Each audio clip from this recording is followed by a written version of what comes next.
MC van der Val, but he has delegated Honorable Maharaj to stand in. Okay. That is noted and accepted. We want to state it up front, MEC, that there will be about 4 issues that this committee will raise with the department, which are not part of what is contained in the files and the questions. So we want to state it up front, that as this hearing proceeds and continues, you must at all material times be prepared to be ambushed with 4 questions that this committee will want to be clarified. We will raise them as and when the time requires. For now, we're going to start with what is contained in the file.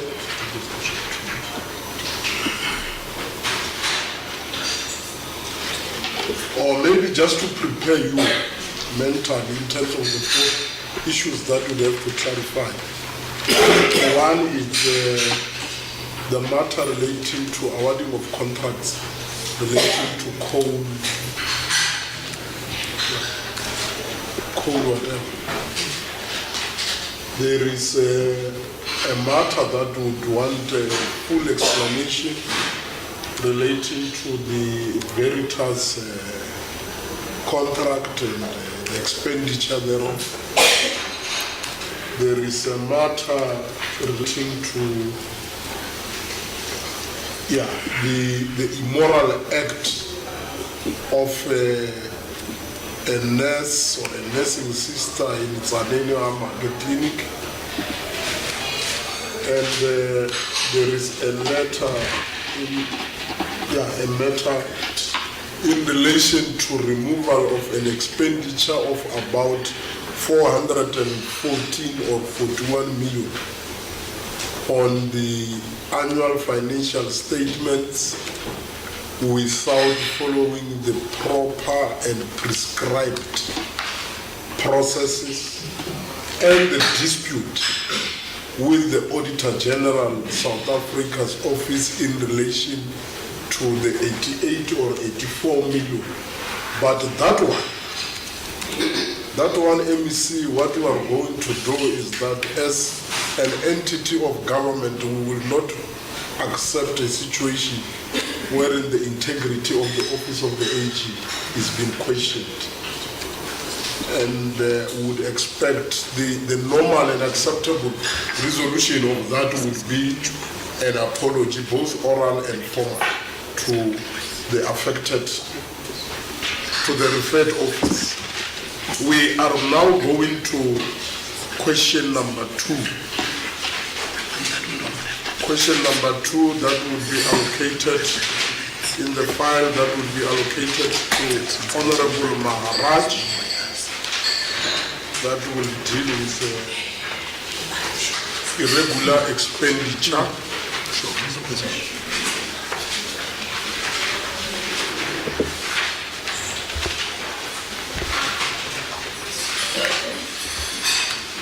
That will be in page 21 of your file. Honorable Maharaj, page 21 of your file. Thank you very much, Chair. Executing authority on case 33 of the Auditor General's AG report. The AG report that effective and inappropriate steps were taken to prevent irregular expenditure amounting to 9,013,000 as disclosed in note 31.1 to the annual financial statements as required by section 38(1)(c)(2) of the PFMA and Treasury regulation 9.1.1. recurring matter from 2020-2021 financial year. On paragraph 38, some goods and services were procured without obtaining at least 3 written price quotations in accordance with Treasury regulation 16A6.1, paragraph 3.3.3 of practice note 8 of 2007-2008 and paragraph 3.2.1 of Supply Chain Management Instruction Note 2 of 2021-2022. On paragraph 39, some of the bid documentation or invitation to tender for procurement of commodities designated for local content and production did not stipulate the minimum threshold for local production and content as required by the 2017 Preferential Procurement Regulation 8 number 2.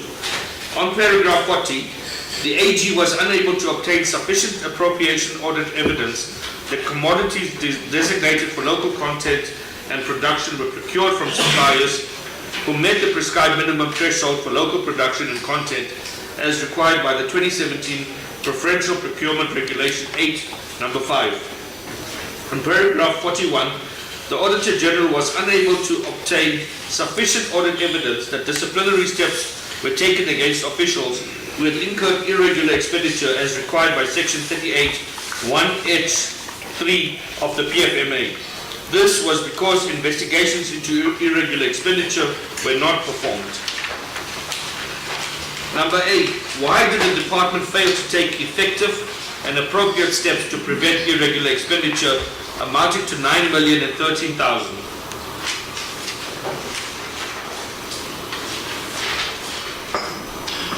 So must I proceed? Yeah. Okay. Should I read the response or just the questions? The question B. B, provide a detailed breakdown of the irregular expenditure of 9,013,000. C, why did the department fail to comply with supply chain management processes as outlined from paragraph 38 to 40? Provide an explanation for each paragraph. D, why did the department fail to conduct investigations and provide evidence to the Auditor General that disciplinary steps were taken against officials who had incurred irregular expenditure as required by Section 38(1)(h)(3 of the PFMA? E, who are the responsible officials? F, what action did the accounting officer take against the responsible officials? G, what measures did the accounting officer put in place to prevent this anomaly? Provide the plan. Thank you very much. Thank you very much. Let me see. Dr. Popera Matuba, thank you very much, Honorable Maharaj, for those questions. With your permission, Chairperson, I will request the accounting officer, Dr. Mtewana Dombo, to take us through the responses. Good morning, Honorable Chair and members. My name is Mtewana Dombo, Department of Health.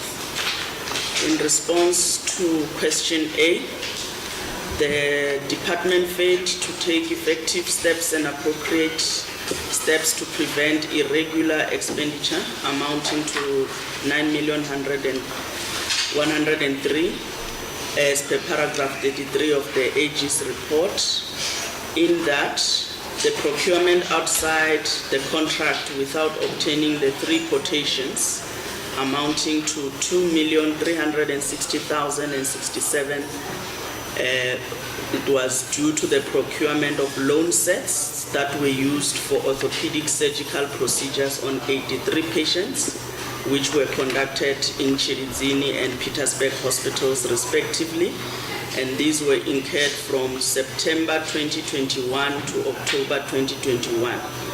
And during the period of procurement, there was no contract in place for that period, and the contract had not been finalized.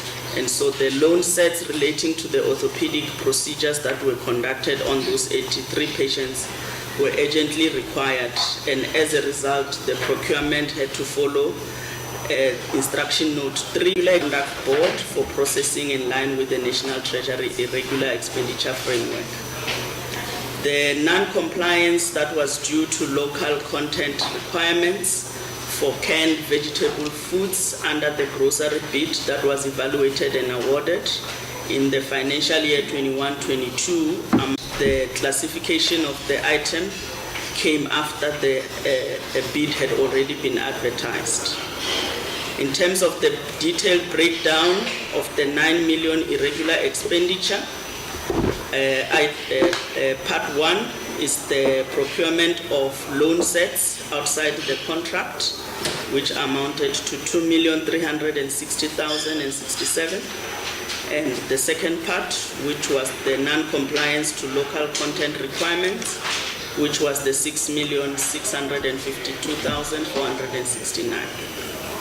For question C, the department failed to comply with the supply chain management processes as outlined in paragraph 38 to 40 in the Auditor General's report, in that the procurement of the surgical implants outside the contract without the written quotation was sourced during the 2021-22 audit.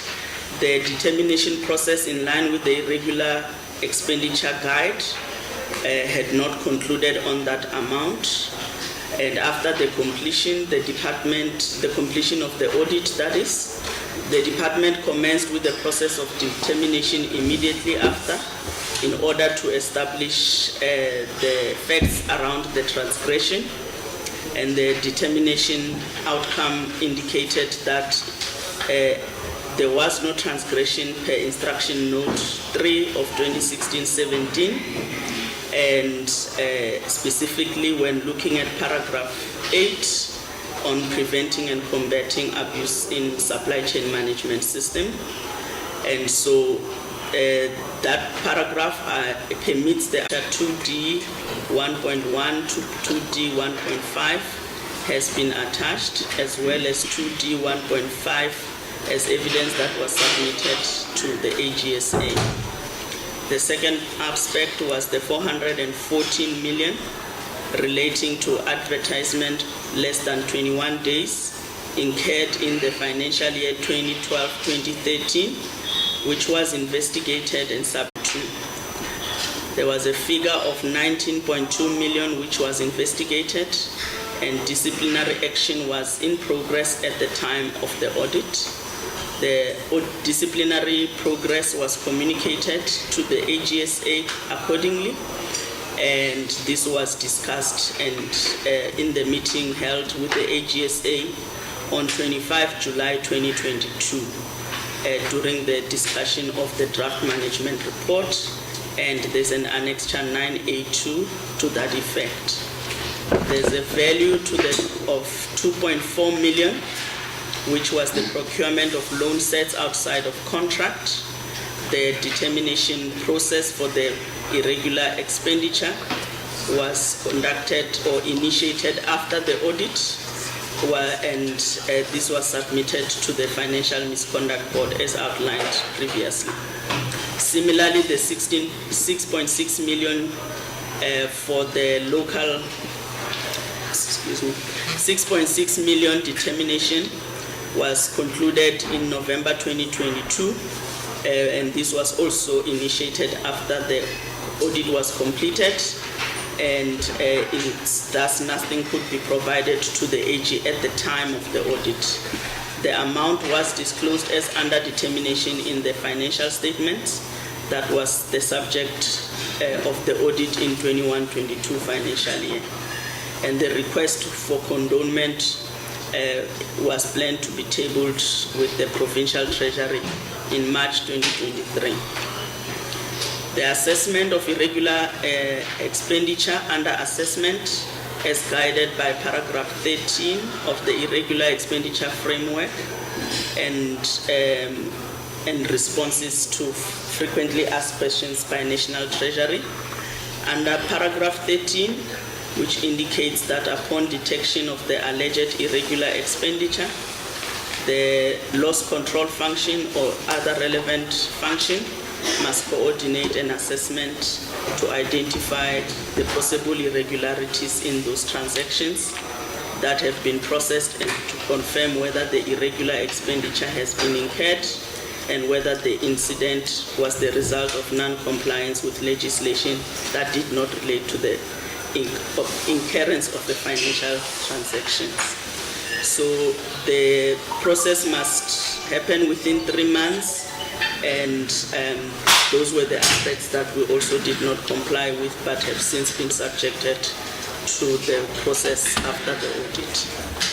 The irregular expenditure under assessment amounted to 925 million, and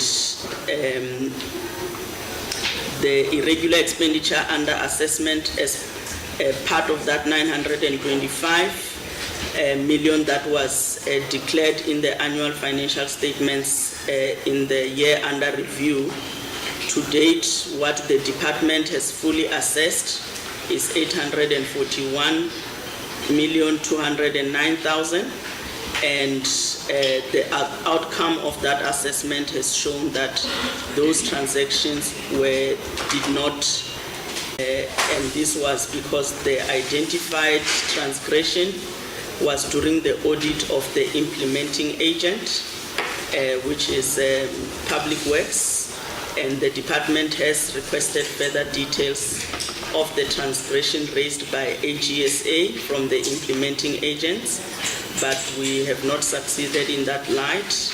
And in order to proceed with the processing, we requested intervention from Provincial Treasury to get the details of the transgression.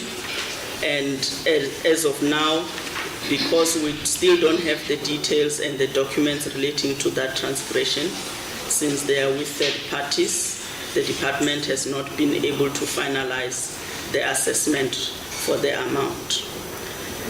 For question E, the department conducted the determination process and identified the following officials as being responsible.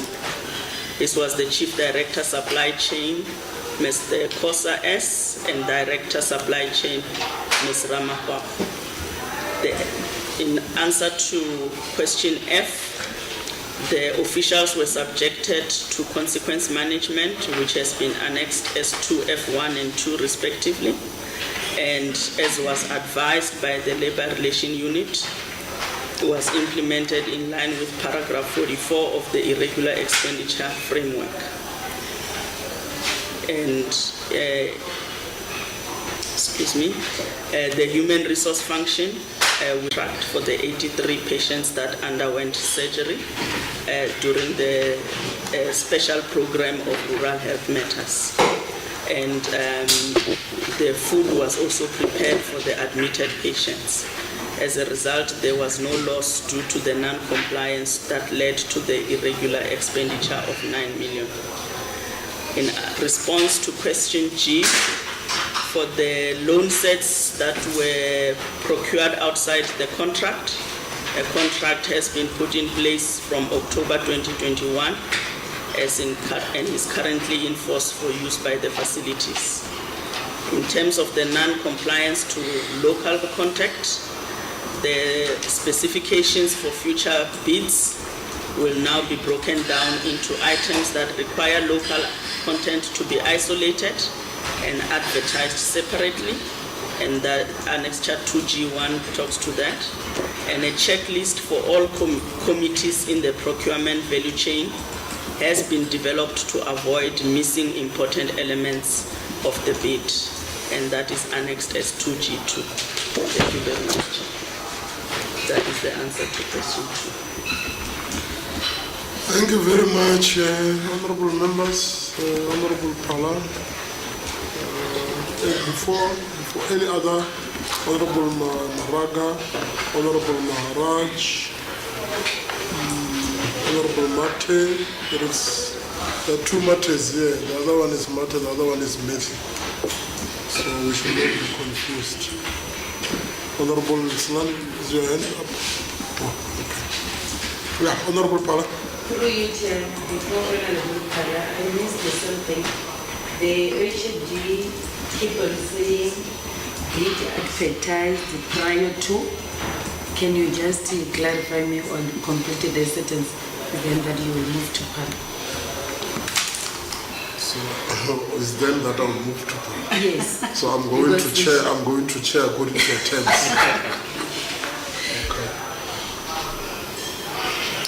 Thank you, Chairman. Pewana Dombo, Limpopo Department of Health.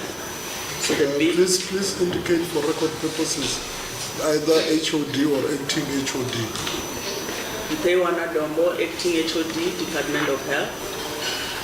The bid for groceries was advertised prior to the item being classified as local content. Now let me subject myself to your terms, Honorable Maraga. Honorable Pala. Thanks very much, Honorable Chairperson, for this opportunity to interact with the Department of Health in the public hearing on the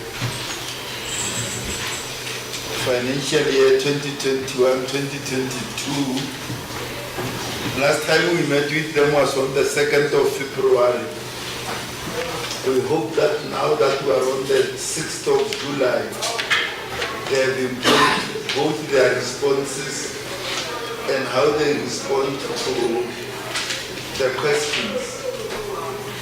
You'll remember, Honorable Chair, one of the reasons why they were sent back last time was that they were not responding to all the questions that we were asking. So we hope, because we want to make progress as a committee, we hope they will respond to all questions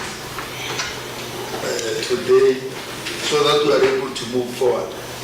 Let me go into the questions, Honorable Chair.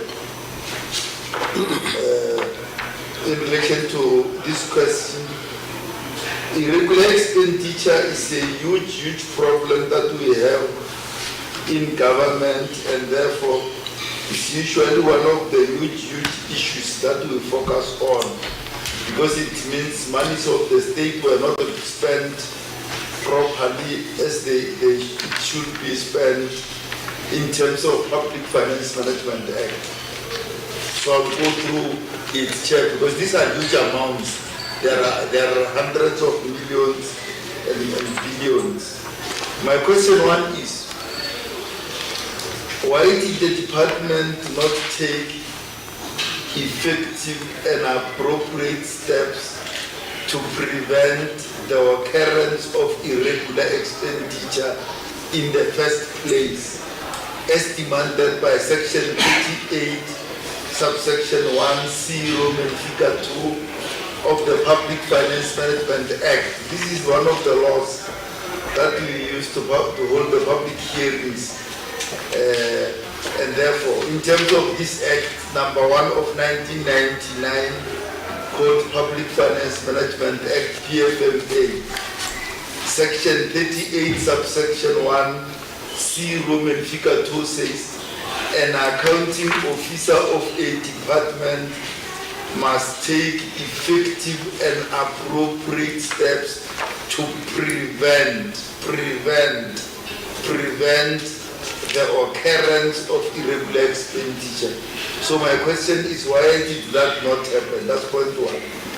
My question two is, Section 38 of the PFMA, subsection 1H, Roman figure 3 says, once irregular expenditure has happened, the accounting officer of a department must take effective and appropriate disciplinary steps against an official or officials that have allowed that irregular expenditure to occur. It's in the PFMA. So also we ask the question, why did that not happen? And I'm going to demonstrate to you what you did to Kosa and Ramahwahwa is not effective and appropriate disciplinary steps against an official who has committed irregular expenditure. I'm going to come to that. That's why I'm asking this question. Why didn't you comply with the PFMA in section 38, 1H, Roman figure 3, where it says, and once irregular expenditure has happened, an accounting officer of a department must take effective and appropriate disciplinary steps against an official or officials that have allowed irregular expenditure to occur. My question to the Chairperson is, this matter is recurring for the upthink time, for year after year after year. Part of the reason why this department is being qualified is also because of irregular expenditure. So it incurs irregular expenditure year after year after year. And as the Auditor General shows there, this matter is recurring. And therefore, when a matter is recurring, we must follow it up. Why does recurring means occur again? Why is the matter occurring again and again and again? And the department is unable to prevent the continuous occurrence of such expenditure which is happening in this regard. And the AG says, while in this case it was 9 billion, in the previous financial year it was again in 2020-2021 this matter happened again, and therefore it's a matter that has been happening year after year after year. And so the question we ask is, why is this matter being allowed to occur again and again and again, year after year after year? My question 4 is, why were the goods procured in the first place? In this case, one of the issues that led to irregular is that goods were procured without obtaining the quotations. That's one of them. Amongst others is local content and a lot of others. But in relation to the one of 3 quotations, why was that the case? Why were goods procured for so many hundreds of millions of rands without obtaining 3 quotations? If we can get why did that happen? And part of the reason why I said when you acted against the 2 officials, the Ramakhwa and the other one, is not, as the PFMA says, that once irregular has happened, you must take effective and appropriate steps against an official who is allowed irregular, because in relation to every transgression, we will be interested in who was the official involved in that transgression. So who exactly are the exact officials involved in obtaining goods and procuring them without obtaining 3? Who are the officials who are involved in that regard, and what action has been taken against them? Because you don't take, Chairperson, you don't take a global action for so many millions of irregular or billions, and then the people who are involved must be in finance. Go to the specific official who committed the specific transgression and take action against that official. That's what we are interested in.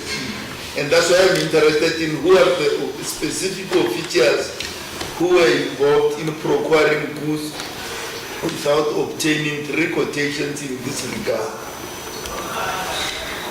And the AG says the irregular expenditure was not investigated at the time when he came. He realized that even the prior year irregular just sat there without being investigated. Why was the prior year irregular expenditure allowed to sit there without being investigated, as is allowed by Treasury regulations and legislation, that it should be investigated so that we find what was the cause of the irregular, but also who are the officials involved, and we find if there was a loss to the state, and we take action. Why was it not investigated? And because of that, part of the thing that we follow up, question 6 is, was there any recovery of not just this year that we are dealing with, Chairperson, in this regard? You notice even the prior year irregular, because now we must combine it. Was there any recovery? The law, the regulations say that in an instance where there was a loss to the state, what does it say? It says in an instance where an official of the state negligently caused the state to lose money because of irregular expenditure, that money is recoverable against that official. Was there any recovery against any single official in this department in the prior years? Because this irregular expenditure is not just of the financial year that we are dealing with of 2021-22, is of 2021-2020, of 2019 and backwards, going backwards. Was there any single official for the hundreds of millions of irregular expenditures in these departments? Was there any officials who was ever found to have negligently caused the irregular to occur, who was made to pay back the money to the state that the state has lost? And as in relation to the old irregulars, question 8 is in relation to any old irregular expenditures. Have the department applied for condonations? And if you have applied for condonations, have the condonations been allowed by provincial treasury? And if the condonations have been condoned by the provincial treasury, please show this committee the evidence of the condonations that the provincial treasury has allowed to be condoned of irregular expenditure that was condoned by provincial treasury, if you do that. My question 9 is, the actions we see here of the millions of rands of irregular expenditure are the two officials against whom action, so-called action, was taken from where we are sitting, because we sit here with many departments, that written warnings were written to Mr. Kosa and Ms. Ramakwapa.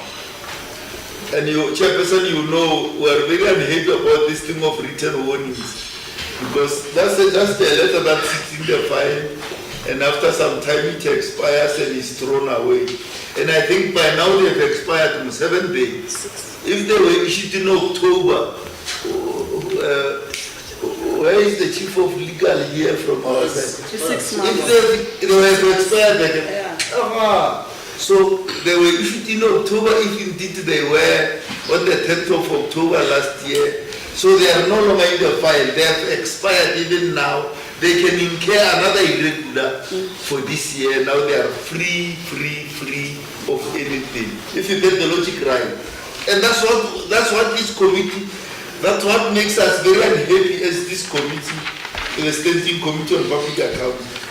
For millions of rents, Honorable Mr. Ramatuba, only 2 officials, so-called action is taken against them. And that action is a written warning. And even that, if indeed those letters were written in October 10, as we see in the file, those letters have expired and whoever is the head of HR has removed them and thrown them away. As we are talking now, if you get the logic right. So we are very unhappy about that, because it's not even a what is it in English? A hit on the wrist. What is it called? It's not even a slap on the wrist. I don't know what to call it. Actually, it's a kiss on the cheek. Actually, is it not Mutalo? It's a kiss on the cheek, if it is anything. Because there is nothing like that officials irregularly spend state money for hundreds of millions of rands, and you say they are the ones that are guilty. You give them a written warning. By the time we seated this committee to talk about those hundreds of millions of irregular expenditure, that thing has expired. Talk about that and tell us why you do a written warning 1, and why is it done to only 2 officials, and what has happened to other officials that are responsible for the entire line of irregular expenditure. And I've given an example where goods were procured without getting 3 quotations as required by legislation. There should be officials who are responsible for getting quotations, who should have got them, against whom action should be taken, and against whom action was not taken. And the issue of written warnings is something that we are very unhappy about. Chairperson, you know, you sit in this committee for long, you know an official in one of the departments here who got 114 written warnings in few years ago. That official has now been promoted, is a chief director. But that official got 114 written warnings in 2007, if you get the point. That official got 114 written warnings in 1 year, if you get the logic right. But all of them expired, and it's fine now. It's working and it's relaxed. So you can have that. Now, one of the things we see with this department, Honorable MEC, this one you must talk to it. You remember we had a problem with it in the past. We hope that you are going over. We had thought that you are going over it, but we are surprised. The thing that this department has a tendency of challenging the Auditor General. This department has a tendency of challenging, and this committee, this Standing Committee on Public Accounts, gets very unhappy when there is someone who challenges the work, the quality work that is done by the qualified officials employed by the Auditor General there. And once they have determined that this is fruitless and wasteful or irregular, unauthorized or whatever, we stand by that and do our work on the basis of the work that the Auditor General does. And that's why we as this committee, historically, we get very unhappy when a person challenges the Auditor General. On page 26 there, the first paragraph Roman figure 4, you say 2.4 million for procurement loan sets outside the contract were erroneously recorded as irregular expenditure. We can understand how, what was the error there, because our understanding is that like now, at this period where we are now, in any calendar year, the Auditor General goes to departments and does audit. You yourself hand over what you have incurred as irregular expenditure. And the Auditor General may find on his own, find other irregular expenditure. So once irregular expenditure has been found and determined as irregular expenditure, how do you write there and call it erroneous? Because that's something that we get very unhappy about, and you must tell us about it, because this department has a history of challenging the decisions and verdicts of the Auditor General. You remember a year in which you said you didn't want to be qualified. When the Auditor General gave you a qualified audit opinion few years ago, you said you don't want that opinion. As if an opinion you get what you want. It's like buying bread at Pick and Pay. It's not. So this department has got that history, and will want to know why you continue to do that, as you always do, want to challenge what the Auditor General says. The Auditor General gives you 2 years ago a qualified audit opinion and says you are qualified. You say, no, we are not qualified. I don't know on what basis. We look for the year, Chairperson. Yeah, you remember they got unqualified in the financial year 2019-2020. When they got a qualification in the financial year 2020-2021, they said they are declining the audit outcome by the Auditor General. What is that? Who are you? Yeah, this is nice. Who are you? Who are you? Who are you? Because the Auditor General has got a role. You are the Department of Health, you are the MEC, the HOD, the CFO, and whatever. The Auditor General has got a role and a place as a Chapter 9 institution in this Republic of South Africa to do the work he's supposed to do. Who are you to challenge him when he says in 2020-21 that you got a qualified audit opinion? And you are and I'm demonstrating to you that you are continuing with that.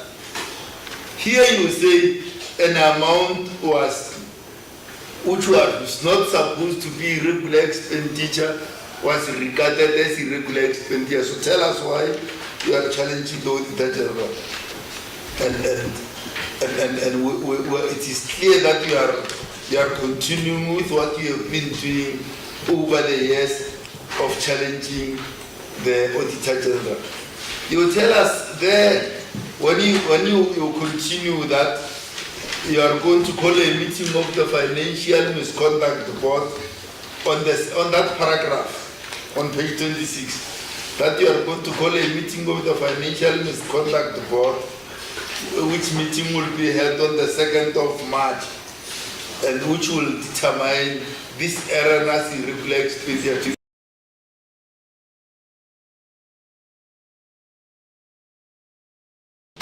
Now that the 2nd of March is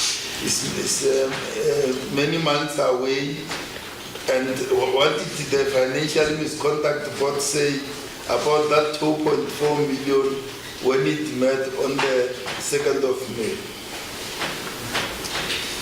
Now, in the next paragraph C, on the same page, you will now say, even with another 841 million rand, you have done an assessment of that 841 million rand, and when you assessed it fully, your assessment identifies it as not fitting the definition of irregular expenditure. So just go slowly. For that one, go slowly. I'm sure you understand why we say go slowly as a committee. Because this committee called the Standing Committee on Public Accounts sit and meet on the basis of the audit report that has been done by the Auditor General. And it is on that basis that we do our work. And once you go and do your own thing and say we have done a redetermination of a huge amount of 841 million and we have reassessed it and we think it no longer qualifies to be irregular expenditure, Chairperson, just go slowly with us there and slowly and tell us what was the determination, who did the determination, on what basis did you do that, and go step by step until you tell us now what is that amount called, that 841 million called, and whether you brought in the Treasury into the picture when you did the redetermination.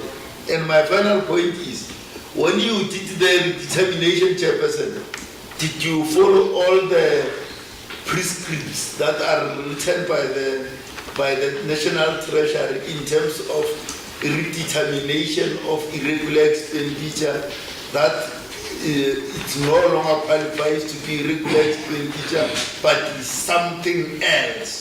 So go through that and show us the paragraphs that you went through and the steps you went through and who went through them and when, and slowly. Don't go fast. If you go fast, you'll go into trouble that the chair told you about. Go slowly with us so that you understand what you did in that regard, because that is a huge amount, and what are the steps you took to clear that amount of 841 million so that it no longer qualifies to be regular expenditure, but it is something else. Thanks very much, Chairperson. Thank you very much, Chair. Honorable Pala covered a lot of the information, but there's just 3 things that I would like to cover.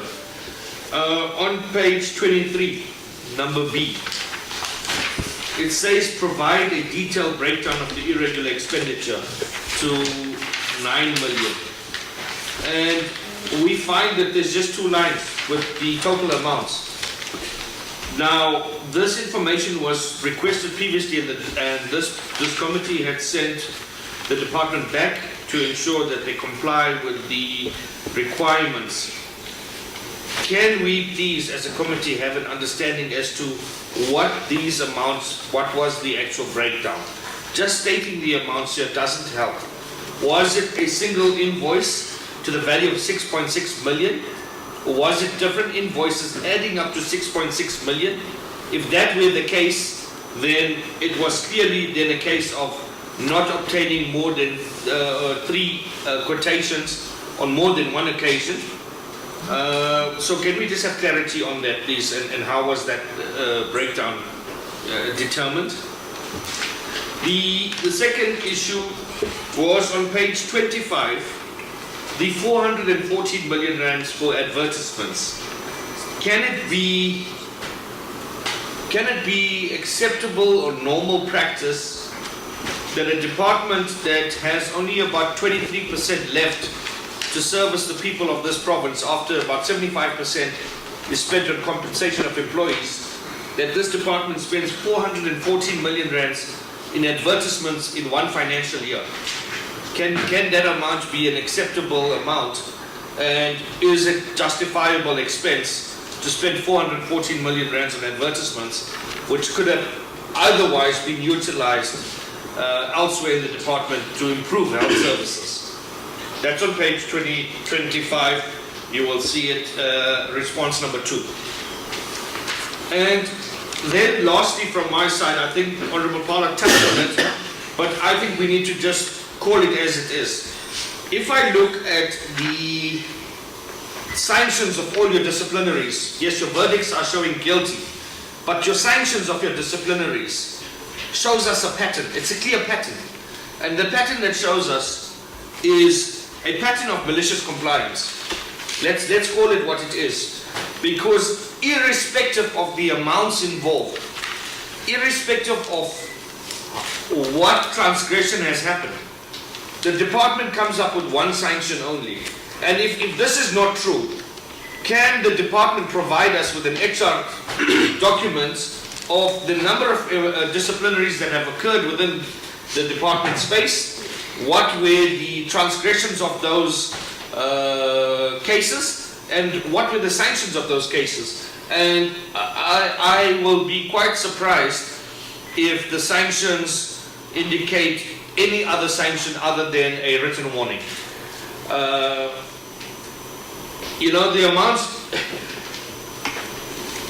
we talk about change of behavior, but this change of behavior is not happening. It's not happening, and that is why each year we have irregular expenditure, because the sanction is a simple wrap around the knuckles, nothing gets done, and that is why we're going to constantly have this issue unless the department starts looking and taking this seriously. Thank you very much.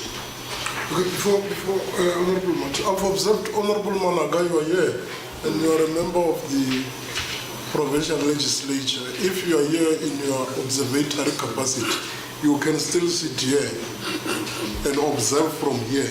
You are a member of the legislature. You can't, as and when it suits you, you become something else and you come and sit here. You can observe from here, but if you want to ask questions, you are allowed to do so. Honorable Mate. Thanks, Chairperson, and good morning to Honorable MEC on your team. My first question is on page 27, Roman figure 2, where the HOD, there is a statement which says, due to the lack of details and documents relating to the transgressions, the department has been unable to finalize the assessment for the amount. So, but the question is says, what measures are you going to take to put in place to prevent this anomaly? So I'm sure you have not answered the question yet. So again, I want to know which implementing agency are you talking about? The one that is failing to give you documents when you want them to do so, because they are using public purse. They cannot just say we don't have. And again, I want to direct my question to HOD. HOD, it looks like your department is doing everything wrong. And when you see that there are things that are wrong, you rush to the Treasury to request for condonment of whatever you are doing which is wrong. Because like Honorable Para said, you cannot just procure without looking for quotations. And you are doing that continuously while you know that once you have done that, it is wrong, then you go to the Treasury. And again, Honorable MEC, do the HOD report to you? Because there are many things that are happening. And if they are happening like this and under your watch, what are you doing if they are reporting to you? What are you doing to them? Because we cannot have a department which will always do things that are wrong in the name of saying, because whatever it was done, there was no loss of money, well, you will never follow the correct procedures. Like this last page, on page 28, you are saying there was this food were procured, the loan for the people that were undergoing operations were paid, so there was no loss of money. To you, it's not a problem, Madam HOD. So I want to check, are you reporting to the MEC in all these things that you are doing? And no wonder why, instead of doing consequence management, you just write final written warnings, because you know that the first day to be put on the block, it was supposed to be you, the HOD, because all these are happening under your watch. So that was my concern, Honorable Chairperson. Thank you very much, colleagues. Look, I think the attitude.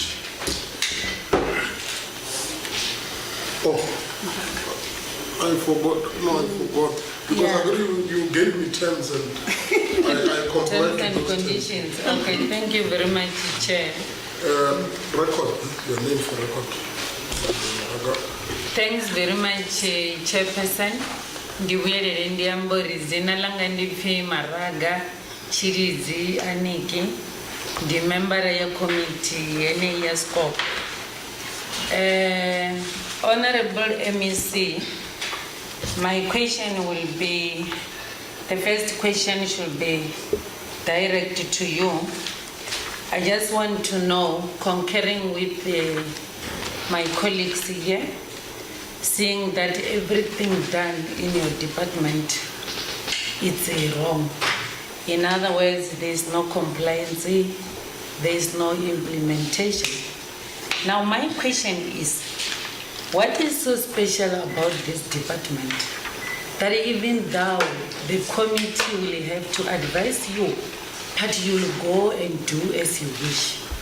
That is the first question that you have to answer. Now let's try to go page by page. Let's rush to page 23, where the department failed to comply with the supply chain management. Then you will concur with me. If you read or you peruse all the pages, the department failed to comply. The department failed to comply. So why do we have to keep you to lead this department if indeed you are failing the government? So let's look at procurement of loans set aside. We said we need the breakdown. We don't need generic. If you bring a generic thing here, it means you are hiding some of the things that might be gone wrong. Because so when we look at the 9 million, let's open, it's page 24.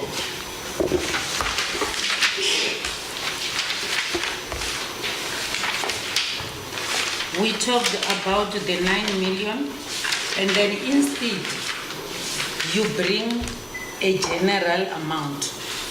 You didn't break it out. We want the breakdown. So, another thing, you talked about the oversight. The question is, why the bid were advertised prior to the item being classified? We need the answer for that. Or you want to tell us that the HOD is not competent enough in a way that you just do without following the procurement. Number 3, let's check the written warnings. Indeed, you are an expert in that one, specialist. After the written warnings, what are the major steps you took? Whether you disciplined them in a way that the department or the government can okay the money that have been used as the irregular expenditure. Thirdly, we are talking about the huge of amount here.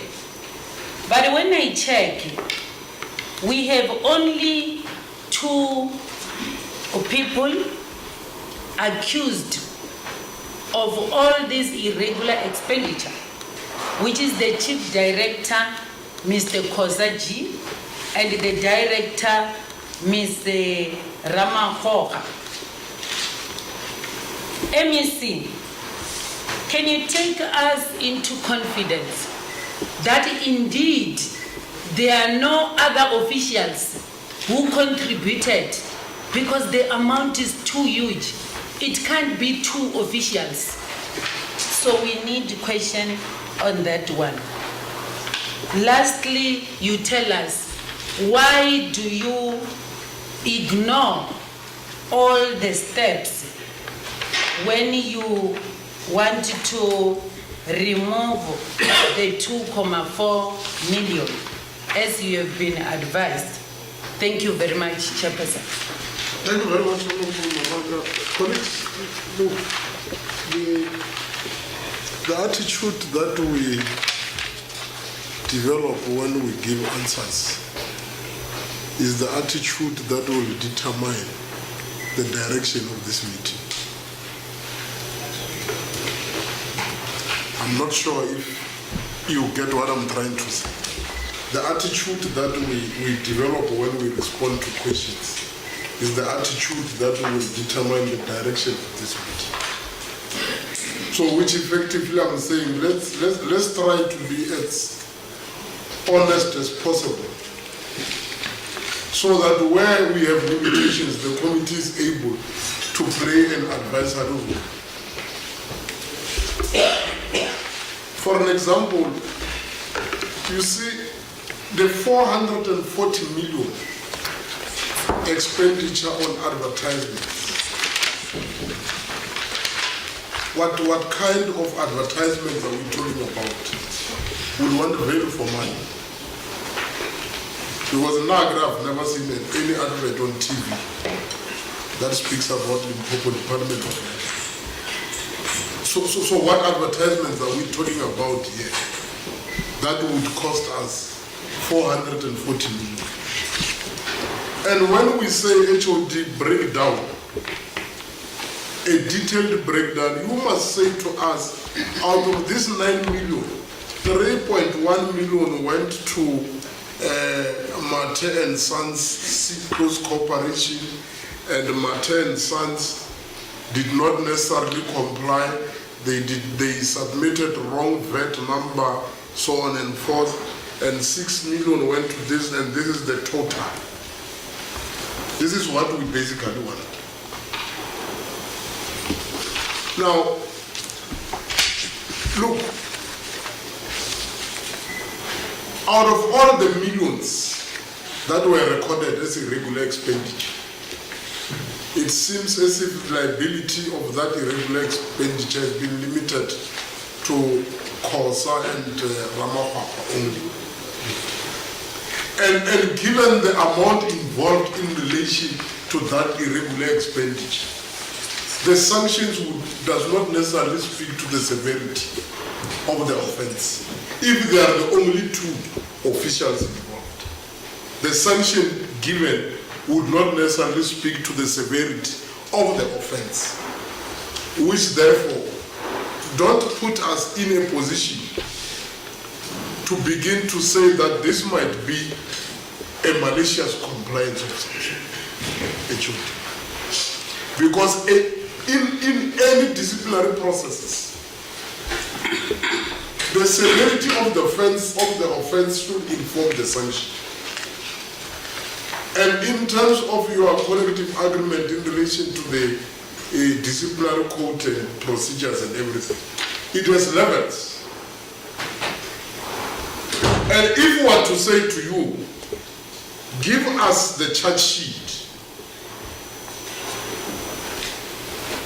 we might not find charge sheet, just a letter of written warning. So there is nothing convincing in this regard. You see, there is HOD, you have consistently spoken about submitting things to the Financial Misconduct Board. And there is nothing in this file that convinces us that a submission has been made to the Financial Misconduct Board. There is nothing in this file. Now, are we dealing with malicious compliance or are we dealing with that? Because here, you see, and like we said, the issue relating to HOD, the issue relating to the consistent attack and undermining of the integrity and objectivity of the Auditor General SA cannot be accepted. Like we have indicated that you are going to orally apologize to AGSA and formally so. Because even the redeterminations that we are talking about, as opposed to the findings of the AG, are redeterminations that were not done according to the prescripts of the frameworks. And further, you are saying an amount of 2-point-something million was erroneously recorded as irregular expenditure. But there is nothing that proves that this was erroneously recorded, which means basically the officials from the AG at that time when they made that determination, it was on a Monday morning after suffering from something that it kept on a Sunday. Honorable Partner, that is the only logical. And we can't sit here as an organ of government and allow another organ of state or a department to attack the integrity of a Chapter 9 institution. And it is only happening in this department. All these other departments, they do not contest anything that the AG says. So on that one, there will be no yeah. That's it that we've been condemning throughout. That when we speak, we do not want another mini conference, because it effectively says it's either we're speaking rubbish or not.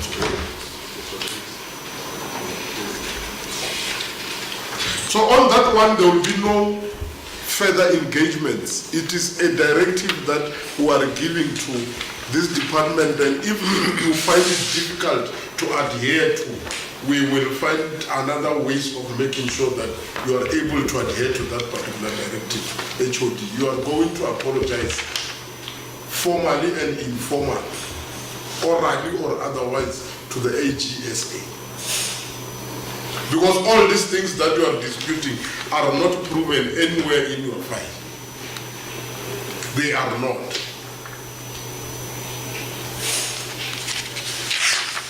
So maybe from what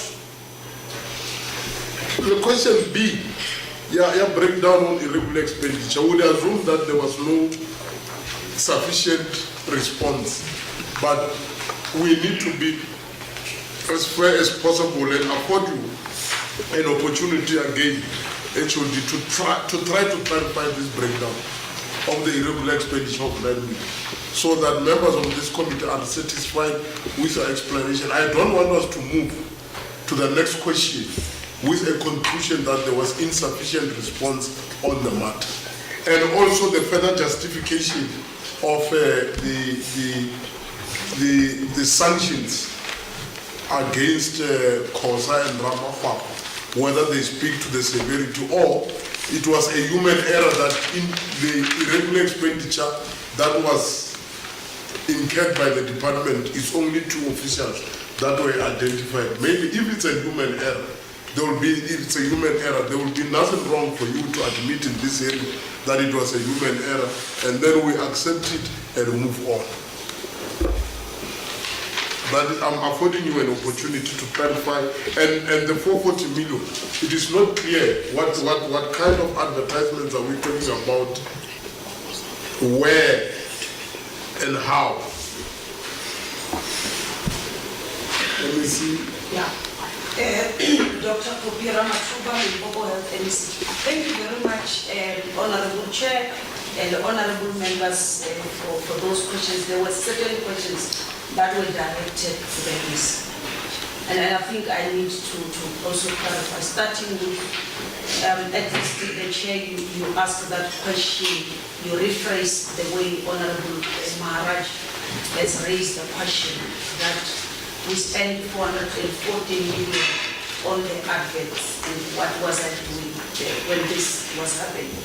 And I think it's also Honorable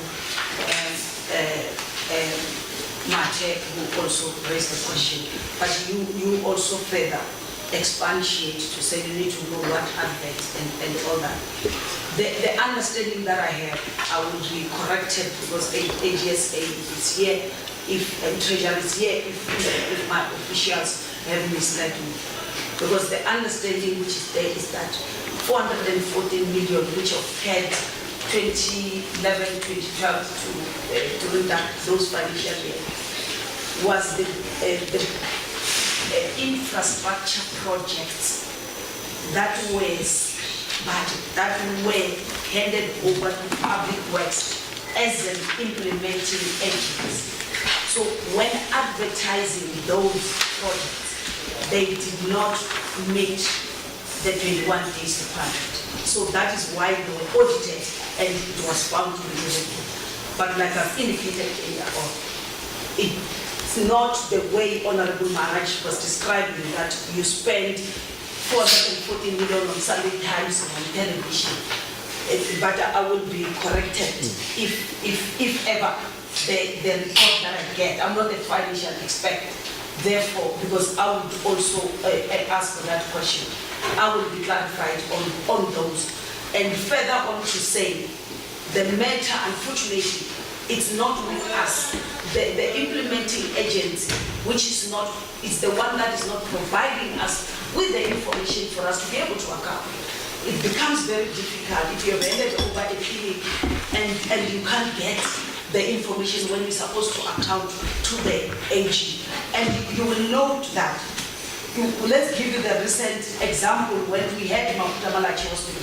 We ended up differing with Public Works and say to Treasury, as part of the solution, give that 91 million to Public Works so that they are the ones who come and sit in SCOPA and explain or also to account to the AG, because when the budget comes from health, we're supposed to account for things that we do not have the documentation.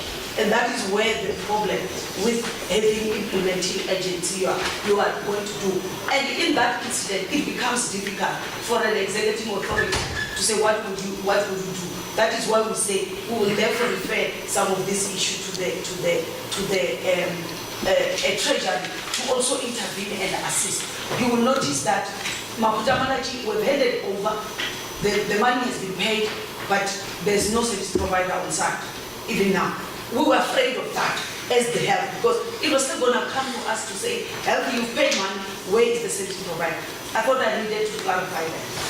The second issue that Honorable Pala also raised with me, to say how do you allow the department to continuously challenge the AGSA.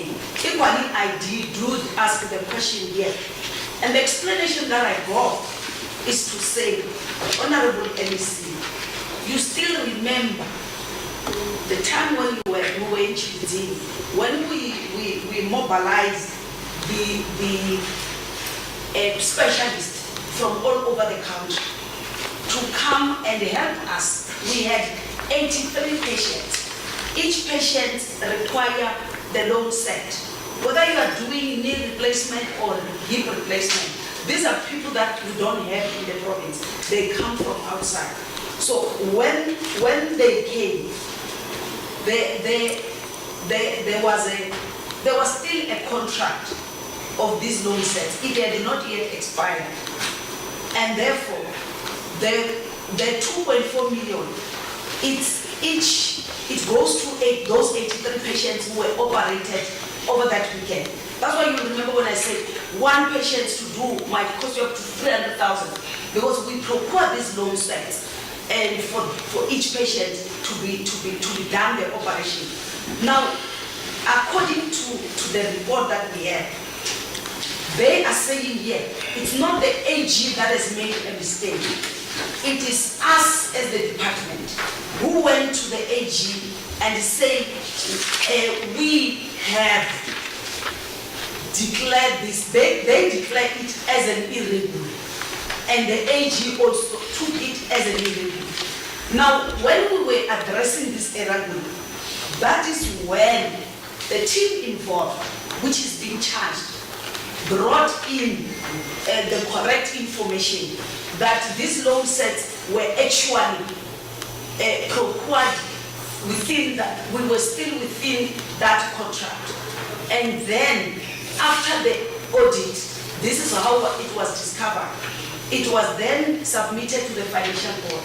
Where I agree with all of you and agree with the chair is to say, after submitting to the financial board, and the financial board made that recommendation, and the matter is also again to be subjected for auditing with this new correction from our side, we did not attach anything. And that is where I agree to say we should have attached to say we are not actually objecting to the filing. We are saying moving forward, people who did not do their work during the audit must be held accountable. That is why, Chair, it came with my understanding on that. But on all the other matters, I'm going to request the CFO to start responding and will be followed by the acting HOD. Thank you, Chair. Thank you, Honorable Chair. My name is Justice Mudau, CFO, Department of Health.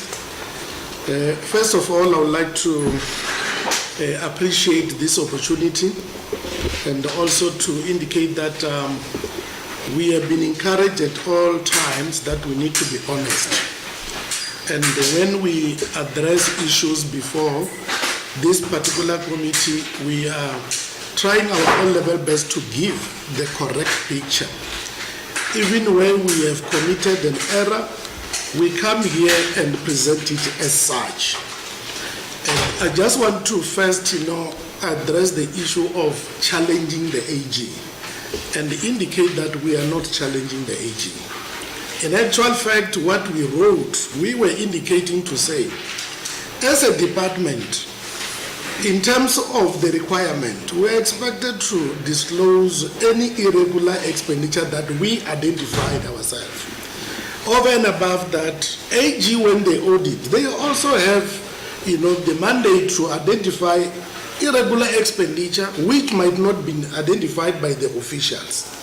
So in this case of the 2.4 million, It was the irregular expenditure which was identified by ourselves. And when it was identified by ourselves, AG, they don't go to an extent of saying, no, it's not irregular. They don't even look at it because we've already given it to them. So they don't look at it, they allow it to exist in our irregular expenditure register.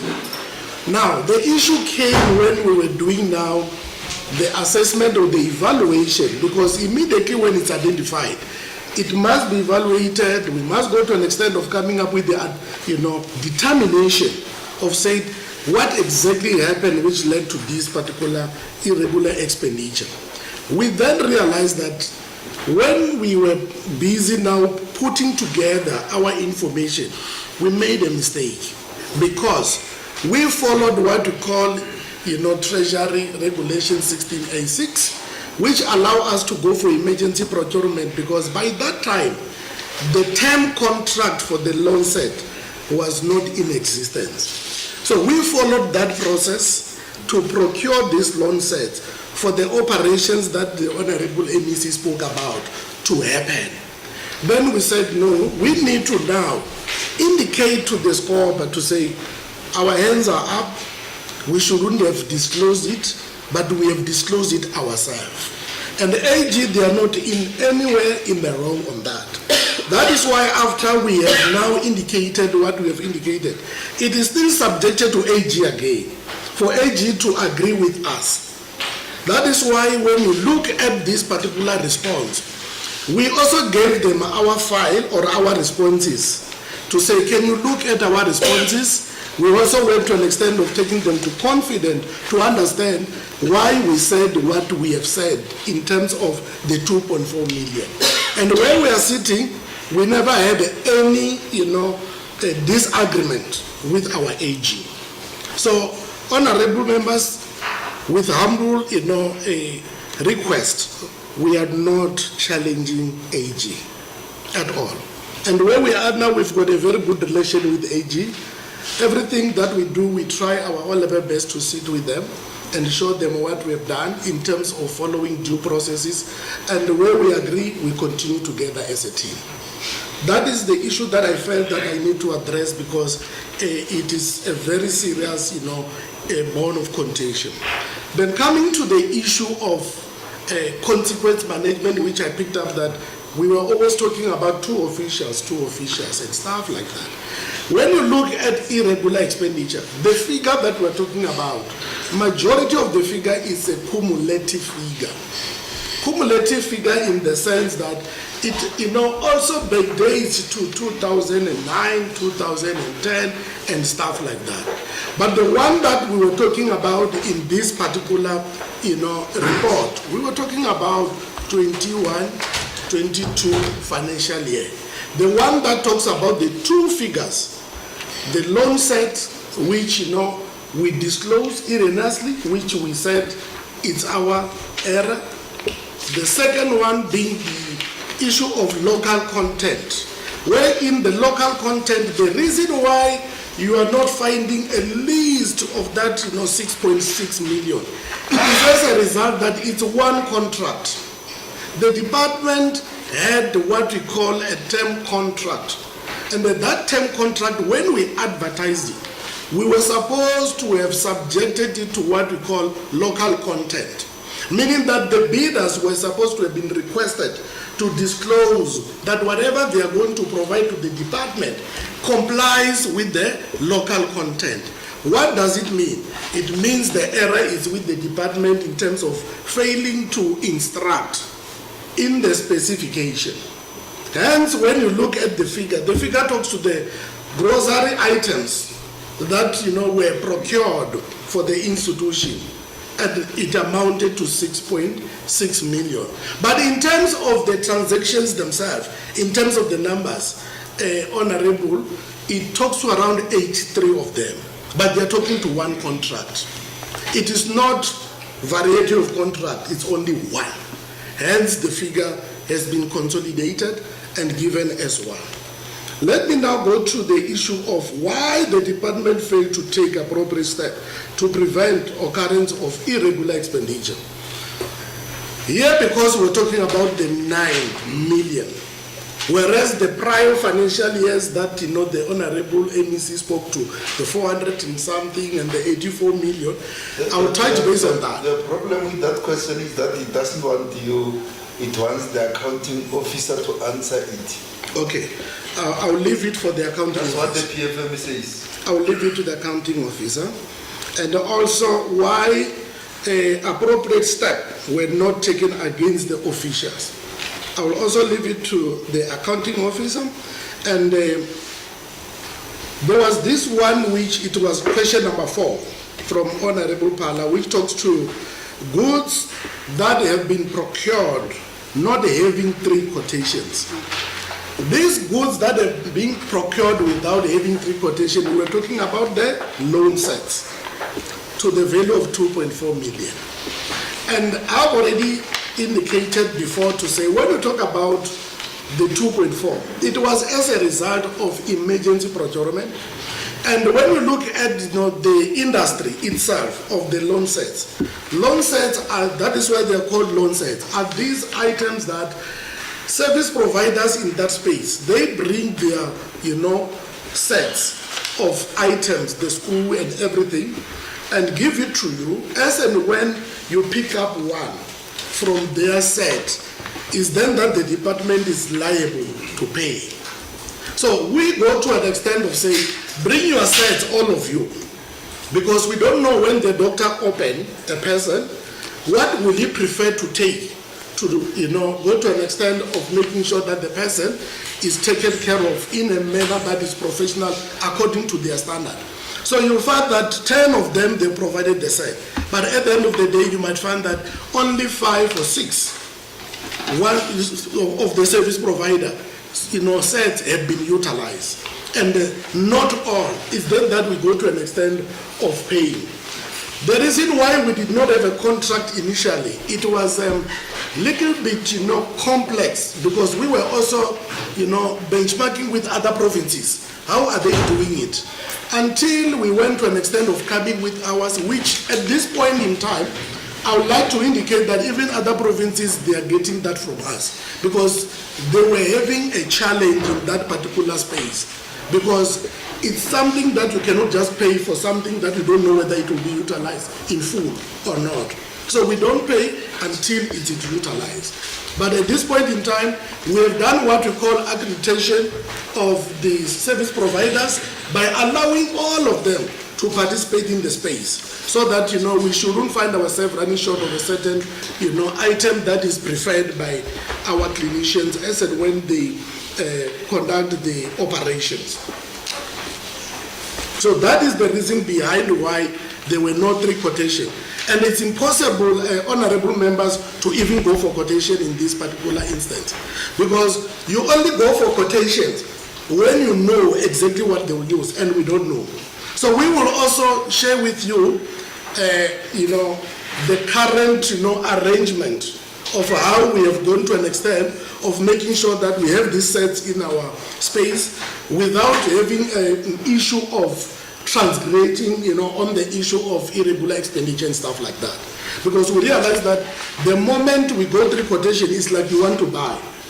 And we go to an extent of negotiating the rates of each and every school with each and every individual service provider. So that is what we have done. We have got a contract at this point in time, and it's a term contract which is assisting us to avoid what we call irregular expenditure.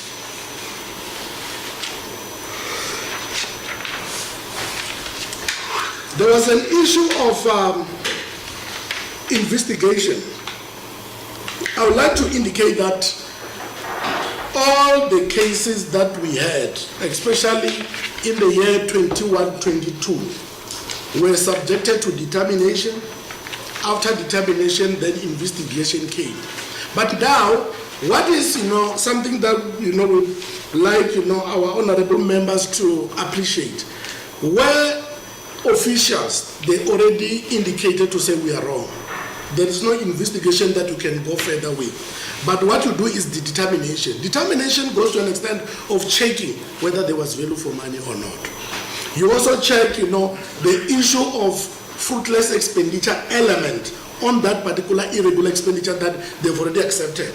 So if there is no fruitless and wasteful, obviously the question of recovery, it falls off. Because you only recover when it's in twofold.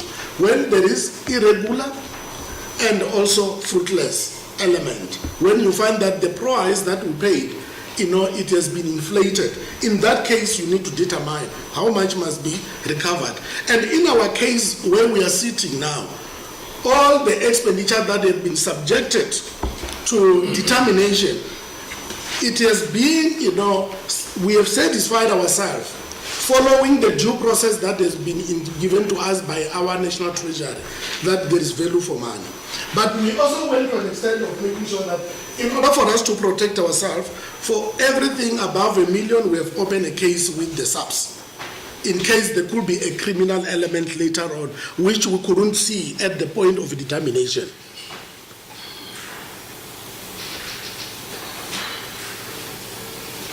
There was an issue of the question of, did we apply for condonation to our provincial treasury? And the answer is yes. Honorable members, especially Honorable Pala, you recall, at some point we were sitting at around 2.5 billion of our irregular expenditure, and the majority of that irregular expenditure was condoned by our provincial treasury.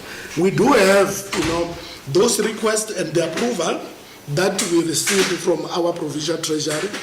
At this point in time, when you look at the 414 million, which talks to the advert, less than 21 days, we wrote to our provincial treasury.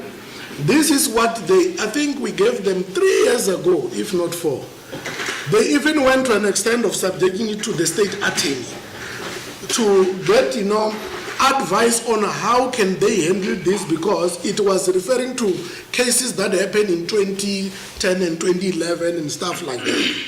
They came back and say this could be a double jeopardy because those who were responsible were at some times charged, and the charges were withdrawn, and it was an executive decision. I understand so. So as a result of that, where we are sitting, we cannot now reinstate those charges. They also went to an extent of checking with us to say, can you go for a civil claim if there is a need? Indeed, we looked at the matter. Those clinics which were supposed to have been bad, they were bad, and also the reasonableness of the price, was looked at. There was no element of fruitless and wasteful. Hence, we went to an extent of applying now, the PFMA itself, that allow us to say, if you submit a request for condonation to the delegated, institutional official, and that particular request is not approved, you are allowed to remove it in terms of the PFMA. So we can also go to an extent of sharing with you the submission that we've done, and also the application that we went to an extent of using when we went to an extent of removing that particular fee. Can in the process, as we explain, initiate a process? We do have those things will be shared with this. We do have them. We will also share. They are here in our computers. Yes, they are here. It's something that we have, which we'll share with you. So we are allowed, because that is why when you look at the 22-23 instruction note, we are being encouraged not to always have those figures of irregular expenditure that you will not know what to do with them when you have already done everything up to the ladder. Because what we have been encouraged to do is that as long as you didn't go to an extent of identifying any element of criminality and stuff like it, doesn't mean that you need to not even report it to the subs. So we have opened the cases in order to make sure that the internal process, which is within our powers, is done properly. It is followed proper processes. It is still going to be audited by AG as well, whatever we have done. And AG will express their opinion on what we did. So we are now engaging with them, presenting to them everything that we have done. All right. Then, please don't open loopholes as you. No, that is why I'm saying we are here to be honest. Hit my advice. Don't open loopholes as you explain. Okay. Yeah. I have a little problem sitting and listening. For record purposes, JBO Marule, member of the committee. Yeah, JPO Marule. No, I'm having a problem in following the discussion because we've been sold a bill of goods here. You know the meaning of selling a bill of goods. We've been sold a bill of goods. Most of the things that have been said here don't make sense. And these comrades are No, defense. this. Not a comrade, I can sorry. No, I'm having a big problem when I'm listening. The honorables here have asked questions which I find that they're not being answered to my satisfaction. I'm just getting people repeating themselves, saying things which I can't put them together. Because Honorable Pala raised very, very important questions. They have raised very, very serious questions, but those questions have not been answered where I'm sitting. So I might be wrong, I'm not hearing properly. But the way I'm sitting now, when I say we're being sold a bill of goods, which is not what I'm here for. I need the truth here. The truth must be said here. What actually happened to get us where we are today, with money missing here, money missing there, that's what I'm after. And I'm not getting that. Those questions were asked, but nobody's answered those questions. What happened to the dollar which was here, you know? So some things like that which are very frustrating for me. Because I'm sitting here, honestly speaking, trying to get a grasp of what are these people saying. That the honor defense, that's how I look at it. But defender, which has happened. We need the truth to be said here. I can't sit here and listen to everybody saying this and everyone saying it. What is your title again? I'm a Chief Financial Officer. Chief Financial Officer. He tells us, he explains the processes of being a Chief Financial Officer. It's young and stuff like that. But I'm still waiting for the other councillors, members of this committee, questions to be asked, answered. Because questions were raised by Councillor Pala. All of them asked questions that are very pertinent to what we're questioning as this committee. We're not getting answers to those questions. We're still staying there. But if they can do me a favor, they must answer the questions which have been stipulated here in front of us. Thank you. Thank you very much. Honorable Pala. Yeah, I understand, Honorable Marule. Yeah, but the procedure here, Honorable Marule and the team and everyone is that we ask many questions this side. There is a public hearing. They that side try to answer all the questions, and we listen attentively. Once they are done, if we are not satisfied, we ask, what are they called, follow-up questions. So we are listening, and where we are not satisfied with the response, we will ask follow-up questions, Honorable Chair. But I understand Veteran Marule, what he's saying here. Thanks, Chair. I hope we proceed with the CFO continuing to respond, and we are listening attentively. Thanks. Thank you very much, CFO Mr. Ndau. You proceed. That's why I wanted to guide that in the process of answering, let us not create loopholes. And when I tried to provide that particular guidance, I wanted to manage the dissatisfaction that comes from honorable members and minimize follow-up questions. So maybe if we stick to what has been asked and respond to it. It might minimize a lot of follow-up questions. Can I allow him to proceed? Chair, on a point of clarity, please, if I may. Your name, I don't know. Okay, it's Risham Maraj, member of the committee. Thank you very much, Chair. Chair, as I'm listening to the CFO making some of these explanations, the point is, CFO, we wouldn't be asking those questions if you had complied with the request of supplying that information in what was requested by the committee, like the condemnation, all of those, the condemnation. The committee had asked previously to please provide evidence, detailed evidence of these questions that are being asked. And I understand where the other members are coming from, is to say, but you are telling us that you have applied and you've got all of this, it's in your laptop. And if it was in this pack, then it wouldn't raise the questions that we are raising. Yes. And that is why we had asked previously, the committee had asked, please be detailed in supplying this information through to us. Thank you. We'll get to that situation after he has responded.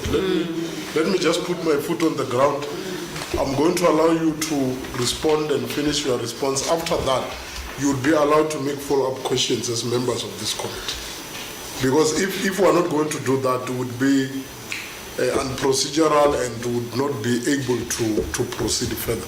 Mr. Mdau, you are now under my protection. You can respond. Thank you, Honorable Chair and Honorable Members. My name is Justice Mudau, CFO, Department of Health.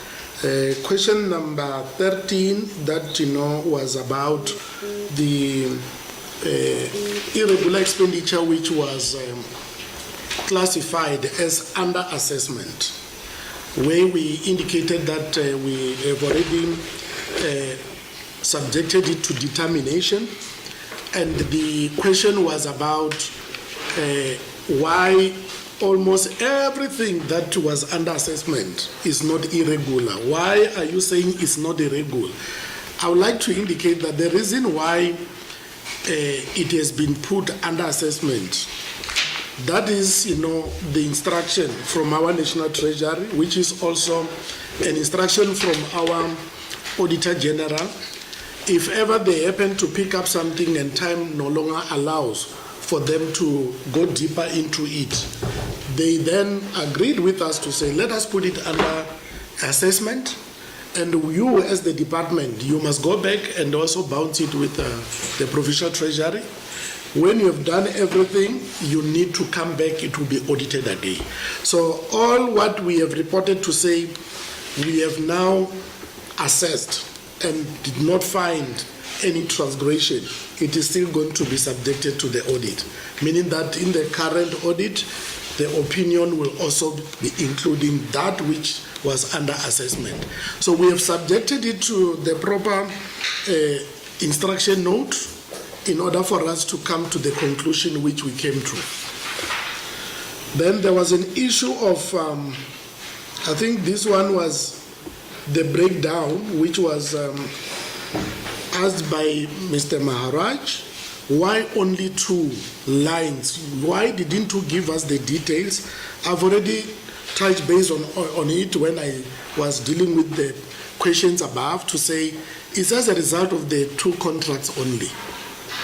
It was the loan set, which is 1, and transaction, as well as the grocery, which is 1 contract. But however, on those 2 transactions, we had 83 items which were, in terms of the payments which we can provide, and also on the grocery, I think it was almost 200 as well. But it's 1 contract. That is the breakdown that we want. That is what we will provide that. Then there was a question about the advert which my MEC has already touched base on to say that advert is not an ordinary advert, it's a bid advert. So if you happen to advertise for less than 21 days, it is regarded as irregular. Say you advertise for 20 days, as long as it's less than, it is irregular. You have to disclose this as irregular. And it was not in one financial year. It was the construction, bid, which started sometimes 2010. Let me also clarify so that honorable members will understand. If ever you have advertised a bid in 2010 of construction, and that construction happened to take 5 years, so each and every financial year when you spend, you are still expected to disclose that amount. Furthermore, that figure, if it's not yet condoned, is part of your irregular expenditure cumulative figure, meaning that you are supposed to disclose it. That is why it was part of the 588. So you can see it was moving with us till 21-22. Now it's, historical. It's only now that if we then address this issue of removal with the AG, it won't continue again. But it will continue if it's not removed. Then there's an issue of the implementing agents that we refer to our responses to say we've got 84 million. This 84 million is sitting in our books as Department of Health because the expenditure is with us, whereas the implementing agency is the Department of Public Works, Road and Infrastructure. So when they transgress at road and infrastructure, as long as the building is ours and we are the ones who are paying for those invoices, we are the ones who must account for that, transgression and the irregular expenditure. So since that irregular expenditure was given to us by the Auditor General team, which was auditing public works, and now is sitting in our books, we have tried everything. We have written numerous, letters which we'll share with the committee, requesting to be given the transgression so that we can be able to deal with this issue. Good thing now, honorable members, when you look at the new instruction, Treasury, they've realized that it is not helping us for us to be held accountable, whereas we are not the transgressors. They changed it to say the implementing agent is the one that must be held accountable. Also did not succeed. So where we are sitting, we then said it will be appropriate for us to be given an opportunity to transfer this figure to DPW, for DPW to be the one that will account for it, because it's just sitting in our books. We don't know what to do with it because they're not giving us information in order for us to investigate. Then from Honorable Maraga, there was an issue which, she raised. Unfortunately, she has went out, where she said everything in this department is wrong. And I would like to indicate that that is not true. Because when you look at the Department of Health, the budget per annum is almost 23 billion. So the transgression which we are talking about in the year 21-22, it is 9.2 million. Which is 9.2 of what? Of around 23 billion. Meaning that when you look at the performance of the department throughout, we started with the 2.5 billion, and every year we were recognizing what we called around 500 million. Now things are going down. However, we are not happy because we want it at zero. We want it at zero. But in 21-22, we were at 9 point something, which is a transgression as well.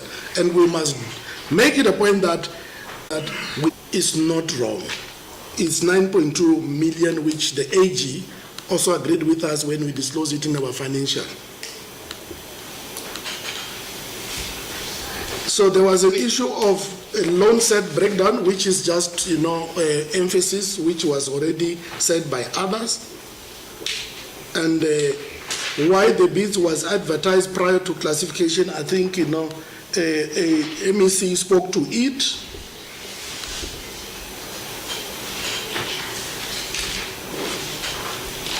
And the issue of, a huge amount of irregular expenditure, but 2 officials have already touched on it. And the last one, I think it was just the very same emphasis from the Honorable Chair when he was talking about the advert, which he has never come across anywhere. And I think I've already clarified it. Let me allow my HOD to come in to close the gaps where I did not attend to. Thank you, Honorable Members. Tewana Dombo, loyi a nga thoriwa tani hi mutshami wa xitulu wa department. The questions that were asked on the ones that require the accounting officer per Honorable Pan. It is true that the irregular expenditure is a recurring matter, but in terms of prevention, I want to assure Honorable Pala that we are preventing and we have taken steps to prevent. Why the irregular expenditure is on a downward trend for the past 5 financial years. And for the year under review, it was the amount incurred as irregular expenditure in that year alone was 9 million rands. In further steps are being taken such that we move towards a 0 irregular expenditure. And combine to your question on effective and appropriate disciplinary steps to be taken. Indeed, when we appeared before the committee the last time, you raised this matter. I think even Honorable Maharaj raised this matter. We have put our officials on terms in that regard to say that SCOPA has indicated that they are not happy with written warnings being issued, and therefore it means that the baseline sanction is going to be suspension without remuneration going forward. And we have heeded that call, hence we have given that notice to our members of staff.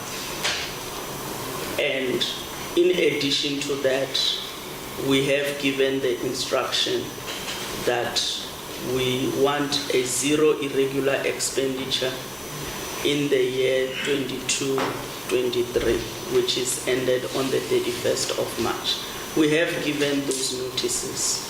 So from October, we have been having expenditure review meetings monthly, where heads of institutions, i.e. CEOs or HOIs, and program managers, etc., have been required to report on any irregular expenditure that they have incurred up to the last date of the month preceding the meeting.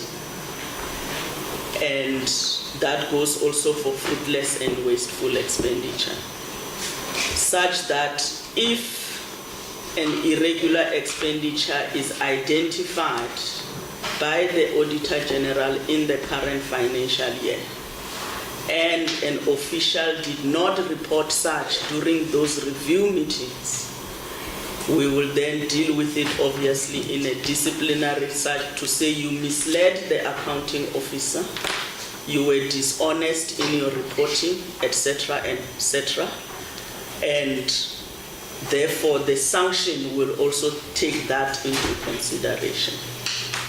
So to the point of possible dismissals as a result thereof. So those are the steps that the accounting officer is taking in order to prevent irregular expenditure recurring and or occurring.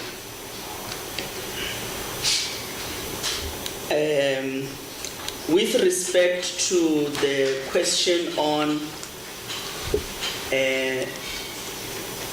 the items of, there was a question by, I think, Honorable Maraga. Okay, thank you for the correction. On the advertising.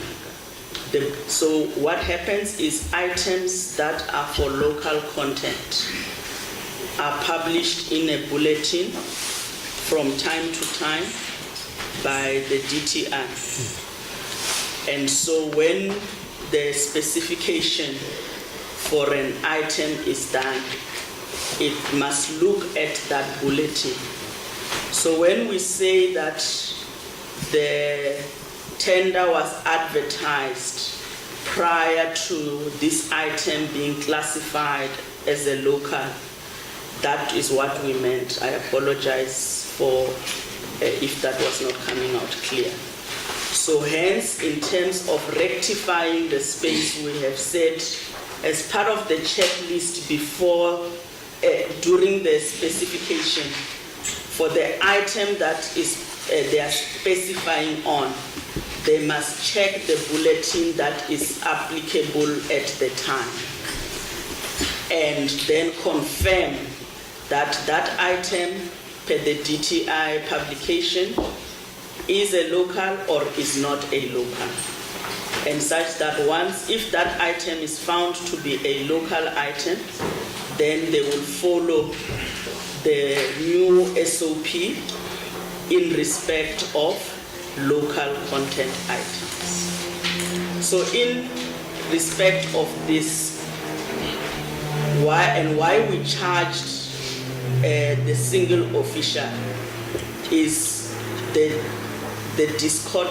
discontent that when they were answering the finding by the AG, they should have done their homework and checked that indeed and provided the necessary portfolio of evidence to the AG to show them why that item was not a local content at the time of the advertisement of the bid.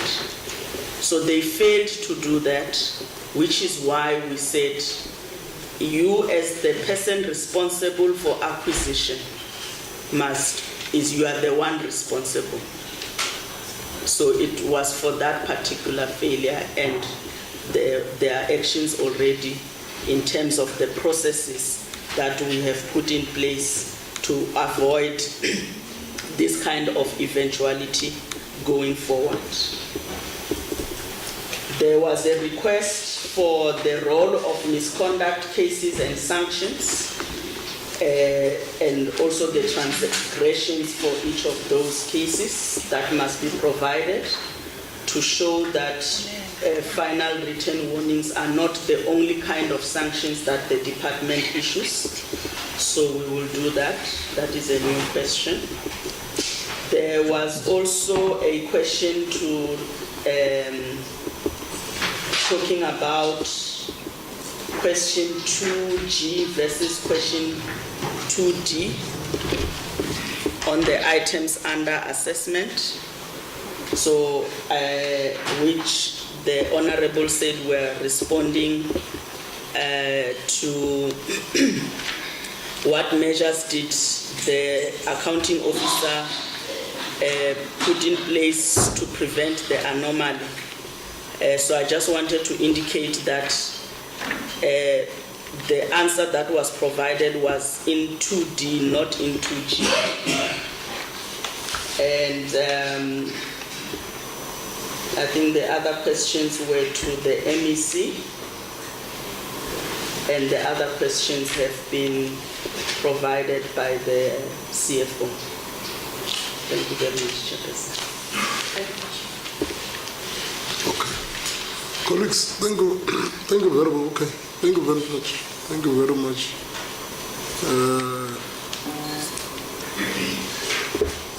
Honorable Mate, Honorable Pala, follow-up questions. Thanks, Chairperson. Madam HOD, you are not the Chairperson of the department. You are the pharmacy officer. Don't mislead us, please. Kombela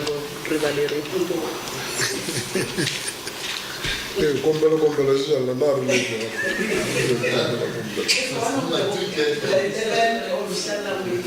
I know, but be fair to all of us. You kombela I'm messing.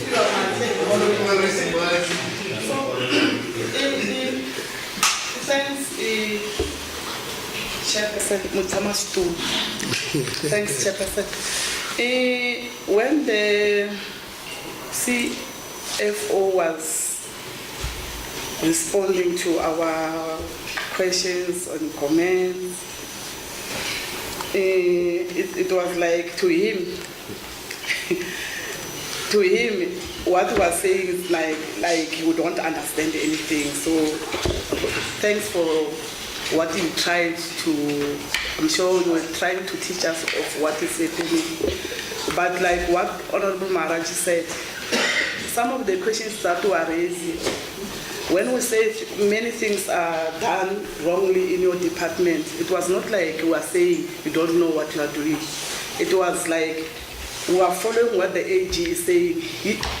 AG requested many evidence from your side, but there was none in most of the things. And when we say many things are not done correctly, CFO, you know that when you want to buy something, you have to call for 3 quotations. Even me, non-CFO, I know of that. And again, if you advertise for less than 21 days, it's wrong. You know of that. It doesn't even want the AG to remind you of that. So when we say things are not done as expected, we're referring to those CFO. And again, I want to check when AG, this one is directed to Mufambisi, the HOD. When the AG want to communicate something or the findings, does they communicate with any individual or they direct that to you? Because that issue of saying Mr. Kosa and the other one, they failed to whoever. To me, you should have looked at their responses before they go to account to whoever. So meaning they are not the 2 souls that are to be punished. It's your HOD. So the only thing they cannot come and answer for themselves. So they will remain the 2 people. And then again on the issue of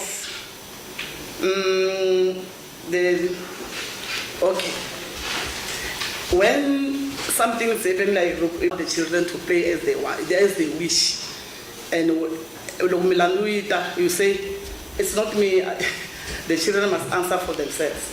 That's why I was saying things are not going as it was supposed to be in your department. And why we are saying this, when the people outside are talking about the department, they are not looking at you as officials, they are looking at the leader, who is the political lead, Honorable Ramaltup, to say she's the one who's promoting whatever, while you are the ones that are promoting all those. That's why my question last time, MEC, was, do they tell you what they are doing, these people? Because at the end of the day, it's you, it's not them.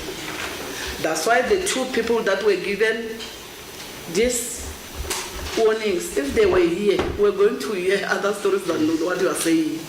We had one in one department, because the people that were accused were part of the meeting. They stood up to say, no, not with us. Yeah. They stood up and said, no, not with us.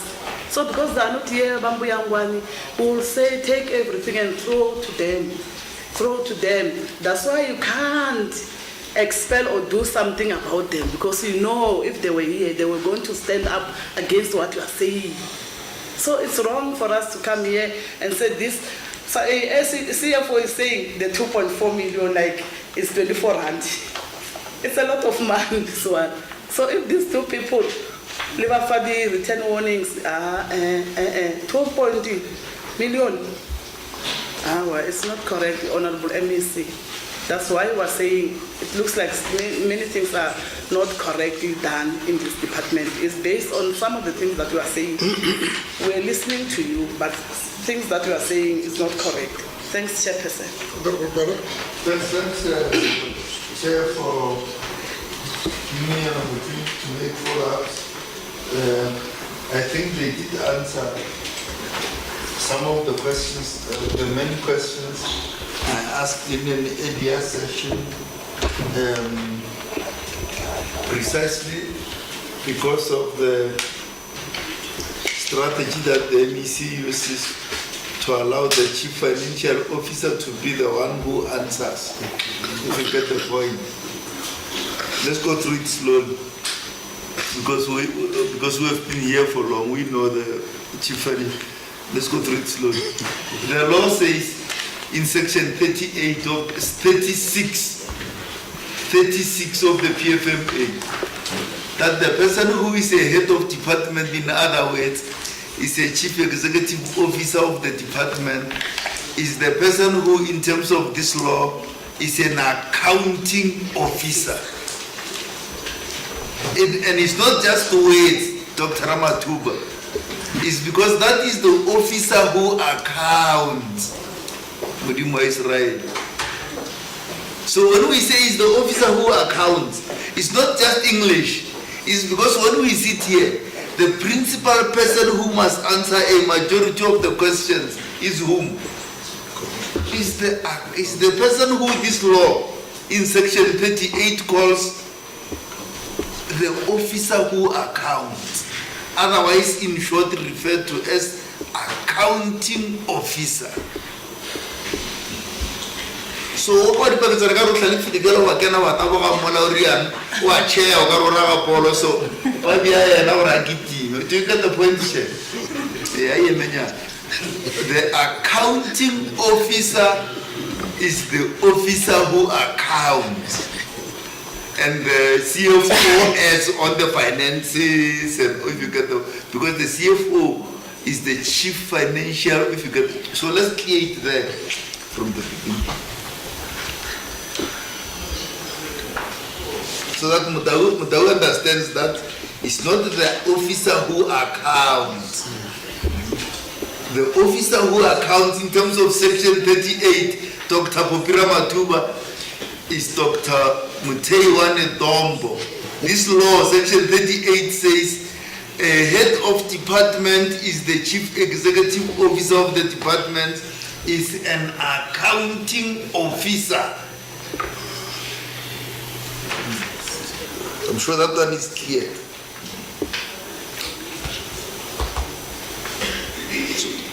Earlier we asked the question around, and all of us repeated it, I think Honorable Martin, Honorable members, why are there only 2 people against whom action is taken for such huge irregulars?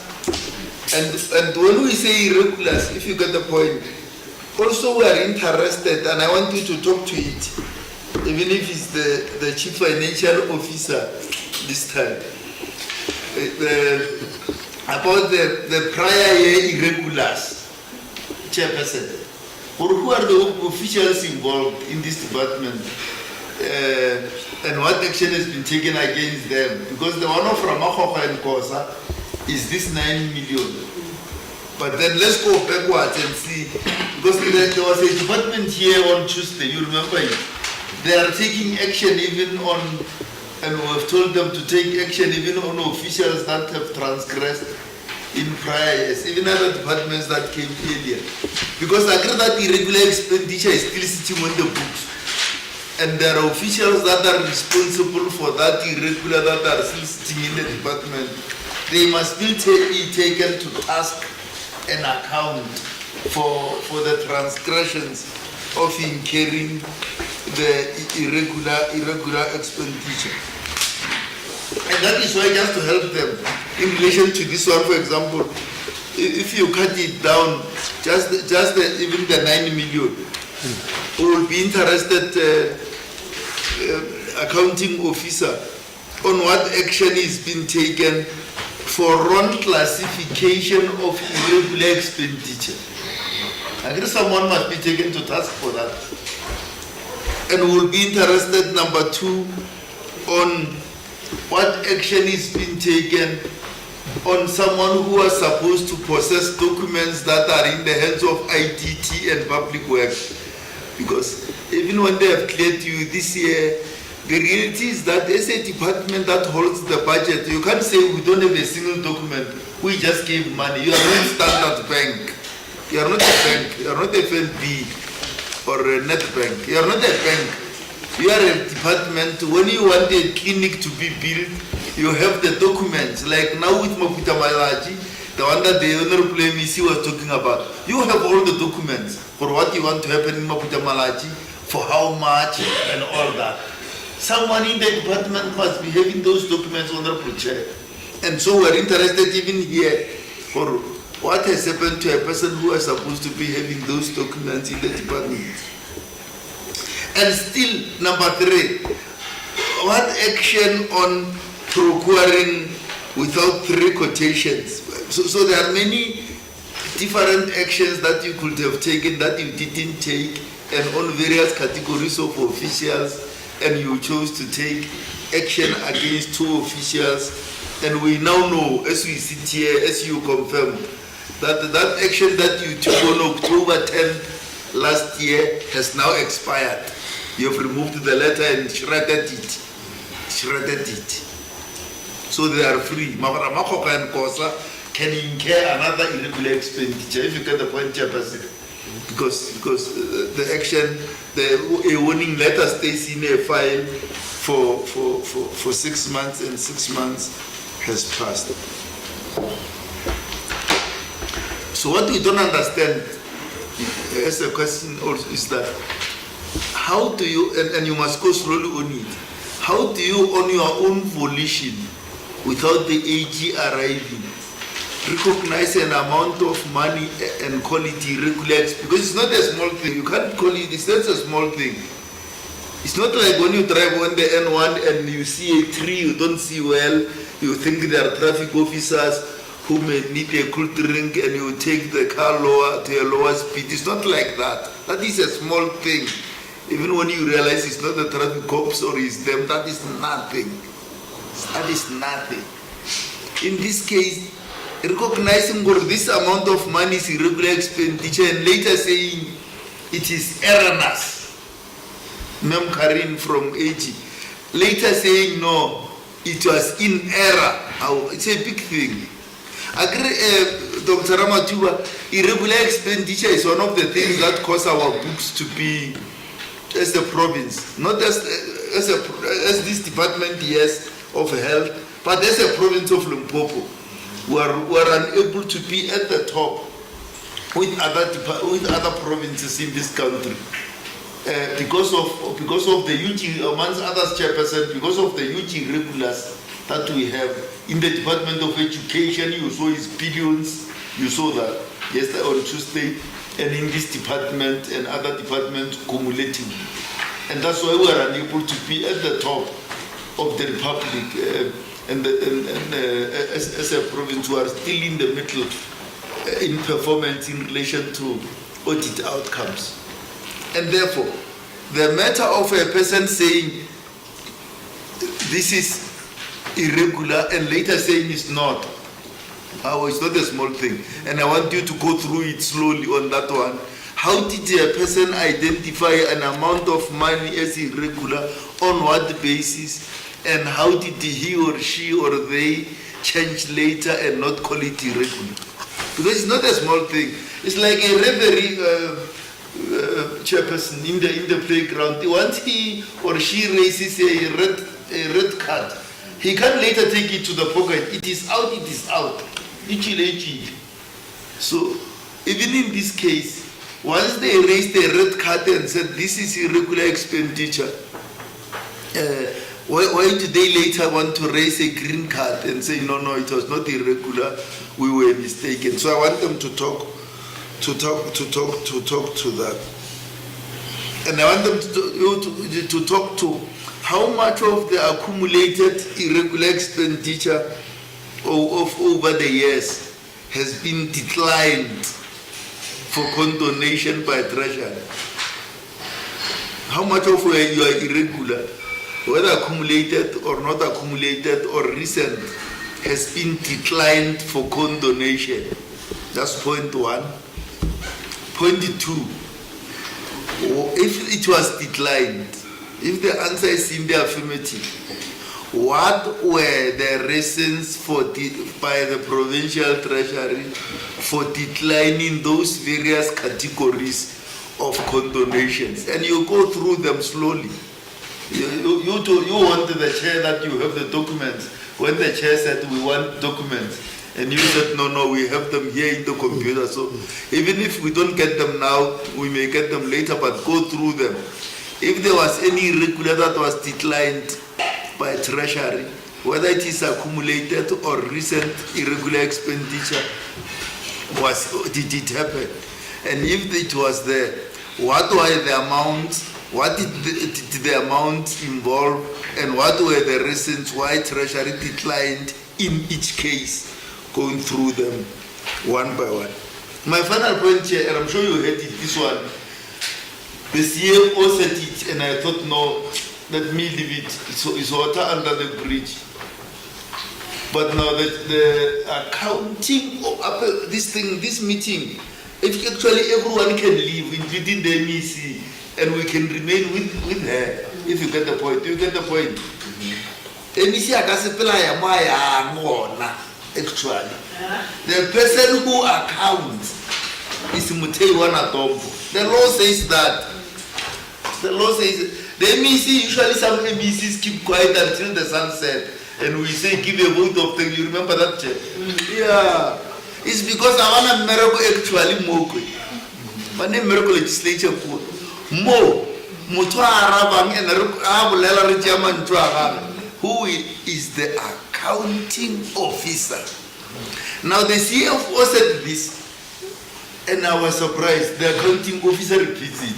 That's why I'm going to mention it. Both of them say we have a very huge budget. This 9 million assessment is nothing. Did you hear them? Who heard them? Both of them said that. The CFO actually said that, and I thought because he's the CFO, while they want to make him a striker, is fine. He's not supposed to be a striker. He's a chief financial officer. Now, when it is said by someone who we came here for, because when you go to a wedding, actually you go to see Munyadi work.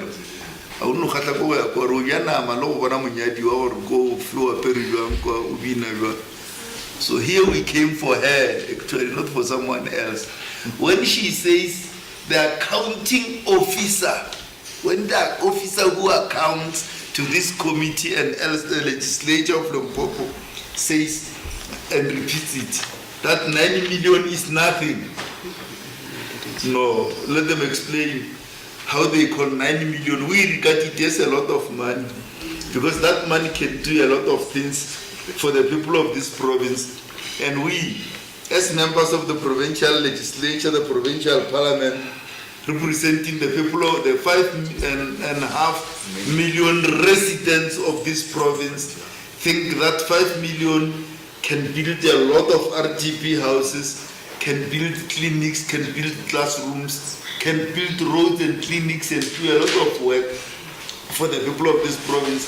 We are therefore very much unhappy and disappointed that the Department of Health in this province of Limpopo has repeated saying 9 million is nothing. Thanks very much. You were still on question 2, and there were 9 questions. And earlier on, you thought I was just making a joke when I said that inform our spouses not to incur frivolous expenditure tonight because they won't be able to something to do. So by look of things, my point will be proven. And all these things that have been said, particularly the response from the CFO, that's why I've advised them. Please, in the process of responding, don't open up reports.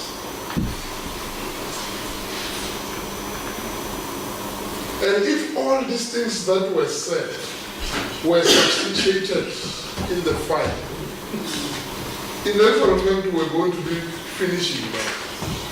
So we're talking a lot of things that are not on record, which effectively means that when that new information comes, we must still read and verify whether whatever you are saying is really what is in that document or not. That is our predicament. You are giving us very beautiful answers, very nice answers, but those answers are not substantiated anywhere. We don't have them yet. And we are working according to what we have here. The issue of undermining the 9 million and all those things, I would not want to dwell much on it. I will not want to dwell much on it. But I want this meeting, colleagues, to agree on a process.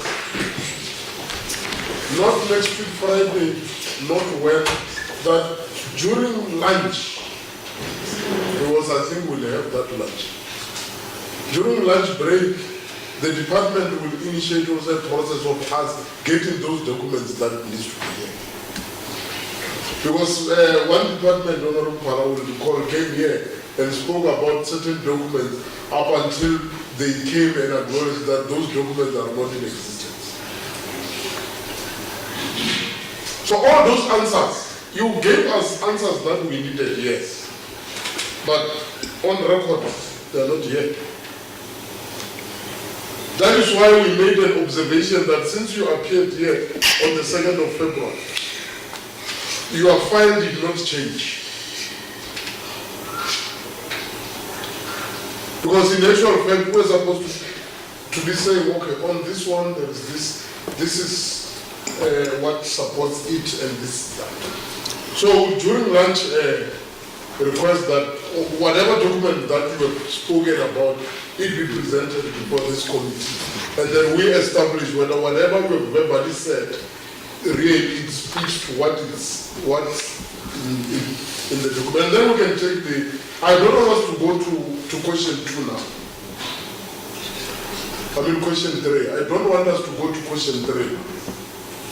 What we are going to get from you would determine, because obviously whatever that you've presented, and I know I was subjective in my approach when I advised that don't open loopholes. In actual fact, I should have allowed you to open loopholes so that you are able to be on top of it. So that was my subjective approach, and I concede that I was very subjective on that. Let's get those documents so that we are able to probe further. Because a lot of things have now opened. And when you open a door that we did not want to enter, we will enter in that particular, we will enter that door. Are we fair in that approach? Because going to question 3 without adequately dealing with question 2, it will not serve any purpose.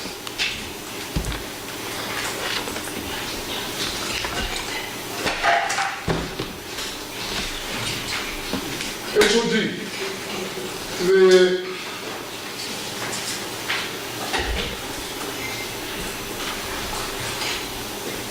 the consequences management. I want clarity. Because I've asked this question and it was not answered. Do we look at the severity of the offense, or we just say, look, final written or written word? Because in terms of this document, what they are not even talking about the final written words.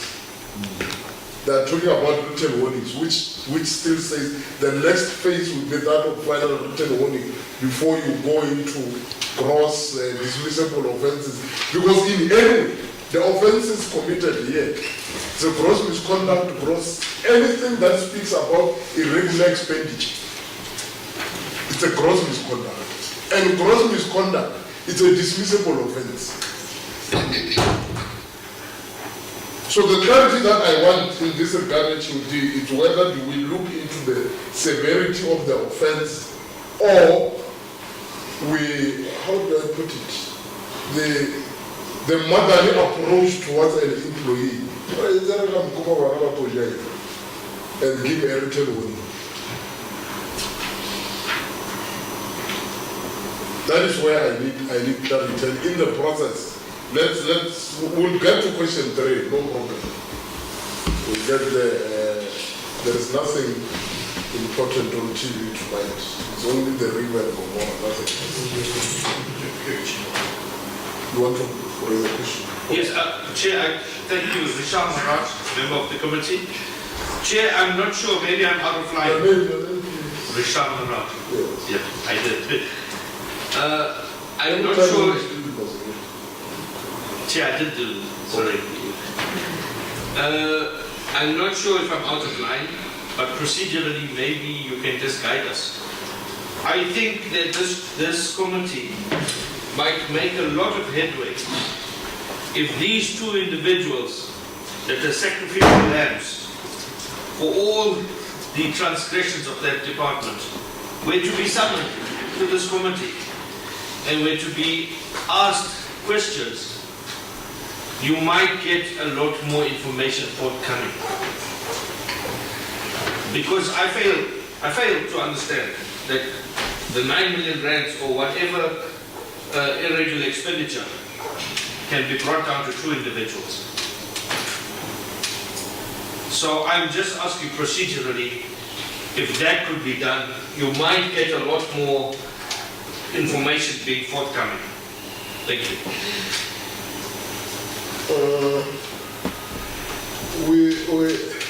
Maybe I'll seek, but in any, you don't just get each and everybody appearing for this committee. It goes in relation to line of authority. Line of authority. There is a certain level that not here, and so you can't even have general workers and cleaners here. Unfortunately, that would not be procedural. That is the unfortunate part of it. It is just that the recommendation. Remember, we have said the last department or whoever that is going to appear here is the premier.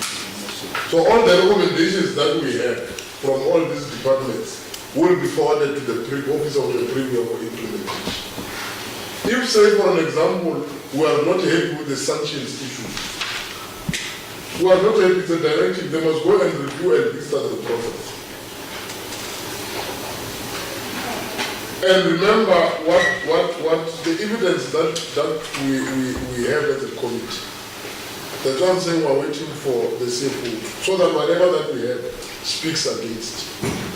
In about 2 or 4 disciplinary cases, where the chairpersons, independent chairpersons of those cases indicated that the department did not even appear or fail to submit the evidence required, or did not appear at all. Which basically means that the non-appearance leads to what? The collapse of the charges. I'm not sure you are aware of this. We have. So consequences management is something else. But anyway, we'll now break. It's quarter to 1. We are going to break and then we'll come back at, normally it is fallacy that we are eating for an hour. We don't eat for an hour, we know. But we'll come back at 13:30. That will be 1:30. And then there will be 2 things will happen in the process. It's eating and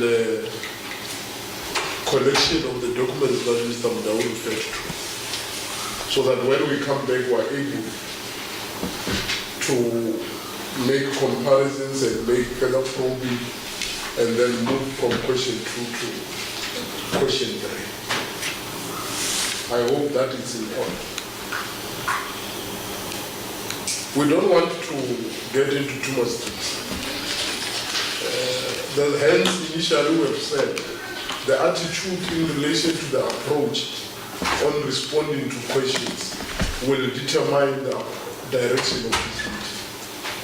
So if where we just wanted to make management of issues, we must just acknowledge and concede that we're trying to manage this issue, but we've erred. Then we move on. We accept responsibility and move on.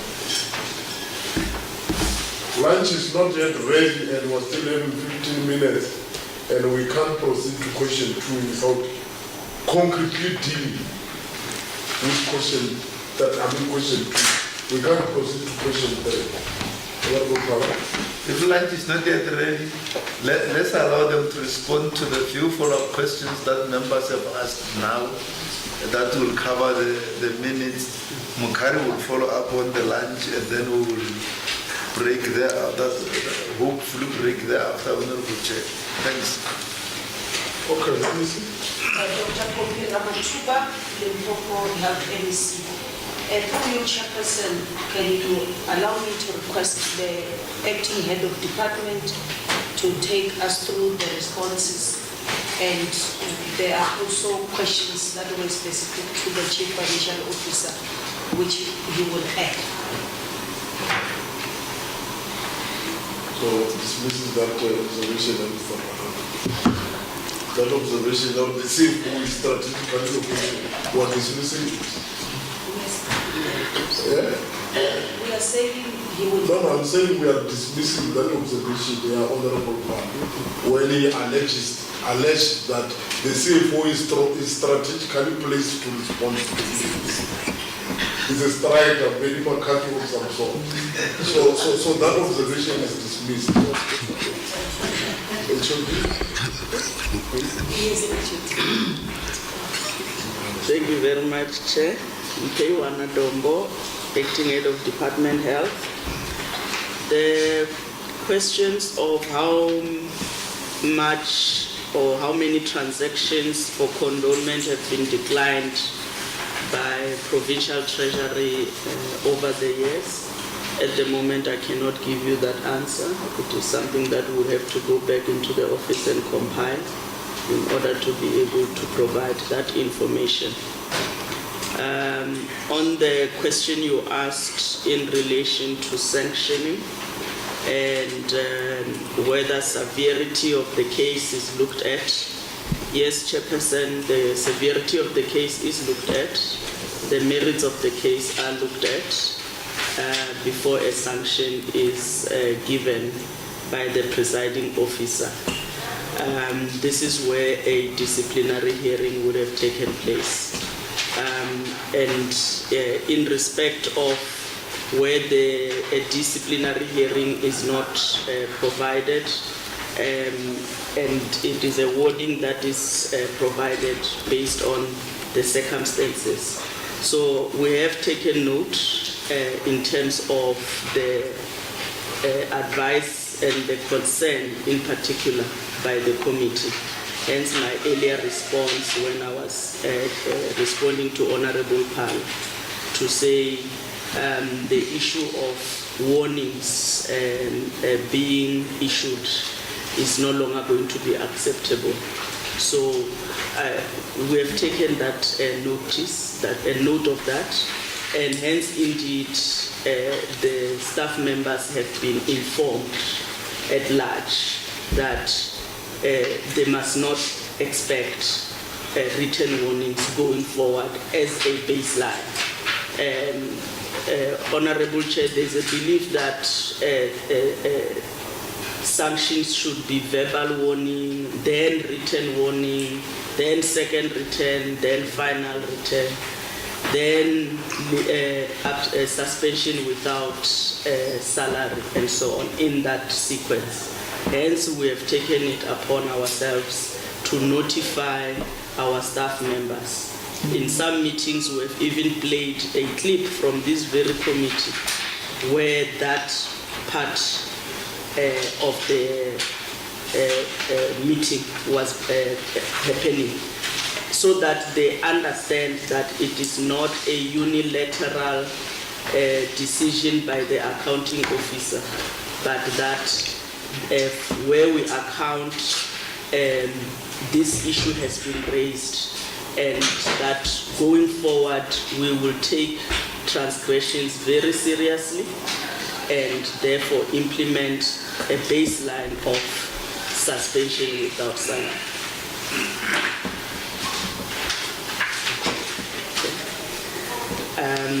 I take your advice, Chairperson, but I will be guided by yourself on this issue of the 9 million. Because in your last comment you said you don't want to go into it. No, it was raised. You can go to it. I think what becomes central is that in terms of the observation made by committee members, is that the CFO and yourself regards the 9 million as a little drop in the ocean, and which comes as a registered concern and disappointment from members of the committee. So now we want to establish the justification, because the impression created here is that you regard it as just a small drop. I want to assure you, Mpeiwana Dombo, Acting Head of Department Health, I want to assure you, Chairperson, that one was not regarding this item, this amount of 9 million as a small amount. I was expressing how the interventions that we have put in place have reduced the irregular expenditure over the last 5 years. Wherein the CFO was even indicating that it used to be 2-point-something billion. So I was showing the movement of the department and how it has taken this matter seriously, such that when you compare where we were before to where we are in the period under review, I would indicate that to appreciate how vast the reduction has come. So even, for example, in 1920, the regular expenditure was at 32.8 million. It reduced to in the next year to lower than that at 19.4 million. And so hence we are taking this matter seriously, and why we are aggressively and continuously ensuring that we are implementing our journey to zero. And hence everyone has been put on terms to say for the year that ended March 31, 2023, we believe based on the trend that we have seen, it is achievable to get to zero. That is why I said what I said. Thank you very much. Thank you, Honorable Chair. And my name is Justice Modown, CFO Department of Health. I think the HOD covered me very well on the issue of the 9 million. It's unfortunate and regrettable on my side, because the way maybe one could have said it, it might have sent, a message that says we are saying it's too little. It's not. We don't even want to recognize one run. That is why we are appreciating the fact that we are supposed to be at a zero. But we were just trying to do exactly what she said. The other thing that I also felt that I need to indicate is the issue of the loan sets. The loan sets, we did not, request re-quotation in that particular financial year. At this point in time, I want to give assurance to the honorable members that we have got what we call a term contract, meaning that we are no longer going to be found wanting on that particular issue of not having 3 quotation when we buy the loan sets. We have already remedied the situation. Thank you. Mr. CFO, my problem is that's why initially I said you give us very good answers, but those answers are not substantiated. That is the limitation that is confronting us.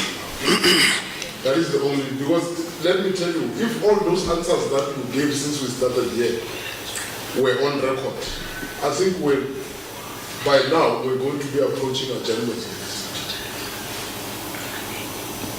You give us answers that we want, but they are not recorded anywhere.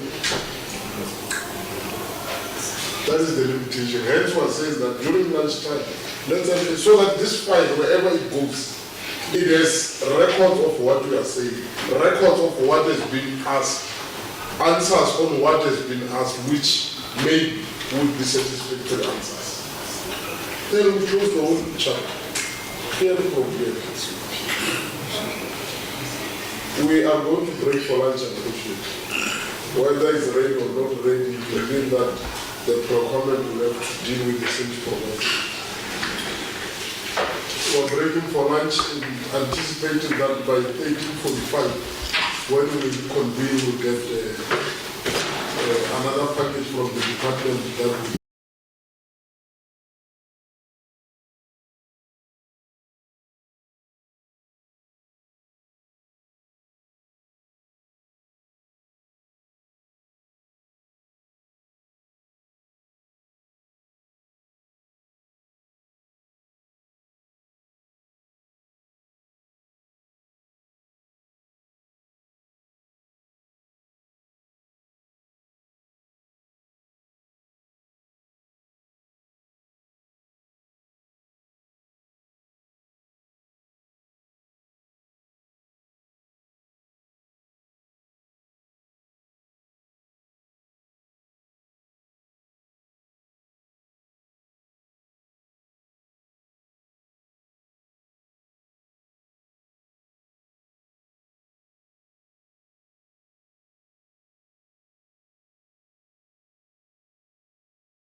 And now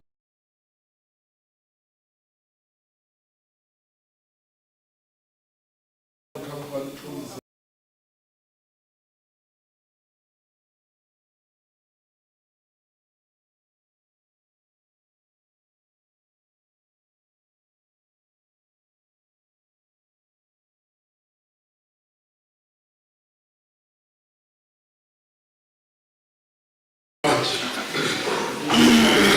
Proceed at a countering pace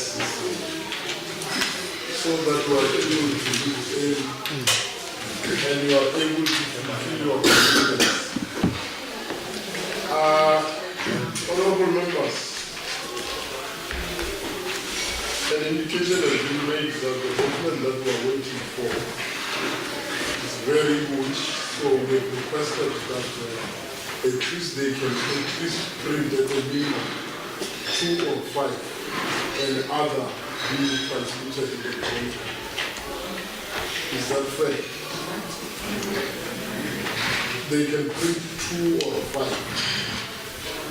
and other documents. How to nice English? Let me put it in a good English from New Zealand. They are going to print a minimum of 2 and a maximum of 5.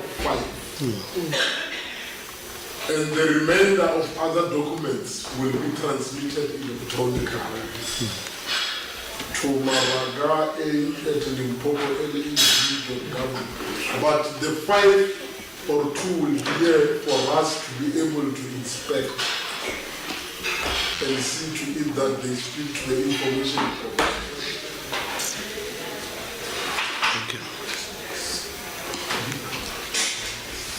Unless if you have memory sticks, then you can download. I don't normally you take those memory sticks and you download these.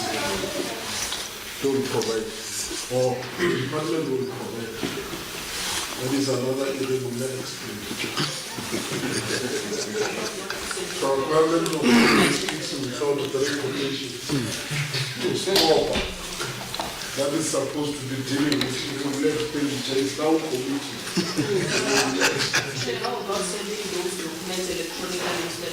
They will send it to Mr. Mukara and Mr. Mukara will distribute it. But let's go to, we can go to question 3. Question 3 is allocated to Maraga and the Maraga T.A. Chilizene Hospital. Yes.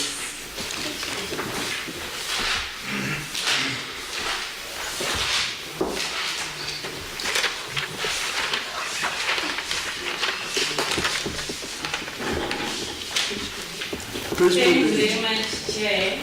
Page 29. Yes. Unalanga Lipichirizi Aniki Maraga, the Morada wa committee has SCOPA. I'm going to read for you question 3, contingent liabilities.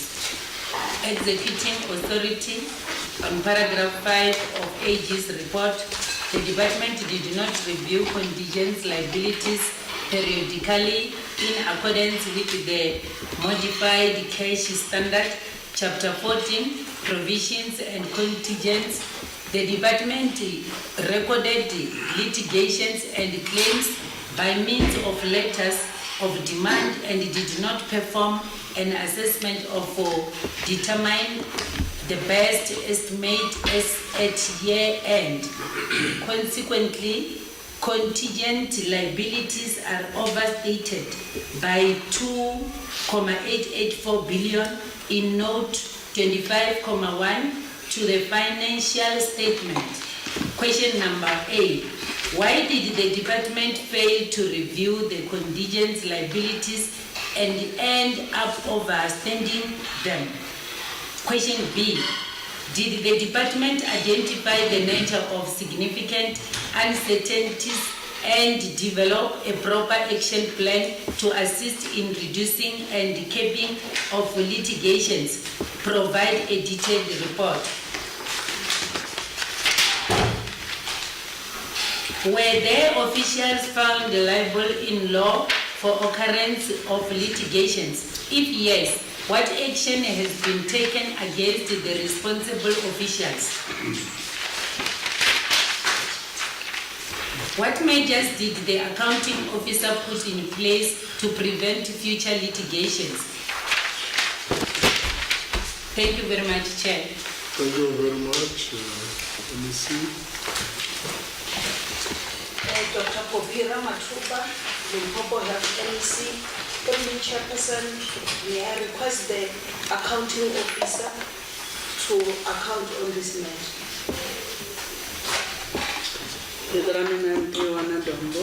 Acting Head of Department. The response to question A is that the department failed to review the contingent liability and ended up overstating them, in that our internal legal advisor conducted the assessments in a manner that was not in line with the AGSA expectations per the MCS standards, and the thought process that was followed by the legal advisor was not documented in the form of a procedural manual. In response to question 3B, the nature of the significant uncertainties has been identified and recorded in the contingent liabilities register. An audit action plan has been developed and implemented, and the action in place was to review the standard operating procedure in line with the AGSA's expectations. In the process of review, the Limpopo Department of Health consulted with provinces that did not have audit findings on contingent liabilities, i.e. Western Cape, KZN and Eastern Cape. However, the latter two did not respond to our request, so we were able to use what was in the Western Cape to obtain an understanding of the accounting treatment of contingent liabilities and assessment of what is the most likely outcome as the amount to be disclosed in line with the merits of each case. The Limpopo Department of Health further requested the Limpopo Provincial Treasury to review the SOP that had been developed and provide inputs and guidance on whether the MCS was correctly incorporated into that particular SOP. The inputs received from Limpopo Provincial Treasury were incorporated into the final draft prior to approval, and that has been annexed as 3B1. The implementation on the current cases, which prompted the reassessment of the existing cases in our register in line with the revised SOP, and the outcome of that assessment, there was a reduction of 7 billion in the contingent liability disclosure, which has been effected through the prior period error. And in this regard, we have attached Annexure 3B2. For the officials,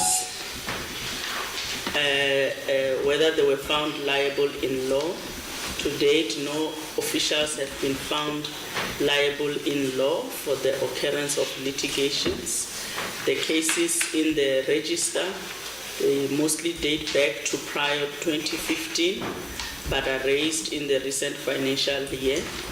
An internal investigation are in progress in respect of matters that the department has lost and those that it has either considered merits, and there is a process at National Department of Health of legislating around the area of medical malpractice in respect of medical legal claims, and the department anticipates that this process will then deal with the matter of liabilities by civil servants in this regard. The measures that the accounting officer has put in place to prevent future litigation, there's a departmental strategy and policy that was developed in October 2021, and this was after a root cause analysis and into the medical legal claims, And then Annexure 3D1 for the strategy and 3D2 for the policy have been attached. The department has also conducted medical legal workshops to healthcare workers in all the districts and to curb medical legal emanating from delayed surgical procedures. The department is implementing the Rural Health Campaign, which deals with surgical backlogs in the province. And as at December 2022, 6,000 procedures have been done through this particular campaign. And in terms of maternal health, the maternal health standards for Limpopo were introduced in 2019 to reduce and prevent medical errors in the management of pregnant women from antenatal period to post-delivery. Thank you very much, Chair.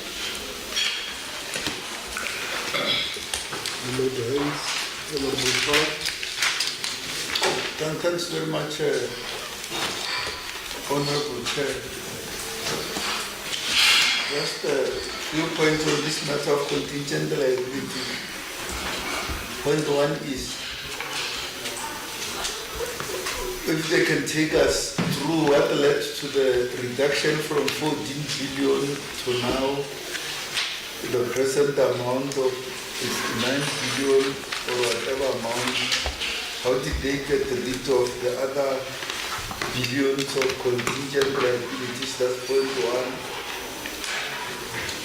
Point two is, for this transgression that is now here, now that it is here, the AG identified it, Honorable Chair, as a transgression in this case of not identifying it correctly in the books. For that transgression, was the action taken on any official? If there was, the third question is, what action has been taken in that regard? Question 4 will be,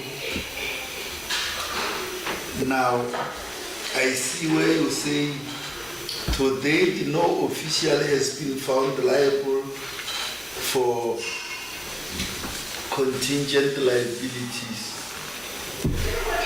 And if you look at that annexure 3.1.3.3, whatever, you will find that there are hundreds upon hundreds upon hundreds of cases of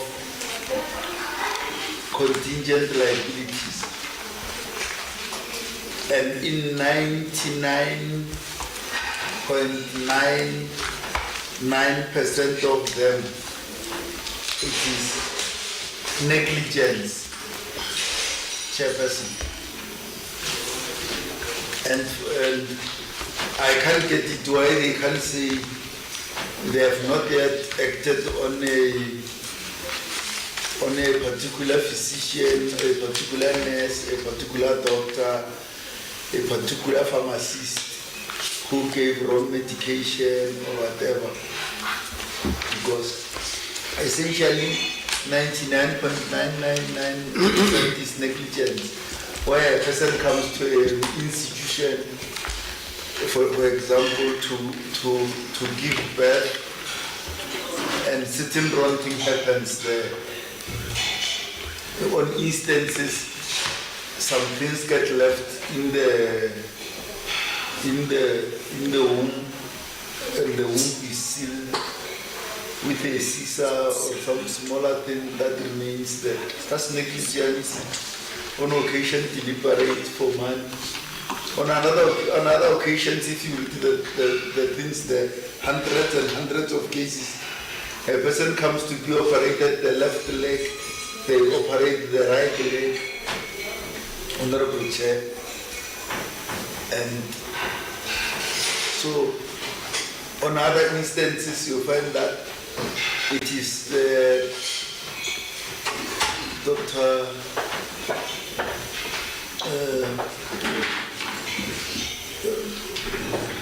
accounting officer,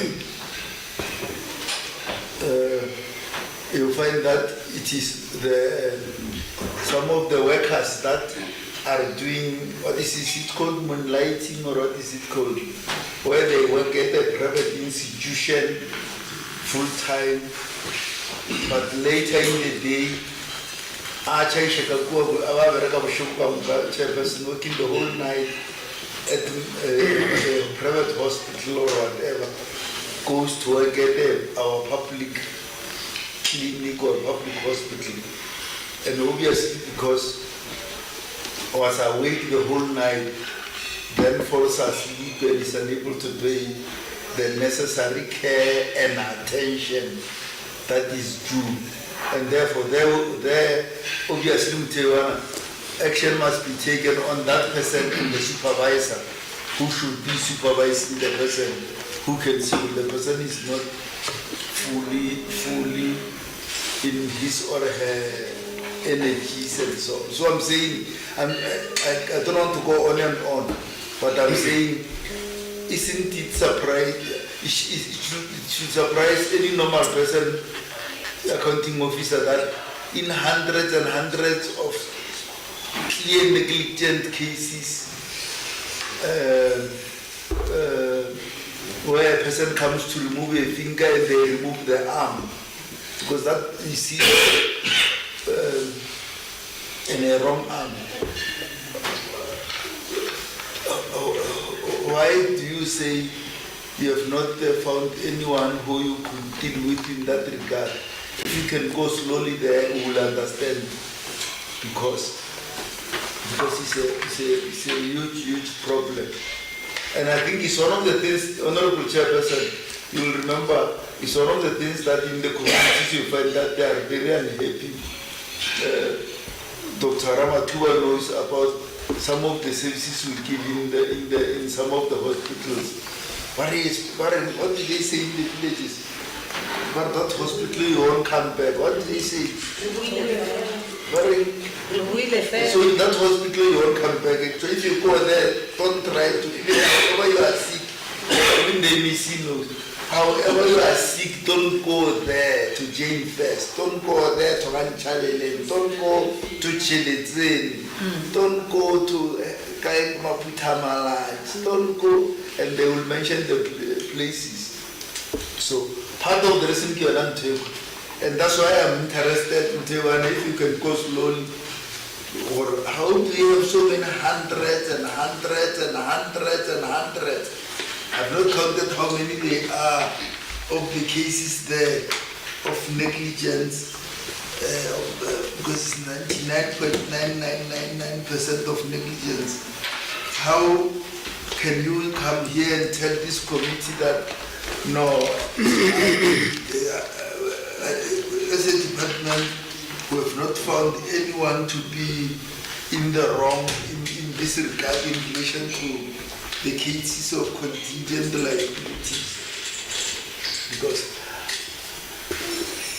Because my final point, Chair, is that there has been confession by lawyers in some of the sessions that are held by them, and some of the work that is being done by the bodies that control lawyers, that there was collusion. On instances there is collusion between some lawyers and some health professionals or health workers, even when they are not professionals. Because if you are not a professional, even if you are a cleaner, you can turn off the machine in an ICU, I don't know because you are sweeping there or mopping. So not just the professionals, even other categories of people who work there. So I'm saying I can't get the point that you have not got an official, just one or two or whatever, to make an example of in relation to this area, that we can deal with people who we find that they are involved in this area of health negligence. Thanks very much, Honorable.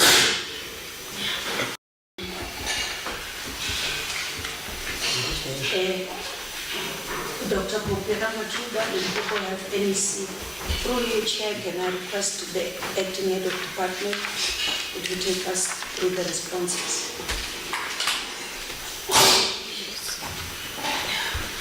Wana Dombo, Head of Department Acting Health. For the question on the reduction of the contingent liability amount from 14 billion to 7 billion. When the cases were reassessed using the new developed SOP in line with the guidance provided by AG and after our benchmarking, those reassessments are the ones that led to the reduction. So for example, where we had used letters of demand, we found that it is best to use a summons, because that is when the case is actually before it's registered with the court and will sit. So that was part of the assessment. So that led to the reduction. So also looking at what was demanded within the summons, assessing whether that amount, looking at similar cases, was realistic if the case were to go against the department. So it was assessed against other similar cases and their outcomes. And then the assessment will then indicate what is the realistic amount.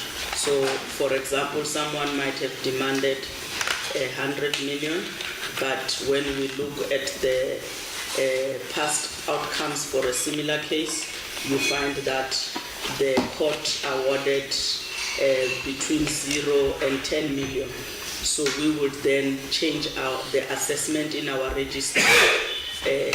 Apart from the column stating the summons, then we'll have the column of assessment, which will then indicate the 0 to 10 million. So that is what caused the contingent liability to then reduce accordingly. It was on the basis of those reassessments based on that particular SOP. In terms of the issue of the action,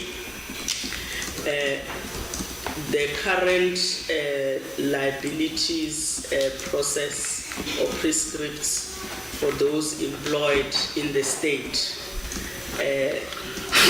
when the state is sued, if I can put it like that, those civil servants are protected. As a result, the medical legal claims are always made against the political head and or the accounting officer. So hence the response says liability in law, no one has been found because it's not possible under the current legal framework. And that is what the National Department of Health is seeking to change, such that health professionals and or any other worker, employee, if I may put it like that, who may have caused that act of commission or omission in the course of their duty will then also have a legal claim. So this is the current prescript is what has led to public servants not having medical liability insurance, whereas those in private do have such a cover. It is because of the current legislative prescripts that protect them as civil servants. So until and when that is changed, it means that in terms of liability in law, those individual health professionals, that would not materialize. What the department does is, if there is that finding, its recourse is misconduct. and then to follow the prescribed procedures for misconduct in line with the DPSA prescripts. So that is what we do, Chairperson. The complicating thing is that you will find summons may be given for an event that happened in 10 years or 15 or 20 years ago, depending on whether such matters prescribe or not. And so you may then find that by the time there is even a court sitting and a conclusion to the court case itself, those professionals that were involved may not even still be in the employ of the state. So that is one of the complicating issues that even as we speak, we do get summons on for events that happened quite a while back and so on and so forth. And therefore, the item that indeed we need to strengthen is the issue of misconduct as and when the cases happen. So sometimes one may not be aware because the patient lodged independent of what the supervisor may detect. And so as a department, currently we are following the procedures and framework that have been put in place by the National Department of Health on adverse events and the reporting of such. Thank you very much, Chair. Dr. Popera Matuba, maybe through you, Chair, just for one to add, probably SCOPA as an inflation body might assist. This could be the diagnosis that some of us, when we're sitting alone and think, there is no, I think, appetite to fast track the accountability law so that, because what we proposed, even prior my other life, before becoming an executive, to say, to cap the medical legal in the private sector, because medical legal and quality of health care goes together. For the mere fact that people are litigating us, it means they receive substandard care. In the private sector, because you are being litigated as an individual, and it comes from your pocket, and on a monthly basis you are supposed to pay this insurance to cover. Obstetrician at some stage they were paying around 800,000 just to cover, to practice as obstetrician. Now in the public sector, we just work.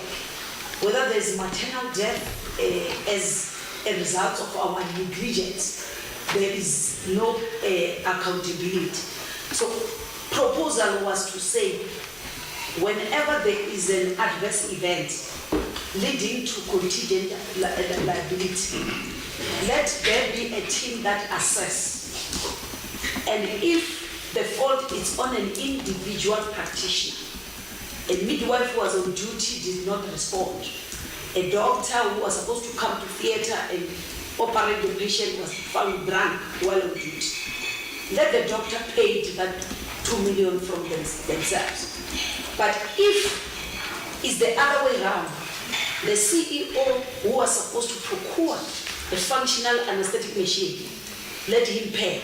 If it's the district manager who's sitting with the budget, let him or her pay. If it's the DDG or the HOD, let her pay. If it's the CFO and Chief Director Supply Chain who decide to prioritize other things rather than this, let them pay. If it's the MEC as a political head who has failed to provide political oversight, let her pay. If it's provincial treasurer, when we make a submission to appoint an obstetrician in Chilizini and they tell us about the note whatever and refuse and the death happen, let treasurer pay. And I think, honorable members, if we reach that level, there will be accountability in the public service which will lead to the improvement of quality of care. But we don't want to come up with that because if we say individual professionals must pay, unions will say, even you, when it's you who are at fault, you must also pay. So we don't want that situation. And until we reach that level, we are still going to have these problems that we are still sitting with, Honorable Chair. So unfortunately, that's where we are sitting. I don't see us having that particular appetite to push this particular law. Okay. Any other input from the department? On the achievement of service delivery planned targets in line with the annual performance plan, and neither did the issue of the Cuban students, because they were still proceeding with their studies, and the vehicles that were to be procured were procured without the escalation price. In terms of the officials that caused the matter, especially in relation to the COE aspect on calculations and assessments for the pay progression and COE liabilities, it was the DDG Corporate Services, Mr. Mawasha, the Chief Director HRM, Ms. Kapula, the Director HRD, Ms. Tema, and the Director HRM, Mr. Mabila. The action that the accounting officer took against the responsible officials, there was consequence management that was implemented for the inability to carry out these officials' key performance area in a timely manner, and which include the identification of possible underspending on the budget that is allocated under their budgetary items. The underspending has an impact on future budget allocation and risk of overspending due to payables and accruals being carried forward. So the annexures on those consequence management is annexed as 4D 1.1 to 1.4 respectively. The action that the accounting officer has put in place to prevent underspending of the budget is that the accounting officer has initiated monthly budget review meetings which discuss the monthly spending, including progress challenges, mitigations, and intervention where required. And those meetings have been taking place from September 2022. I thank you, Chairperson. Any additional information?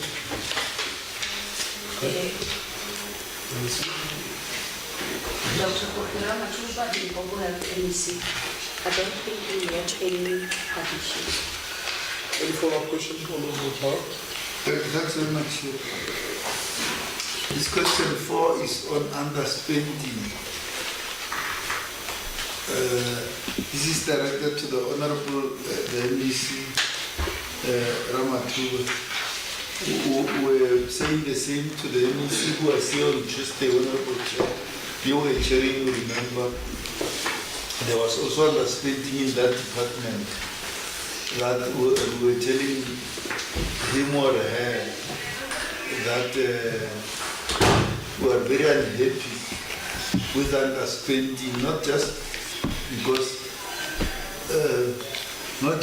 we are unhappy or not happy, but because underspending generally we frown upon it as the Standing Committee on Public Accounts, because it's one of those areas where the people of the province should have got certain services, but they couldn't get them because money that was budgeted for CFO Mutau was not spent in the year for which it was budgeted for. And in this case, as we are talking, is 120 million. There was a similar thing in the department that was here on Tuesday. So Dr. Ramatuba, this is a matter that is on your doorstep. We think we should talk to it that the issue of underspending, because we are very unhappy on such a matter where money goes back. That's point one. Point two is, I see there in the last sentence, in responding to what cost, then what constituted the 120 million under expenditure, you talk of EMS vehicles. I don't understand what they are saying there. Maybe my understanding of Question. Would allow the department to respond, and then thereafter we'll show on this question. Dr. Kofi counties. So to be on the safe side, to avoid another transgression of spending money we don't have, we then look at the budget and make our own estimations and put that. That's why you remember that previous year we were under fire when we had to ask 100 million and the city had to, you remember a chair, the city had to be called by Treasury to get us 100 million to pay the procurement program because we just budget from nowhere. So that is why this time around we put a budget of 115 million. Guess what? National Treasury give us a bill of 41 million. Therefore, you would have a 59 million under expenditure. That is why the problem was there. And on this one, the people who must be charged should be national. And through SCOPA, we hope the matter will be escalated at that particular level to say somebody must account why are we not being assisted as province. The same goes to the one of the EMS vehicle. Every year we receive new price list. So when we budget, we know price escalates. So I think what we are trying to say here is to say we budgeted with the view that there will be price escalations. We want to buy 50 ambulances. We know. I hope, Honorable Chair, that the MEC will confirm later. She is now sitting in the position of an accounting officer. My apology through you, Chair. Unfortunately, I was trying to account to my under expenditure, but the honourable member is quite right. I am taking over things that are not mine. And through you, I think I've responded to... You are inviting problems. Yes, I've responded to what is directly affecting me. It's just to show you that, Honourable Chair, I do oversight and I do get reports and I interrogate them. Hence, you can see sometimes I can articulate on some of this issue to say I'm not like sleeping on duty. So, but through you, Chair, can the HOD explain... This sitting is for the officer who accounts. Honorable HOD. With the Ramina in Tewana Bombo. On the question of the one that was directed to me was the 1.3 million on EMS, where Honorable Pala said he didn't understand what we were saying. So we were trying to indicate that vehicles are procured through the transversal tenders that are arranged by National Treasury. And part of that, there is a price escalation that is applied every year. And we, being aware of such a price escalation, we will then budget accordingly in line with that particular advice. So sometimes what happens is that the price escalation, let me give an example, might have been indicated as 4%, but in the end, what is actually realized is maybe 2.5%.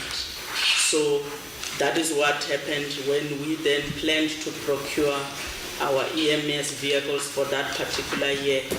The price escalation percentage did not reach the one that we had budgeted for, so there was a remaining amount of that 1.3 million from that particular budgeting item. So that is what led to 1.3 million remaining as underspent on that particular item.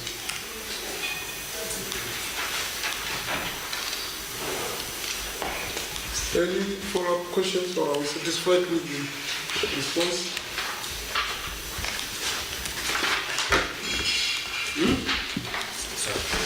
In the absence of any follow-up questions, we go to question number 5. Question 5 allocated to Honorable Silano. What is happening? After lunch, you are more active. What is, you want a comfort break? No, we are fine. No, you're not fine, you're not participating.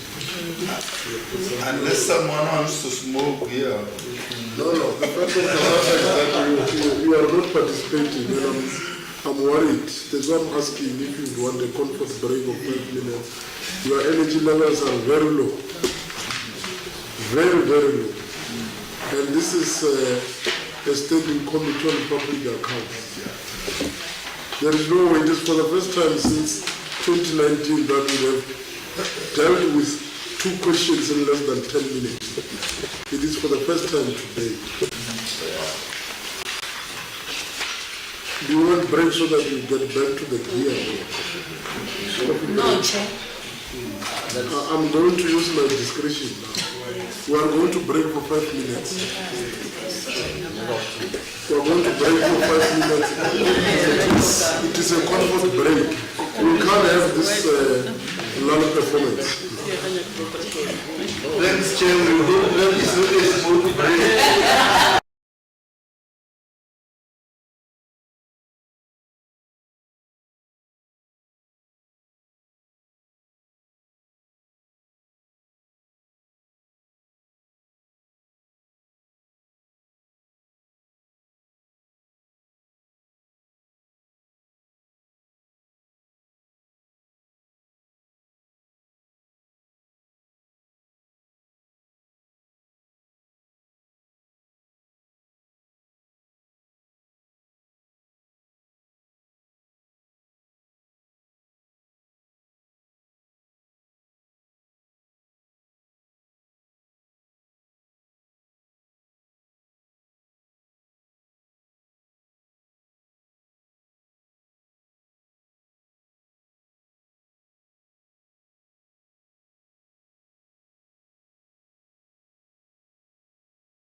with the advice from the MEC that we can proceed with the meeting now, we are going to proceed.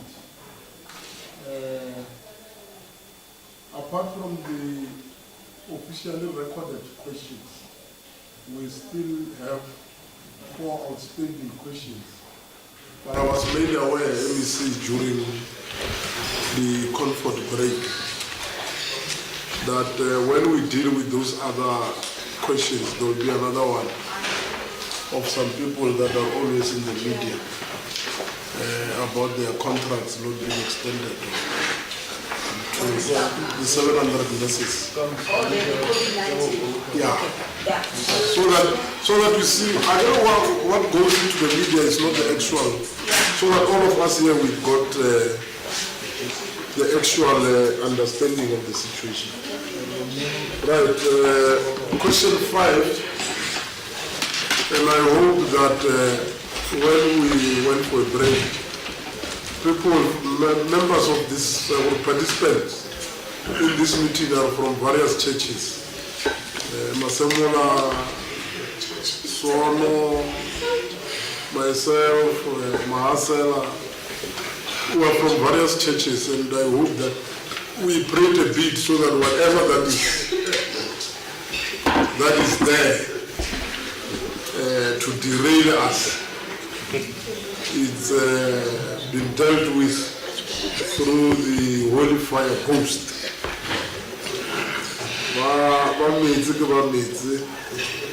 Holy Ghost fire, Holy Ghost fire.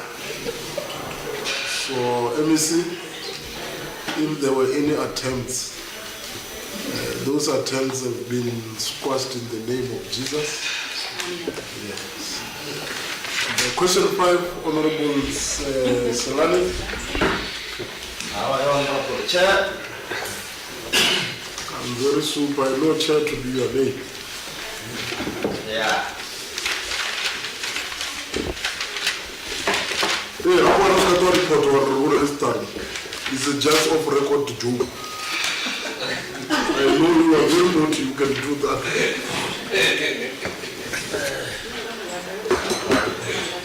Hey, Matumbu can Chair, report. do I clap question 5 and 6? Yes.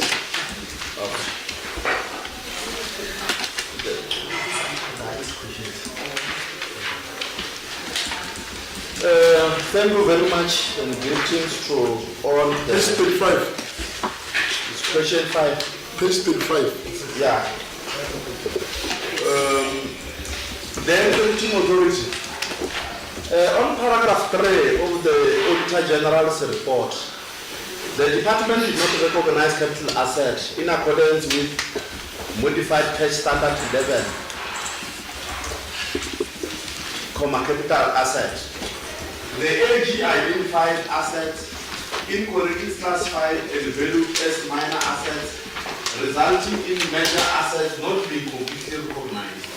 Consequently, major movable assets, major movable tangible capital assets were understated by over 514 million in note 39 of the financial statement. In paragraph 4, the department did not implement adequate internal control for the reinstatement of movable tangible capital asset. Why did the department audit action plan fail to prevent the recurrence of this particular finding?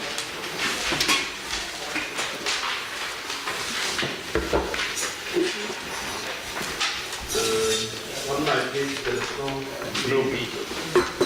I think It should be the same or you can less. notice it. Who are the responsible official? What action has been taken against the responsible officials?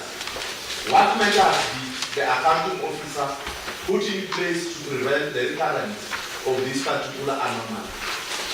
6. Question 6 is on the annual financial statement and annual report. Executive Authority. On paragraph 31 of the Auditor General's report, the financial statement submitted for auditing were not prepared in accordance with the prescribed financial reporting framework as required by section 40, subsection 1B of the PFMA. Why did the department submit the financial statements which were not prepared in accordance with the prescribed financial reporting framework as required by section 40, subsection 1A and B of the PFMA? What action did the executive authority take against the accounting officer, chief financial officer, and senior managers? Why did the measures put in place by the accounting officer fail to prevent the recurrence of this particular matter? What measures did the accounting officer put in place to prevent the recurrence or this particular anomaly? And you must provide plan thereof. Thank you very much, Honorable Chairperson. Thank you. Both questions can be dealt with by the Department of Ministry. Dr. Popira Matuba, the Department of Policy. Through the chair, I request Dr. Mkiwana Doko, the accounting officer, to take us through question 5 and 6. Mkiwana Dombo, Acting Head of Department Health. In response to 5A, the department's audit action plan failed to prevent the recurrence of this finding. In that A, ordinarily the department conducts physical verifications with the aim of completing them by the 31st of March of each financial year. This is followed by resolving the exceptions identified during that process and followed by the valuation of eligible assets by the end of April. Unfortunately, the external audit process was delayed since 2020 due to COVID, and this led to the 1920 audit report being received in January of 2021 as opposed to the norm of receiving it in September 2020.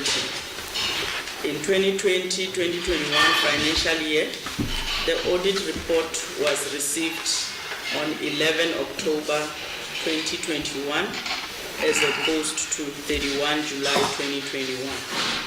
The audit action plan was then developed in relation to the received audit report and finalized in November 2021. And as such, the commencement of the physical verification was delayed by approximately 4 months and only concluded in April 2022, such that the department only had 1 month available to conduct both the exception report and valuation. Therefore, the management oversight was compromised. This situation was exacerbated by the departure of a key official, I beg your pardon, within the unit during the period in which the physical verification was to be finalized and for valuations to commence. The item C, the responsible officials were the Chief Director Supply Chain, Mr. Kosa S., the Director Asset Management, Mr. Simatlati, and the Deputy Director Asset Management, Ms. Lisele B. The action that was taken against the responsible officials was consequence management to the Chief Director, annexed as 2F1. The Director Assets resigned immediately after the audit in September 2022, and unfortunately, because he resigned prior to the receipt of the report, it was not possible then to implement consequence management. The Deputy Director of Assets transferred out of the department at the end of February, and also at that time it was not, consequence management could not be implemented. The consequence management was implemented also in consultation with the labor relations, and where we looked at the misconduct and the assessment for the valuation of assets, using the fair valuing of assets that do not have a value or have a R1 included on the register as per the valuation guide by provincial treasurer. The fair value adjustment does not represent a cash flow or a loss of assets, and the adjustment is a representation of the deterioration and current condition of the asset. And so the misconduct was identified due to incorrect interpretation of the reporting requirement, and as a result, a warning letter was identified as the appropriate action for that item. The measures that the accounting officer put in place to prevent the recurrence was that 2 officials have been appointed in the asset management unit to assist with technical understanding and application of valuation requirements. And these officials are members of the South African Institute of Chartered Accountants with extensive experience in external audit, advisory and accounting services, which includes the preparation of financial statements. A project plan was also developed to address the valuation issues and was in progress at the time of documenting this. Now, the plan includes monthly reconciliation of current year additions from BAS to the asset register. It also includes conducting physical verifications to confirm existence and to address the completeness of the asset. And the verification is key to the valuation process, as the condition of the asset is the determining factor on the estimated useful life to be applied. So the status of verification is also subject to monthly review. The valuation of asset eligible for valuation from December to 15 December. So the department planned to submit the asset register in February of 2023 to the AG for an interim audit to assist with early detection of issues, such that if there are any, it would allow the department an opportunity to revisit the population between March and April for any adjustment that may be required prior to the finalization and submission of the AFS in May. When it comes to question 6A, the department submitted the financial statements which were not prepared in accordance with the prescribed financial reporting framework as required by section 41A and B of the PFMA paragraph, and is included in the report where the misstatements identified in the audit are material, in that material misstatements were identified in 2 areas.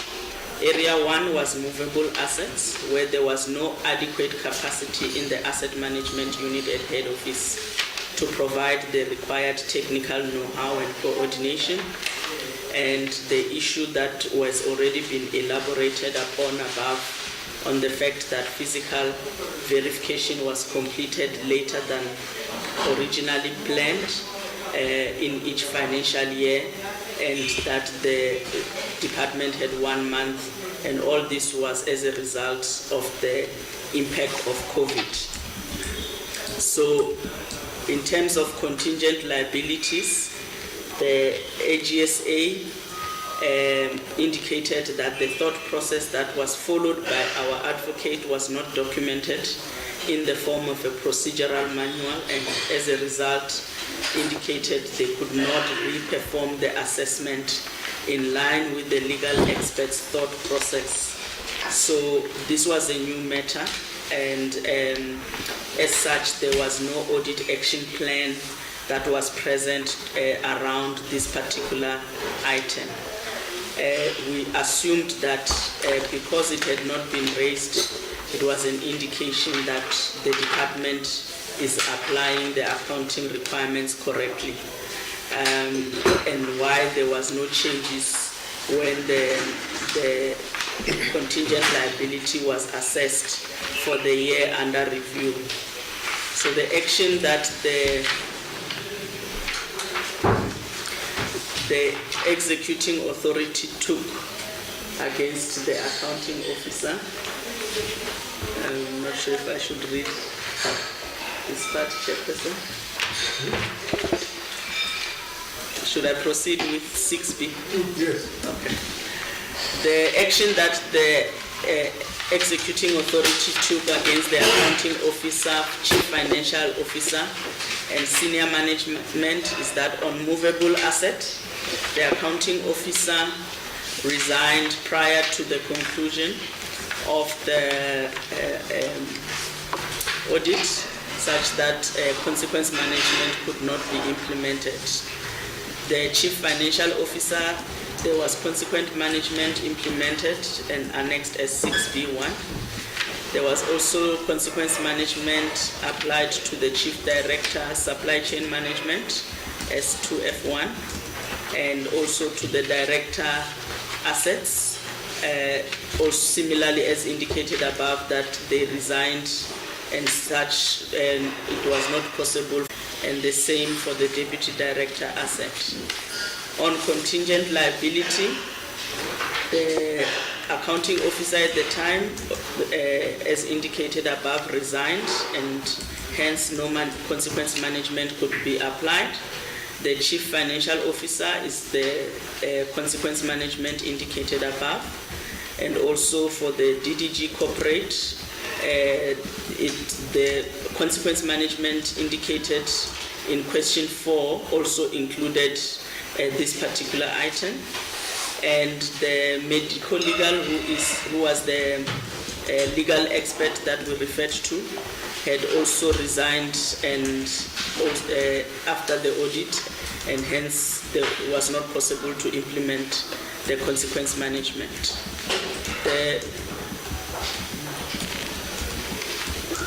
In terms of 6C, the accounting officer failed to prevent the recurrence of the matter, in that the movable assets, in respect of movable assets, the issue was occasioned by the impact of COVID, such that the timelines that the department ordinarily follows was not possible, and this is as elaborated previously. And similarly, in respect of contingent liability, that this was indeed a new finding, and hence there was no audit action plan that was put in place to address a recurrence like in other areas.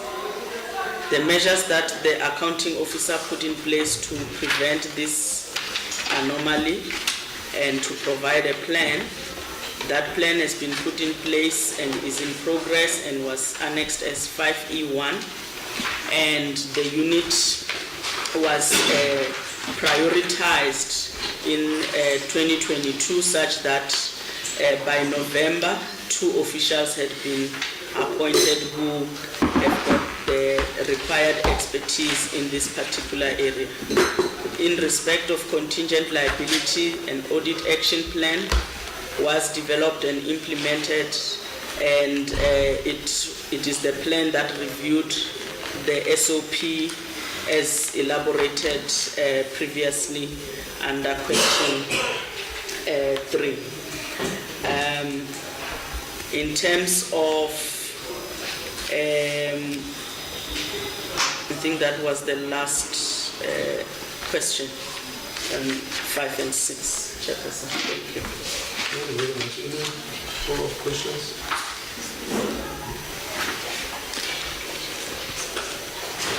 And I'm made aware to alert you that page 44 of the file, which deals with question 7, is missing. Page 44. It's missing. So in the process when we're dealing with follow-up questions, I think we'll get that from the department. Honorable Pala. Thanks very much, Honorable Chair. I'll start with question 5 and then proceed to question 6. because they were asked together by Honorable Salani. In relation to the issue of movable assets on question 5, my first question is, why has this matter been allowed to occur again? Because the Auditor General says there that this matter is recurring. That's the first point. The second point is, why was there no audit action plan to respond to it? Because it was occurring again in another financial year, other than the years in which it has occurred. There should have been an audit action plan to respond to this audit finding. Why was there no audit action plan? My question 3 is, in an earlier discussion, Honorable Chair, we were talking about an official who is the general manager responsible for supply chain, against whom action was taken, and it was a warning letter. You remember that in the morning. Now, we note that other than being responsible for that, those offenses that we were talking about in the morning around irregular expenditure in the question 2, his name appears again here in relation to movable assets and also in relation to, so it means he should be facing several offenses. So we want them to talk to that. This is not just irregular expenditure, because in the morning an impression was created that he was only facing the offense in relation to the department incurring irregular expenditure. So now we see him appearing again and again and again, looking at it, so that they can explain in relation to Mr. Kosa, or that letter is for what transgression, or is a general dealer. In the past there were shops that were called the general dealers, where they were selling from paraffin to chewing gum, to clothes, to archer. Such stores were called the general dealers, and they do Kosa, anything you do, this is one letter, you pass. Does it work like that? Let them talk to that. Whether the letter is a general letter similar to a general dealer, that once he has got it, it cleans off any other transgression that he went through. This is in relation to question 5. Chairperson, in relation to the annual financial statements.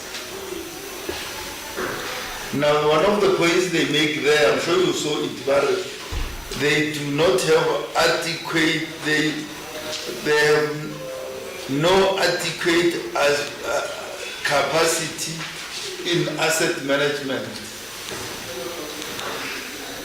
I don't know what that means. I want them to talk to that.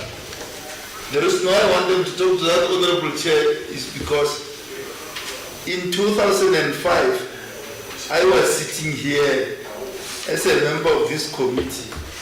In 2005, I was the MEC for health, sitting where Dr. Ramatua is sitting, and Dr. Chris was the HOD for health, sitting where Dr. Mtewan is sitting.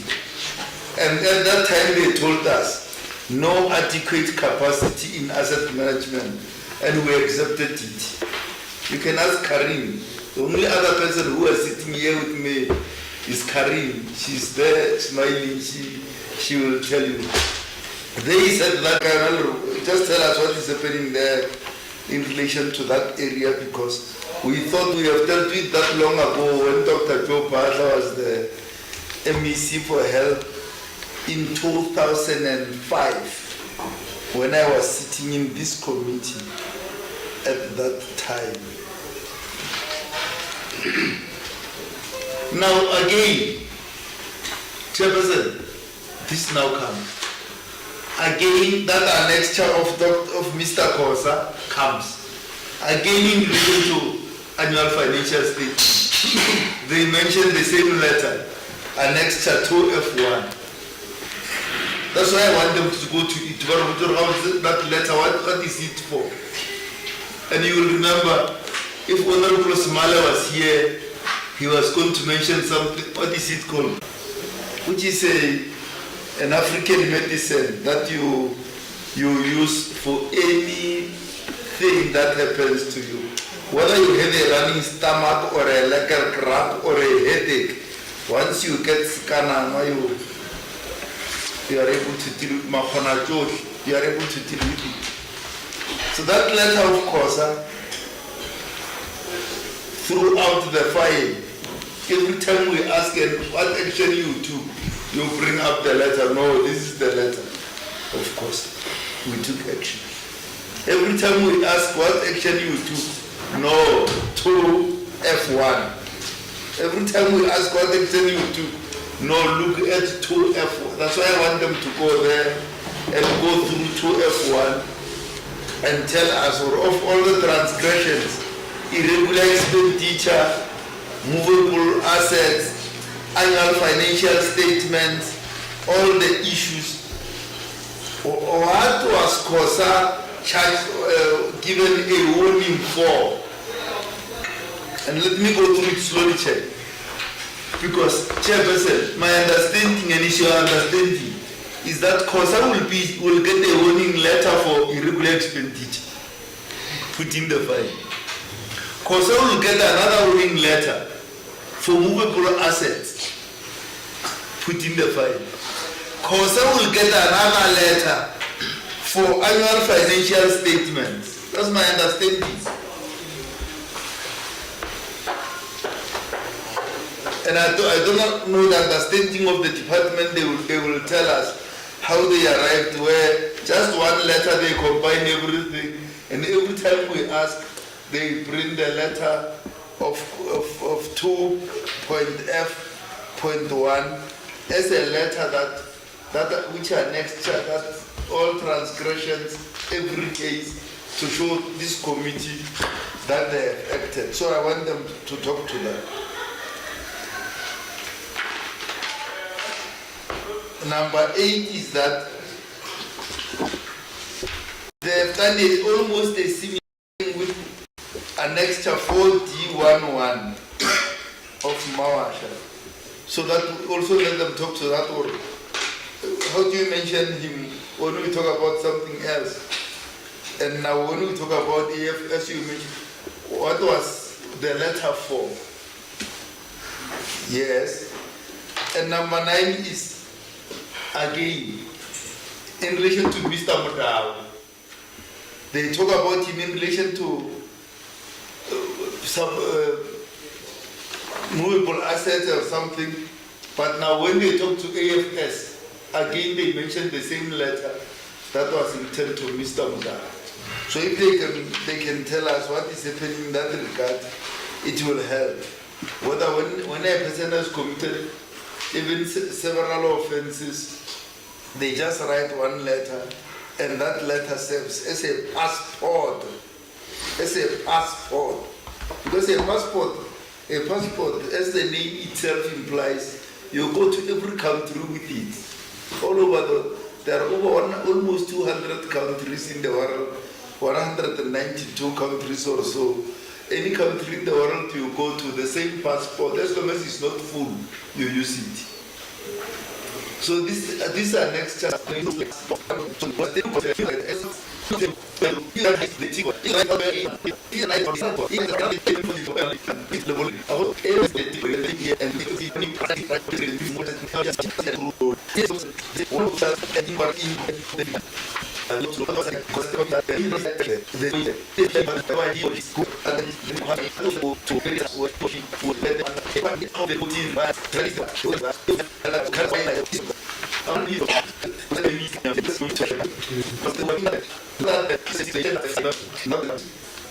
Why was the officer allowed to resign and leave even when she had not fully accounted? This is one of the examples of the things that she had not dotted the I and not the T before she resigned. Because you understand that way. That's why it's finding 1 month is your essentially 12. That is the thing of finish up. You finish. That is the problem with design. So question here on play is why was the previous accounting officer allowed to resign and leave when she had not yet fully accounted? And an example is in relation to this matter of the annual financial statement. But when you say the 30 days or 1 month period of this, what kind but you serve 30 days or something more, a longer period, if you look at the boards, some even serve longer, is precisely to close up the things that you have in your. So let's hear what she released. And is that well special education, but that stopped her mentions, but that will come in cost. Thank you very much. I've just got one question.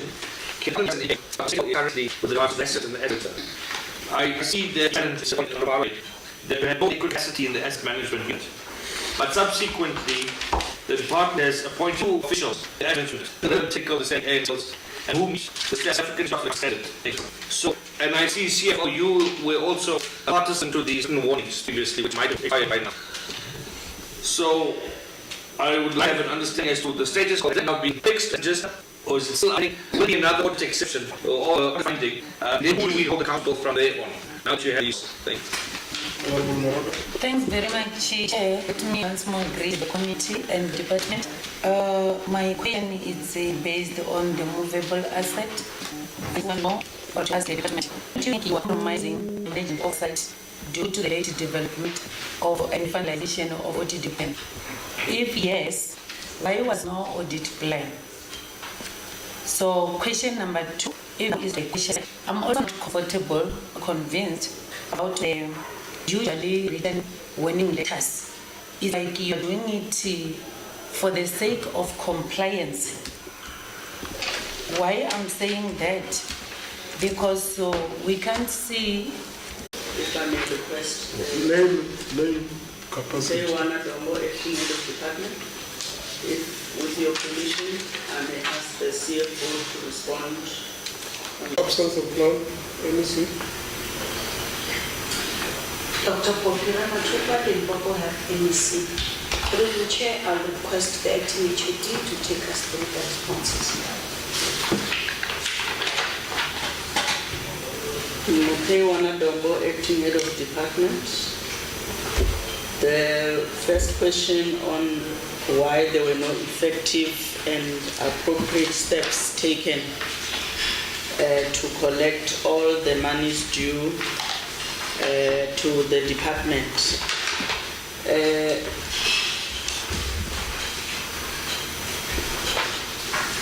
Can I also request that question 1 and the second question, which is about the reasonable steps not taken before writing off the debt, and also question 3, that it was not in line with the manual covered by the CFO.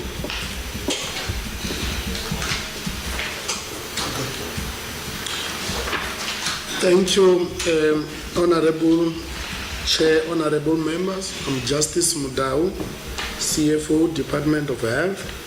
Question 1, why effective steps were not in place to collect all monies owed to the department?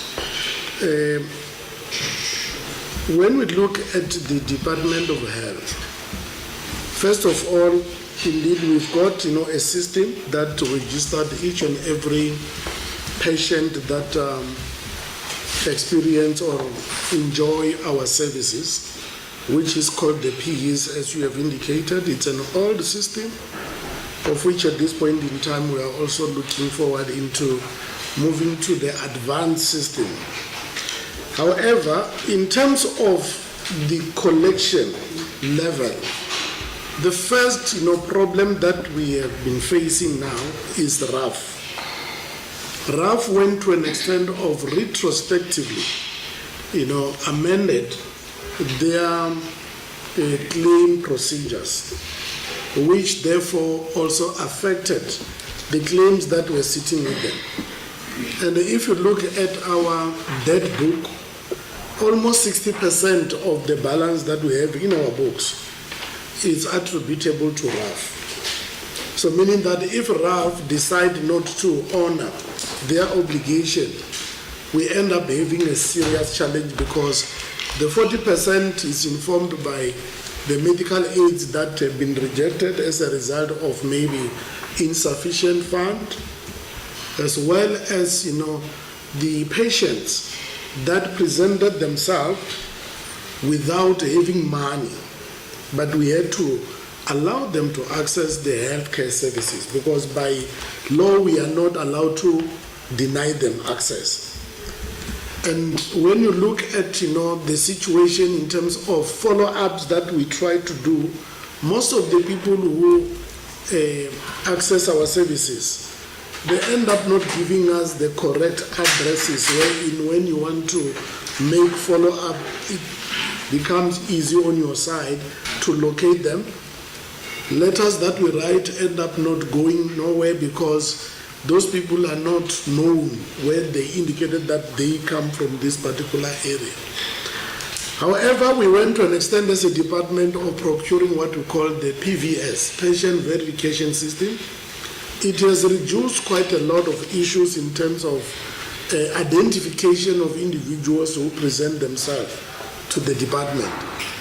And we have also gone to an extent of making sure that instead of us expecting individuals to pay at the beginning of the service, they must pay at the end, meaning that they are not supposed to be given medication prior to them having presented themselves to the clerk to first honor every year. Before we started with that particular process, we were far behind. Now RAF is not paying us at this point in time. RAF is not honoring our claims as well. But we managed to almost, achieve 99% without RAF. Meaning that if RAF was paying us, which is owing us almost 50%, we would have gone over and above what it was expected of us to. We would have gone over and above what it was expected of us in that particular forum, wherein we are trying our all-level best to make sure that we get every cent that, every patient is owing us, except those that, by pursuing them, it will cause undue hardship. Those are the ones that will subject to the process of write-off, meaning that we should have all the reasons behind as to why we have arrived at a point of saying this money is irrecoverable. There's an issue of write-off. We would like to take ownership on this one to say this, it was also an element of omission on our side in terms of interpreting the prescript in a manner that they are supposed to. Hence, the director responsible for the space was subjected to consequence management as well, meaning that the write-off are supposed to be subjected to proper due process in order to make sure that it's auditable as well. Let me pause here and give it back to my HOD. Mutaiwana Dombo, Acting Head of Department. To add on in respect of question 4 on our ability to collect from medical aid claims. Yes, the department has put in place a system to do exactly that, the verification. So there are two systems. It's the patient verification system, where every patient must be verified regardless of age, as there are some people who are, shall I say, retirement age. However, they are still members of medical aid. So they too should have their medical aid charged as well. So we've also looked at that, as well as the EDI system, which then allows us to process the claims for medical aid.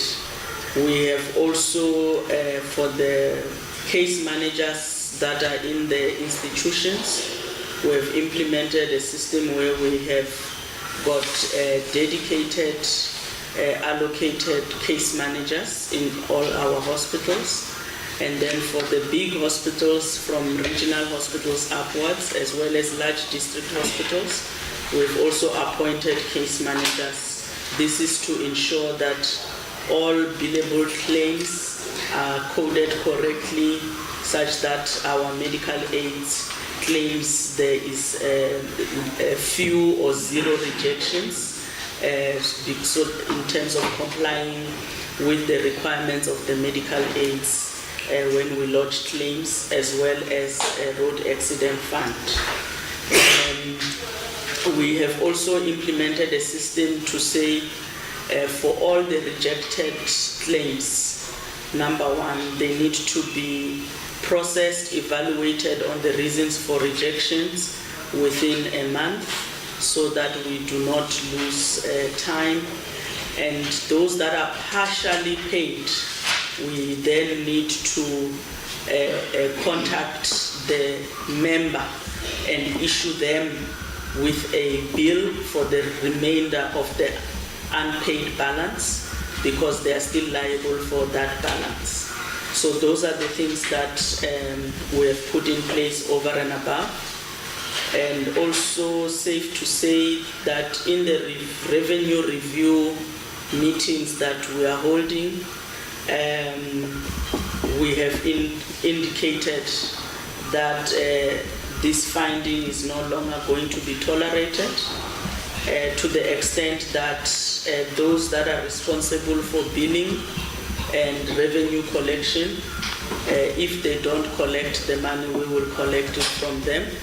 So you may hear complaints in that regard, Chairperson, but the duty is upon them to make sure that that revenue is collected, except where there is a justifiable reason why it cannot be collected.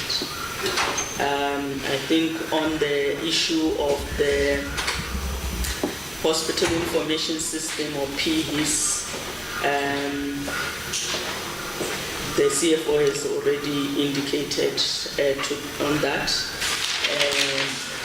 The lifespan of that system has gone, so hence now the process of wanting to replace it with the latest technology. There's also a question on the sanction of 1 month without salary, and whether what influenced us to look at 1 month salary.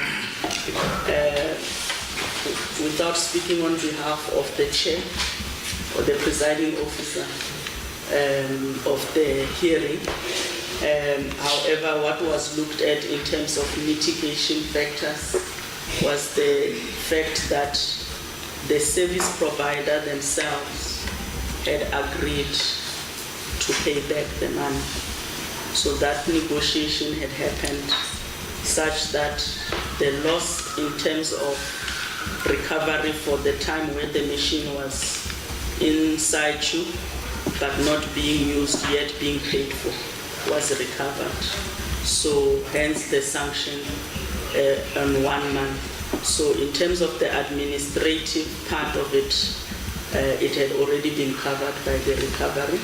So this was the misconduct part in terms of the 1 month salary suspension, without a 1 month sum. So I believe those are all the questions that we had, Chairperson. I would assume that there is no, I take it for granted that there is no further question, and then we move to but it's fine. Let's leave it. Because I've browsed through it. I just wanted an assurance, MEC, that if we can subject this to an independent opinion, will it pass the test?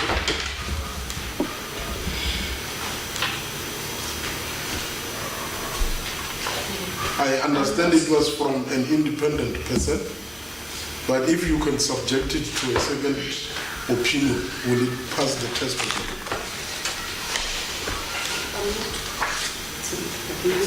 No, you signed it. Signed by you, PC. Oh, the question 9. Oh, okay. Constance Ramatu. Yes. I'm just saying that if we take this document and subject it for a second opinion, will it pass the test of them? Chair, unfortunately, I can't subject it myself. No, I'm just asking. So if you are to, I think that would be the best. No, I'm just asking you to give us that assurance. Will it pass the... That's a difficult question you're asking me, but I can indicate to you that having perused and tried to go through the statement by the SIU, who were the witnesses, I am confident that it can pass. I mean, let me just give you an illustration. If you look at the issue that is charging our estimation who was a DDG, just to give you an illustration, I've gone through the document. The charge is about procuring of cell phones on MTN, while the Department of Health had a contract with Vodacom. And you would notice that Vodacom is saying, we have, or MTN donated 5,000, the 50-50, and Department procure 5,000. And Vodacom on the other hand is saying, we have donated to the National Department of Health 20,000. So we can't bring another 5,000. And then they are not challenging the supply chain process, because Vodacom was given an opportunity to also provide their own, which they did not. They did not meet the deadline. That's the first charge. The second charge is to say, you said you wanted cell phones to come and do the household screening, but these particular cell phones did no longer do the household screening. They, however, did the tracing, the registration for the vaccination. Now, it's wrong. You should have procured them and used them for household screening. Now, the respondent is saying, but yes, we were instructed by the National Department of Health to get cell phones for household screening, provided they'll give us an app. The very same NDOH could not provide an app. Distributing the phones at that time, they could, without an app, what were they going to do? But when you started the vaccination and the tracing, there was an app, the phones were distributed. So the phones were used, and then there's even a certificate from WHO to say Limpopo has done extremely well in terms of those using the very same cell phone. The cell phones are not like lost.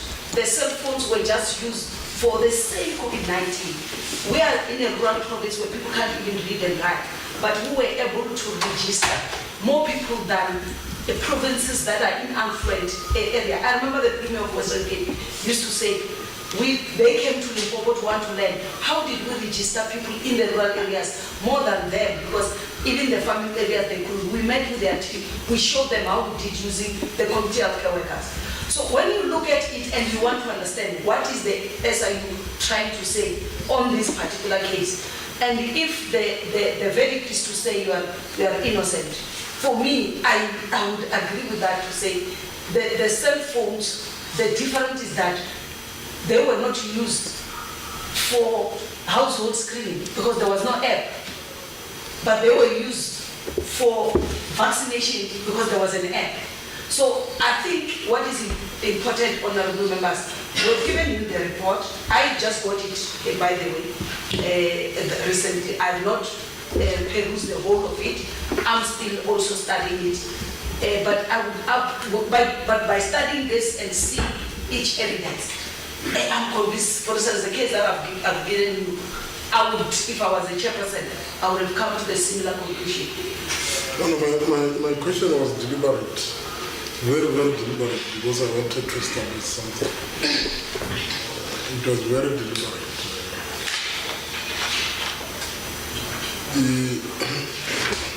But it's fine. What is going to be of importance is as and when we go through this thing, we must at least use that SIU report as a point of reference.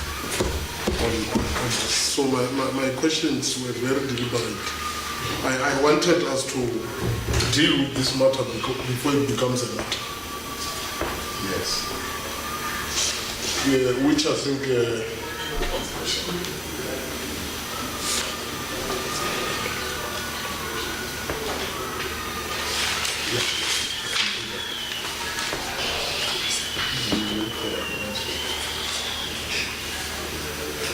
So I think question 9, Honorable Son, and obviously part of the explanation from the MEC might have dealt with question 9.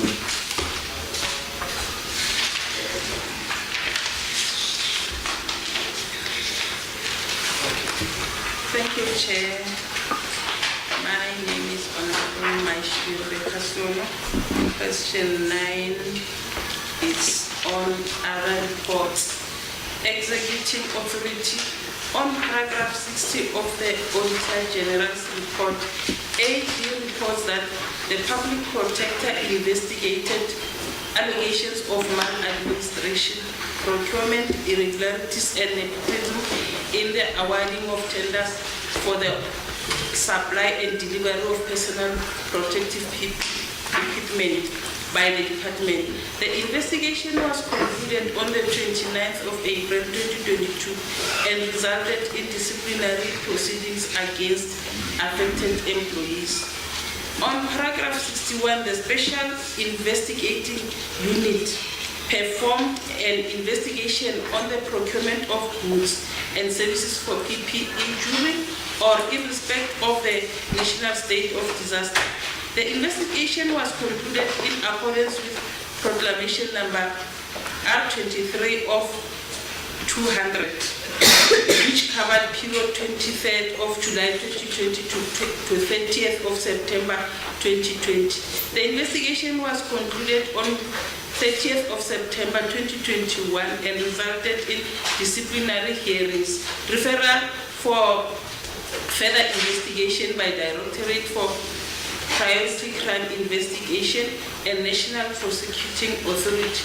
These proceedings were in progress at the date of this auditor's report. On paragraph 62, the DPCI was investigating allegations of a value-added tax claim where the service provider claimed for VAT using an incorrect VAT registration number. The investigation commenced in November 2021. These proceedings were in progress at the date of this auditor's report.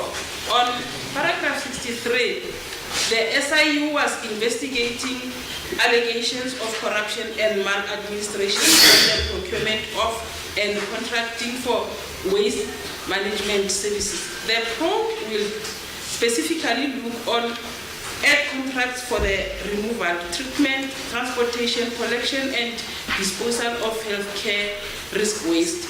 The investigation commenced on 22nd of March 2022. These proceedings were in progress at the date of this auditor's report. Question 1, question A, according to paragraph 60, what disciplinary action has been taken against the accounting officer, the chief financial officer, and other officials on maladministration, procurement, irregularities and nepotism in the awarding of tenders for the supply of delivery of personal protective equipment by the department, and provide the final report of the public protector to the community. B, according to paragraph 61, what disciplinary action has been taken against accounting officer, the chief financial officer, and other officials for this anomaly? Provide the final report on the SIU investigations to the community. C, according to paragraph 62, what disciplinary action has been taken against the responsible official in the supply chain management unit and processed the transaction with incorrect VAT registration number? Provide the name of the company that provided an incorrect VAT registration number and its directors. Has the money been recovered? Provide the progress report. D, according to paragraph 63, who are the responsible officials in the supply chain management unit with allegations of corruption and maladministration on the procurement of and contracting for waste management services? What action has been taken against the responsible officials on allegations of corruption and maladministration on the procurement of and contracting for waste management services? Provide the progress report. And I thank you. Thank you very much. Maybe honorable members, can we agree that part of that question, especially question 1, question A of question 9, we might have difficulties to deal with it, because we are sitting here without the report from the SIU. But what we are sitting with is what is the end product of what was the product of something that comes out. Oh, do you have that report? Oh, no, I don't have it. Next chapter 9. Oh, okay. So if that is the case, then we can, let me see.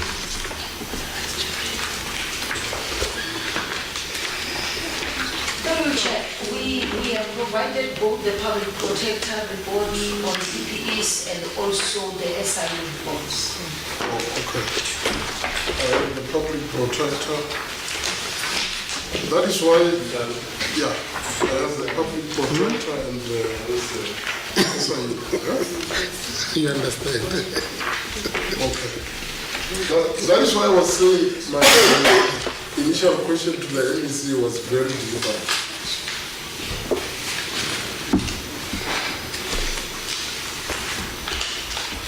Reading these two reports and this report from Shai,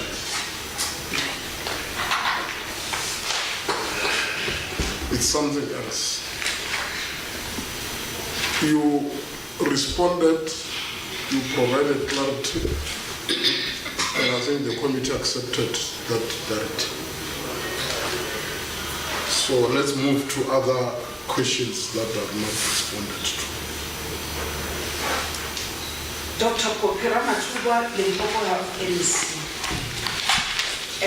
Chairperson, I think this matter of PPEs has been with us as a department for a very long time.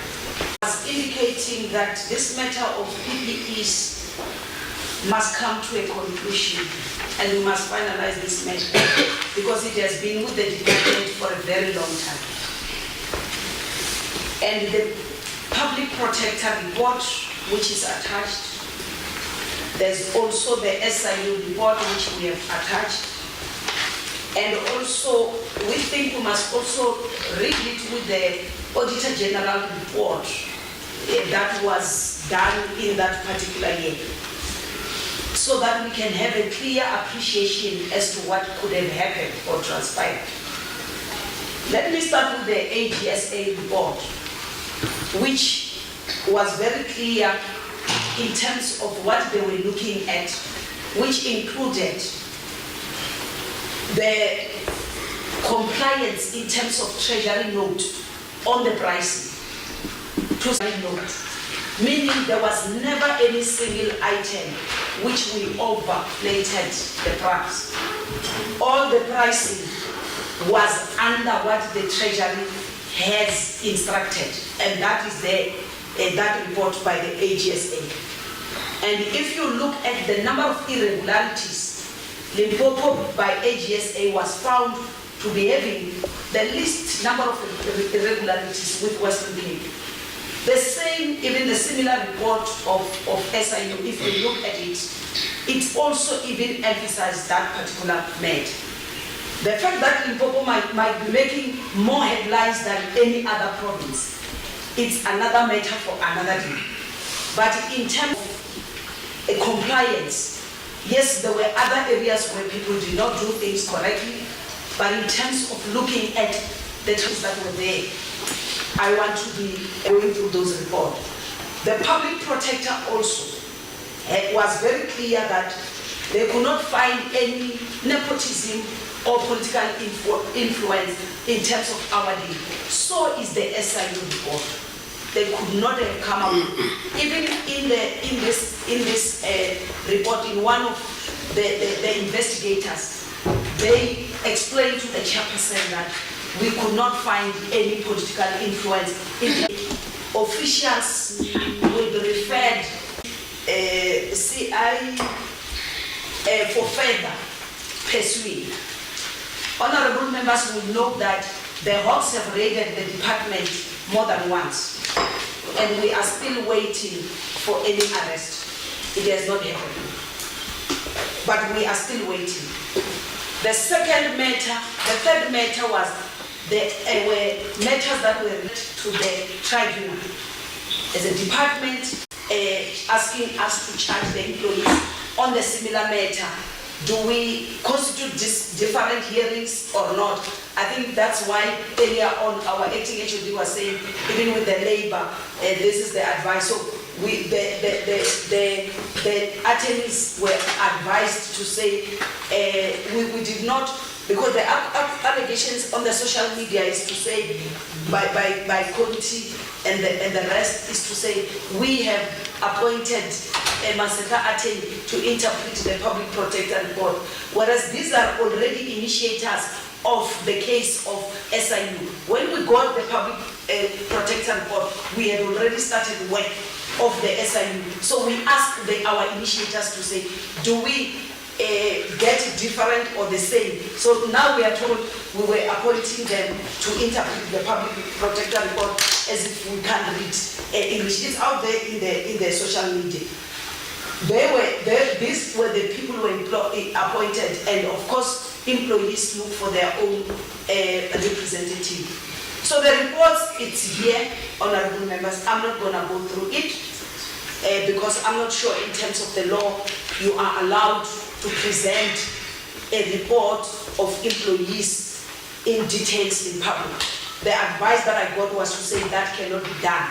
Hence, we have only given the honorable members each one copy, and I had wished we had named them. We are doing honorable members. I think that's all I can summarize. Question A, B, and then the acting HOD and the CFO to take us the issue of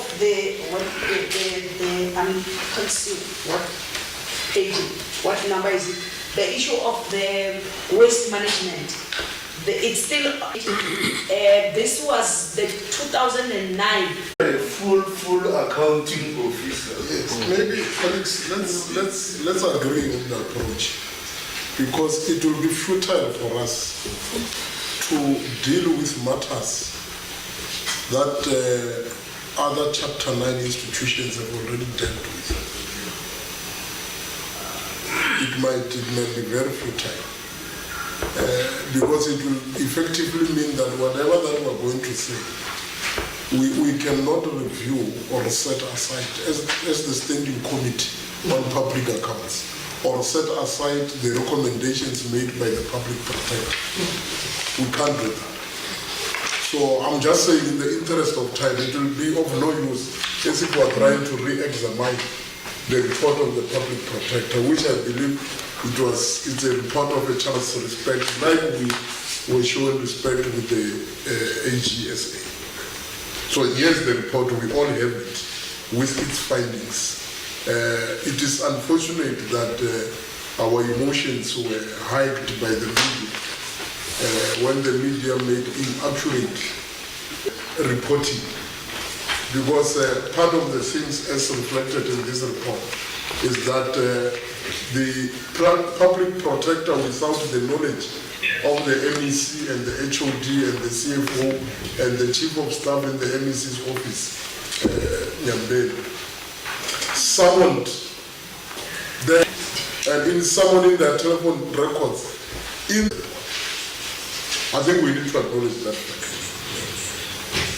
That is what the public protector said, that the MEC never communicated with Florence Razilani in that period. The MEC never communicated with Onika Moloi in that period. The MEC never communicated with any of the directors of the 18 companies that were awarded PPPs. The bank records of those companies were also sanctioned and summoned. In that period of about 8 months. Okay. I just wanted to, I'm clarifying what is contained in the report. It's not my Honorable Pala, Honorable Maraga. Yeah, I don't want you to continue where the MEC was.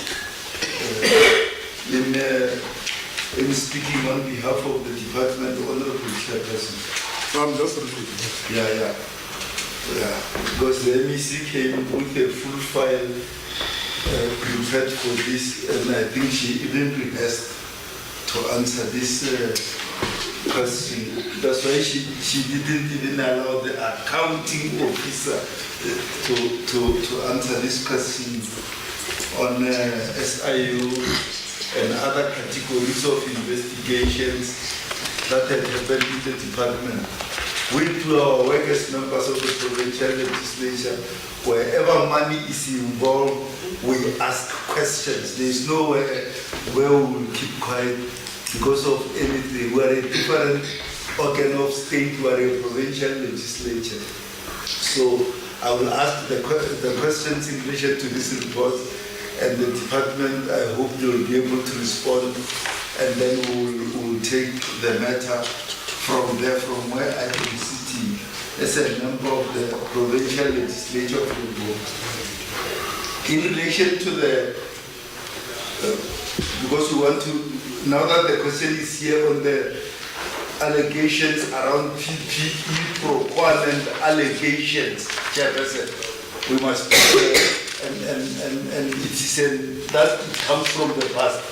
At the time of the COVID-19, we must be able to close it properly and they are able to respond so that we are able to write a report as a portfolio committee ourselves. Yeah. Because when I look at page 593 of the SIU document, there are 5 paragraphs that the SIU had, and that is where I am sitting, and I want them to respond to few items. So, because this matter, even in the last hearing, those who were there will remember when that we did ask questions in the last sitting of this committee. But now that the question has been asked and the matters are here, they have responded, we should be able to proceed with the matter around the PPE procurement. Point 1 is whether, and they are straightforward, Honorable MEC, accounting officer and CFO and the team, is whether action has been taken on all officials that have been implicated. That is a yes or no. It's punch card. Whether action has been taken on, because the SIU did do work and implicated certain officials. If you look at there on page 593, on whether action has been taken on all officials that have been implicated, that's point 1. Point 2 is whether action has been taken on companies that the SIU raised questions about, which were implicated in the PPE allegations. When we say action against companies, we don't mean DC, because that is impossible. We mean many things, including blacklisting if there's a company that was in the wrong in that regard. That was so talk about that. Any action against companies that were involved in PPE procurement irregularities, which were investigated by the SIU. Question 3 is whether all the companies that did work of PPE procurement were compliant with Health Products Regulatory Authority prescripts. Because there is a law that says if you provide something that is about health, you must be registered with the Health Products Regulatory Authority to be providing a thermometer, or to be providing Panado, or to be providing this or that category of a medical thing in this country. So that is health. Whether all companies were registered with the Health Products Regulatory Authority and compliant with it. And that will allow number 2. Number 3. Number 4, if there was any officials or official against whom there was recovery of monies for any of the irregularities, 1, and related to that, number 5, if there was any company against whom there was recovery of monies. You will remember, what at the back of our head honorable MEC is the fact that the SIU has stopped the pension payments of one of the officials because of the fact that they are still continuing with a certain process in relation to the irregularities. So we're not dreaming here. If there's someone who thinks we are, we're not sucking a thumb or sucking something else. We are talking on the basis of the fact that an organ of state has stopped the pensions of one of the senior officials because they say no, not all work has been finished in the department when you were there. You can't be paid your pension until all the things have been settled where you were. So let's talk about that, whether a recovery has been done against all officials that need to pay anything and recovery against all companies that need to pay anything. Final one, number 7 is whether all companies that did work with the department at that time were registered for SARS, all of them, and properly registered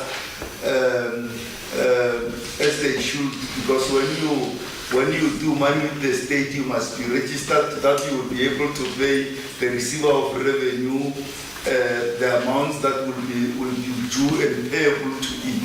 So my final question is whether all companies were registered for SARS. So those are our questions to round this matter of. We can't leave it because the SIU itself has not left it. That's why pension payouts of one official are still held up. That tells you this matter is still ongoing and it's a matter that we, as a committee of parliament, cannot keep quiet about it. Thanks very much, Honorable Chairperson. Yeah, thanks very much.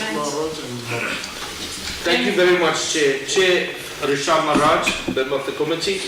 And just to follow up from the previous speaker, Honorable Pala, you know, there seems to be a disconnect between what the department is saying, why the HOD left or resigned, and the SIU report. And the disconnect is quite clear that the HOD has in some way or the other been implicated in this report, and hence the call for the recollection of the pension fund. Now, clearly that is way different from the explanation given to us by the department on the illness of the HOD. So there's a disparity between the two issues. And that's the first issue. Also, MEC, I get the feeling, and I seem to get the feeling that you feel that this whole PPE thing was blown out of proportion, that the department was clear right from the start that they are not really anything of significance or importance on the findings, but clearly there are issues that the SIU has identified. And this report itself is an indication that everything was not as rosy as we think it was on the PPE side. There have been issues, there have been findings, there have been companies that were issued tenders that didn't have VAT numbers. So there has been irregularities, and as much as we want to portray the image that the PPE was blown out of proportion, the Department of Health was in a way victimized, it's not true. There are issues that are relevant, and there are issues that must be drilled into on this investigations. And those Chapter 9 institutions, in their reports, indicate that they have found certain issues. Thank you. Yeah, thanks very much. I was worried that the MEC was very much narrative. To me, it sounded like she was trying to be defensive or trying to hide some of the things that we can be given an opportunity to can peruse. We will detect them ourselves. Like for now, I don't know whether we are debating the SIU report or we are now on an AG's report. Why I'm saying this, we cannot go on to discuss something while we find that amongst us, there's somebody who is implicated. If you go to SIU report to page 1, you will find that the current HOD has been taken to disciplinary hearing. If we don't have go to Mutewana Dombo, but if I read here, Bomutewana Dombo, between Mutewana Dombo and the Department of Health, Unamapungoka page 1. So why do we have to discuss the matter while she's here? She must excuse herself. I mean, if we are not just touching, if we want to go down to the details of the matter, she's not supposed to be here. Conflict of interest. That is my view. Thank you. Okay, colleagues, thank you so much. I want us to be as legal as possible. And when we are legal, it will basically mean that we must make sure that whatever that we do, it is also within the prescripted line.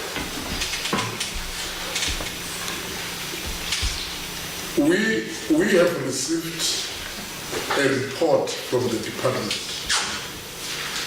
This is a report from the department. That's why initially I asked, and people thought that I'm a bit crazy when I was asking that if we were to subject this report for a second opinion, will it pass the master of the law? That was, now this is a report on processes that have been completed. Yeah? So we can't say whoever that is implicated, who was implicated. unless if, that's what I'm saying, let's be as legal as possible. Unless if these disciplinary processes were still ongoing. Disciplinary processes were initiated and completed and a verdict were issued. So therefore, I think anybody that is implicated in this report, but it's a participant in this meeting, I agree with the report, it means the process is a bit. Why I ask that, after having read certain sections in the SIU report, with what is contained here, it's something else. And again, we've said, we need to be. It's fine. Let's deal with the questions, and maybe when we summarize, one will provide clarities as to why I said what I said earlier on. Dr. Pokerama Tuba, LPNC, Honorable Pala raised critical questions, which those are the questions that I was referring to them to respond, which are not political, which are administrative. But what I was saying, Honorable Maharaj, I'm not saying there's nothing irregular that was done. All I was saying was that the hype was more political than dealing with the real issues. And that is why we end up losing cases and administrators get away with murder. Because we are so focused, and for the media that is sad, if it doesn't talk about the irregularity. When I was going through some of this report, you'll find that some of them, it could be an error from an administration who was working under pressure, where instead of 0.5, say influence, which has been the issue towards the awarding of this term. We are not defending anything because all these reports that are said, let's refer to them, have not found any nepotism, any cousin, any daughter, any child of any Siramatu, or any friend, or any colleague that would have benefited because of proximity with the MEC. So I needed to say, we need to also separate the two, and then deal with that. And I further said, on the issues of, unfortunately, I should have reported on the matter of the HOD, which I thought, because we have given the reports to the Premier's office, you will, as SCOPA, when you meet with the Premier, he will have to take you into confidence in terms of what processes would be followed on that. To say, when she's implicated here, and we could not take her through the discipline. And let me tell you, Honorable Maharaj, there are many stories out there why the HOD has resigned.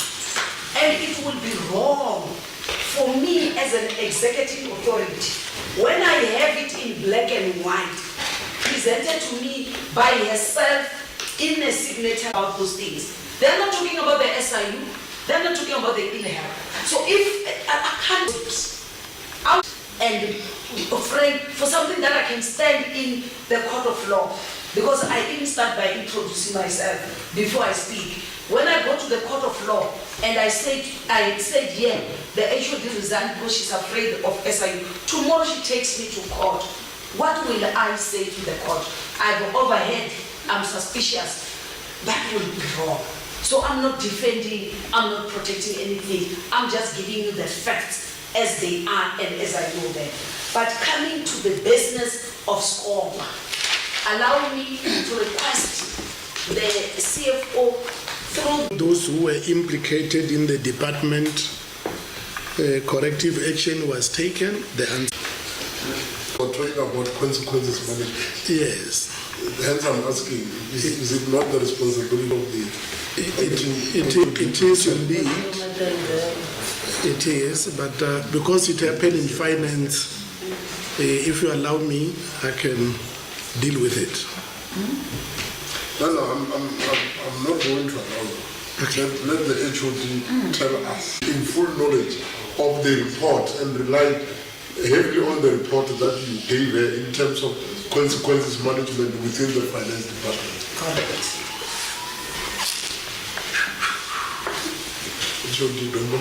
Right. Mtewana Dombo, Acting Head of Department Health. On the SIU report, in terms of the recommendations of the SIU, the officials that were cited for the Department of Health to implement the recommendations in respect of Mkewana Dombo, Kosa, S. Mudau, MJ, and Ramakwapa P. The Limpopo Department of Health has implemented those recommendations by processing the disciplinary hearings in respect of these officials. For the items where the public protector recommended that action be taken against supply chain management officials, that was also done by the Limpopo Department of Health, because the public protector report requested that the head of department implement those actions, and they have been implemented, and they were implemented at the same time, added to the disciplinary hearings that occurred in respect of the SIU finding and recommendations. In respect of the SIU item that dealt with SAPRA, it was the SIU itself that, as per their report where they indicate administrative action under each company that they listed, they referred it to SAPRA, and it is indicated in the report that SAPRA further referred the matter to DPCI. So those are the entities involved. It was not the LDOH involved. So this information would be found from page 588 of the SIU report when it deals with the Limpopo province, up to, I can't remember where it deals with the Mpumalanga province. When it comes then to the recovery of monies, the SIU has indicated that they have referred those matters for civil action in terms of the various companies. So it is not the Limpopo Department of Health that was recommended to take those actions further. And in respect of those companies where the public protector cleared the issues of undue influence, they did not find any substantiating evidence to that effect, and also they also requested actions by the head of department to provide them with a report in that respect, and such reports are being provided to the public protector in a quarterly manner, and or the timelines that they've indicated in their report, where they indicate under section 7.2.2 regarding recovery and or reporting on the internal audit, reporting by the audit committee of the department, as well as reporting any other criminal conduct to the SAPS. So those reports are continuously being provided to the public protector per their schedule. Okay.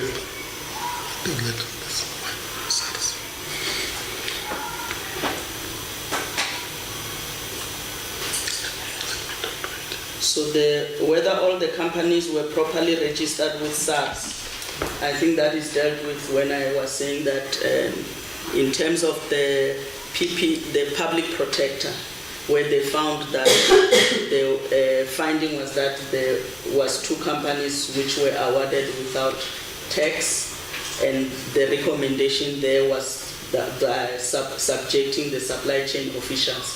It was in relation to that particular finding. In terms of the SIU, they themselves in their report have referred the matters to SARS. So it is between the 2 entities. Okay. particular question? In the absence of none, would I think it would be fair that other issues would be dealt with when the office of the Premier appears before this committee. Particularly because now the issues relating to appointments and whatever of HODs lies with the office of the Premier. So it will be dealt with at that particular point in time. Other observations that were made. You see, SIU and public protector, those are institutions of government. And I would assume and take it for granted that they operate independently. And when it's like the Auditor General,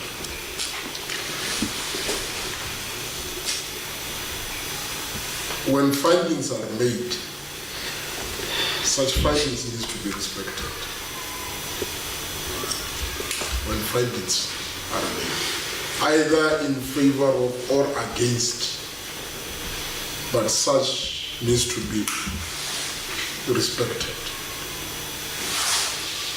The inconsistencies, you see, the SIU, in terms of their final report, dated 23 July,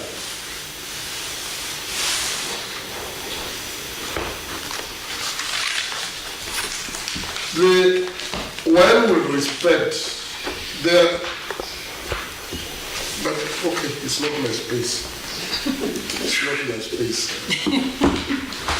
Because you see, what the SIU finds must also be consistent with what the public protector finds. You can't have this one saying this and have that one saying that.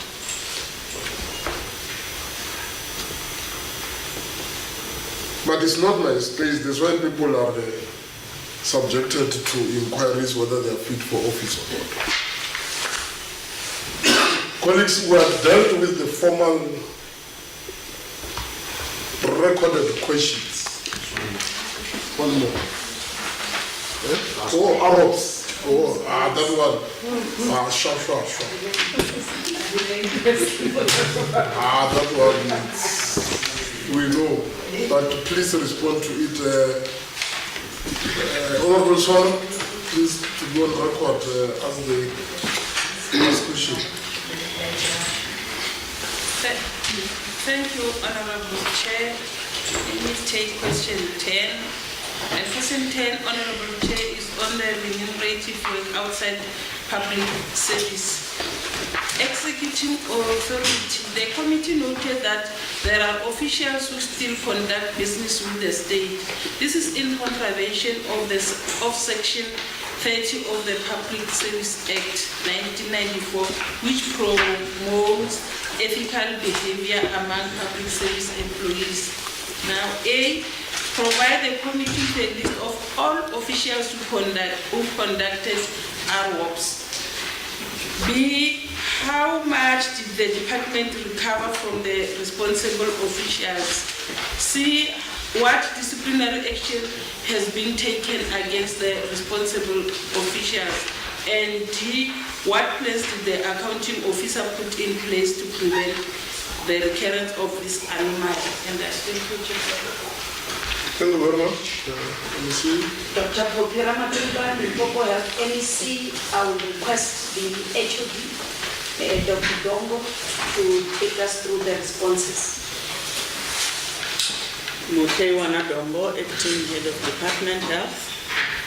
In response to question 10A, the number of officials who conducted RWOPs in terms of Section 30 of the Public Service Act for the year under review is 115 as per the attached annexure 10A1. And in B, those number of officials who conducted business with the state in contravention of Section 8 of the Public Administration Act per the list received from Provincial Treasury on 5 December 2022, and that is provided in terms of Annexure 10A.2. In answer to question 10B, for the RWAPs, in terms of Section 30 of the PSA, it was not applicable as the approvals were granted to conduct RWAPs for the 115 individual staff members identified therein.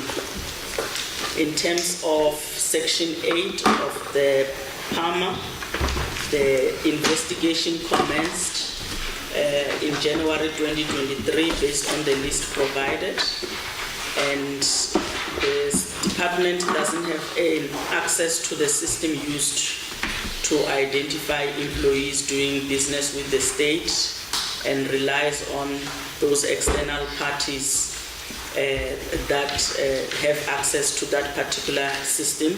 Hence, the list is annually received from Treasury. All the cases are under investigation, such that all the employees have to respond in respect of what has been found, and we are waiting the completion of that investigation, as it's quite a long list. So for the action taken against officials in respect of RWAPs, it's not applicable since they had the relevant approval, and as indicated for the PAMA, those investigations are ongoing, and disciplinary action is going to be taken once it's concluded. And to prevent further recurrence, since the department has a process in place for applications to conduct RWAPs in line with Section 30, and there is a central committee that considers those applications. In terms of so because of that system, the requirement to prevent a recurrence is not applicable, because all the people listed already did go through that particular process. In terms of prevention of recurrence for PAMA, the department will be implementing consequence management where applicable as a deterrent. For the process of now, because normally we arrive home at 5 now. It's 5:10 to 6. Yes, so it's hoped that the consequence management will be a deterrent for others, because in terms of doing business with the state, it's not allowed at all, so it's a dismissible offense. There's no other option. Let's put it simple, acting HOD. From the report that you have received from Treasury, do you have employees in the department that are doing business with government? Not the investigation I have, the report I have, the preliminary. Name. Sorry? Name first. Mpeiwana Dombo, acting head of Department Health. The preliminary report of the cases processed so far is that there is none. In the Department of Yes. From the list. What you have received from the Treasury is that in the Department of Health in Limpopo, there is no official that does business with government. No.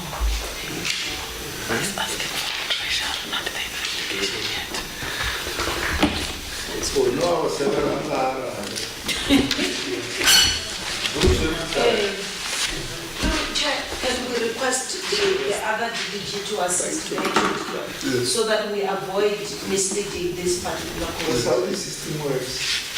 Okay? That's how the system works. If you can assist this house. Todeni Ndwamato, DDG, Acting DDG, Tertiary and Academic Health Services. If I'm understanding well, the question from the chairperson is that the list that we received from Treasury, is it having 0 employees that are doing business with states? The answer is no. The list has names, and what the acting HOD is saying is that that list is what we as a department are now busy investigating so that we can take action with regard to that, because it is not allowed to do business with state. And I think from our experiences in the past is that why as a department we are not able to know is because they are not doing business with Limpopo Department of Health. From our side, we are able to detect that our employees, our system do pick them up, so it is not possible for that. So what happens is the employees who are picked up are doing business with other departments or outside the province or municipality. And when we get that list, then we subject it into investigation, and after the investigation is then that action is taken, as we have always done in the previous years. Thank you, Chairperson. So you investigate the report that comes from Provincial Treasury? Yes. I don't know when you investigate, it basically means the report might not be reliable, so you want to establish the facts. That is what you are telling this committee, that you get a report from another organ of state and you investigate whether that report is reliable or not. answer Mpewana Dombo, Acting Head of Department Health. What we have as attached in the annexure is a CSD report. So the CSD report gives the names of employees who have companies registered in the CSD. Now, why we have to investigate is that those people, it doesn't show in that report that that company actually did business with the state. It just says it's in the CSD. And if you look at it, it shows you the ownership, the date it was created, and so on and so forth. So that's why we have to investigate. Once we get the, so the first, if the name says Mpewana Dombo, this is Mpewana Dombo Ltd, and it's in the CSD, then we must investigate whether Mpewana Dombo Ltd did business with any other organ of the state. So they don't give us the actual where they made that finding. Where they have in other years and given us an actual with a purchase, an invoice, and so on and so forth, and an amount paid, like it's already an investigative report that they give you, then yes, in that case we don't investigate further. But for the list that they gave us for organ of state employees registered on CSD, then yes, we have to do the investigation. Okay.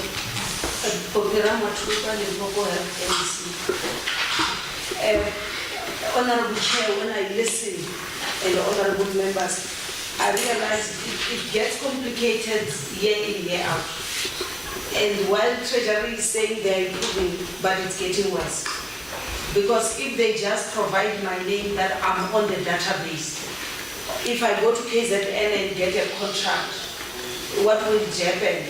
We have requested as the department previously to say maybe this must be amended to say companies that are owned by, that the finding must be for the department that award companies that belong to employees of government. That one becomes easy because it means before we give you an order or a contract, we should do a due diligence and see if the directors are not government employees or municipality employees. And if the finding is against us, to say Department of Health, you have given Department of Public Works jobs, because these people swap. When health go and get tenders in public works get tenders in health. So we will never get to correct this until such time the finding is made on the one who gave a tender to someone without doing due diligence. As much as you say, if I don't have proper SARS or right documents, the person who will be found with an irregularity is me who have given you without those documents. So the same, this is probably how we propose like that even in the past to say, this is how we can resolve this problem. So let it be declared an irregular if you are to award somebody who is a public servant. Okay. You see, if you could have not added, we're not going to have follow-up questions. I'm definitely sure. In you making an addition, you are. I normally advise that sometimes don't open. You see, when you are approaching goal posts, when a team is about to score, don't substitute the goalkeeper. So I don't want to say, when we were satisfied with the explanation, then you came in, now Honorable Pala is now really dissatisfied. He's going to ask, and if you could have not added, he was content with the initial explanation. And there is no way I'm going to avoid him in any. Honorable Pala. As I've indicated, this is a problem for me. And if I live here without getting satisfied, it's still going to be a finding next year. Let me see. Yes. The question was asked. The HOD wanted to respond, and she was further advised by the acting DDG. The acting DDG responded, and after having responded, the HOD further added, and the committee was satisfied with the response and the addition. And at that point in time, no member of this committee wanted to raise a hand. Now, when we were to move to other questions, you added, and now your addition has provoked hands, Honorable Pala, and there is no one going to avoid that hand. Thanks, Chairperson. Yeah, it's a long day. We're doing our work, they are doing their work. Generally, I think we are doing very well in the oversight here, and they are responding their misses.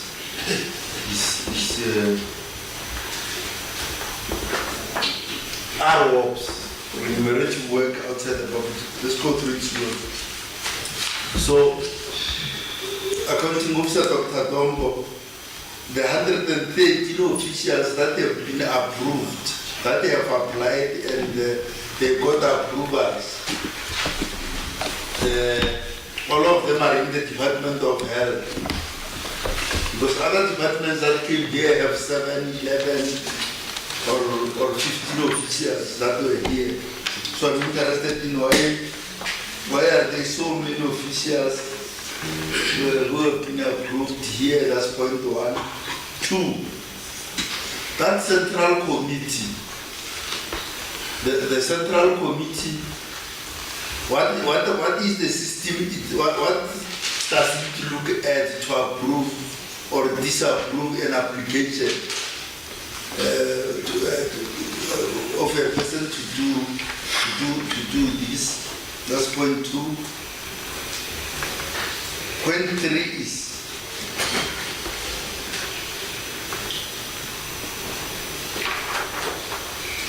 on occasion, in relation to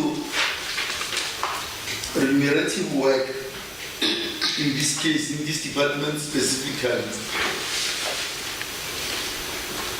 the nurses that we all know do work in private institutions and come to work in our public institutions, Dr. Dombo, do they apply? And if they don't, what steps are we taking to nip that in the bud? Let's go through it slowly. Because the concern of the state here is that we don't want the officials who spend time and money and energy that they should be dedicating to serving the people of South Africa and serving the state which pays them to be doing something else somewhere else. And that is why we frown upon this thing of remunerative work, because we know that many officials who do remunerative work, they use the state, they use the computer in the office, they use the phone, they use the desk, they use the time during working hours. They actually use the energy that they should be using to dedicate to doing work of the state. They dedicate that energy to doing their own private work. That's how it is. Point 3 is, in relation to the 113, Dr. Dom, in relation to the 113, are there no clash of roles? Let's go through it slowly. One department came here, is it a month ago, Honorable Chairperson, where the MEC had provided a list of 13 people who were approved. Of those 13 people, one of them was the CFO of the department, which department doesn't perform well in terms of finances, of audits, but the CFO has been signed for, approved by the very MEC to do audit for whatever in other institutions and get remunerative work.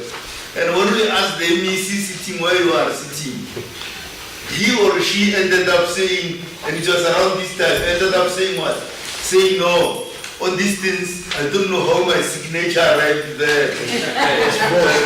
And his eyes were not dry. At that time, his eyes were full of water.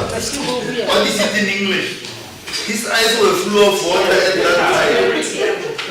His eyes were full of water at that time when he or she was saying, I don't know how my signature arrived. What do we now ask him? Number 9 is the CFO. Your department doesn't perform well. You have approved for your CFO to, instead of focusing on the work in the department, to do auditing and for other people elsewhere. How do you justify that? So I want Dr. Dongo to go slow on that central committee. I don't know why he got a big name like that. Because the name Central Committee is a communist name. It's a communist name for a big committees that run countries in China and Russia. The things that run those countries are called Central Committees. So I don't know, such a small creature at your department there, you call it a Central Committee. It should be a local, a village committee or... Maybe the tenders are like that. So we're concerned about clash of roles. You can write for someone who do remunerative work, but you find that the person, instead of focusing on doing work for us, as the state focuses more on doing private work elsewhere. So talk to that. Otherwise, because if we are going to go through the list, if we find such a thing as we did with the other honorable MEC, your MEC, when we debate in the legislature, her eyes will be full of tears, will be full of water, not tears. At the time when we debate in the MEC, Dr. Ramatua's eyes will be full of water. By the time we debate in the legislature, you know that, honorable chair, her eyes will be full of water. Because we will be very unhappy and we will mention what we found. The question that the chair was asking, and that's where we are, chair. Now, when you tell us about 113 officials, and you and the DG here concur with each other, and she even spoke for the first time 8 hours later,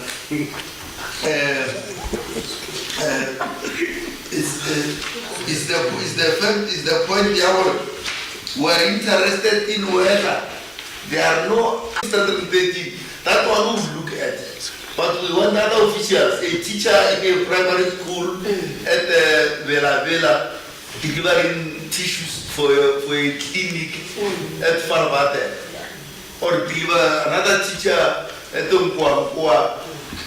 Banguna High, delivering printing paper at the clinic next door, if you get the point. So we are interested in those so that they talk to that also, whether they have that list, and they should have. If you don't, Dr. Tombo, if you don't, then why are you here saying that you are answering the question on our to try to do work here and tell us about those and give us a list of those so that we can follow them up. Thanks very much, Honorable Chair. Let me see this summarize. Programa Truba Limpopo have NEC. Let me request our accounting officer to summarize those answers as instructed by the chair. Mtewana Dombo, Acting Head of Department Health. The first question is why so many? I don't know.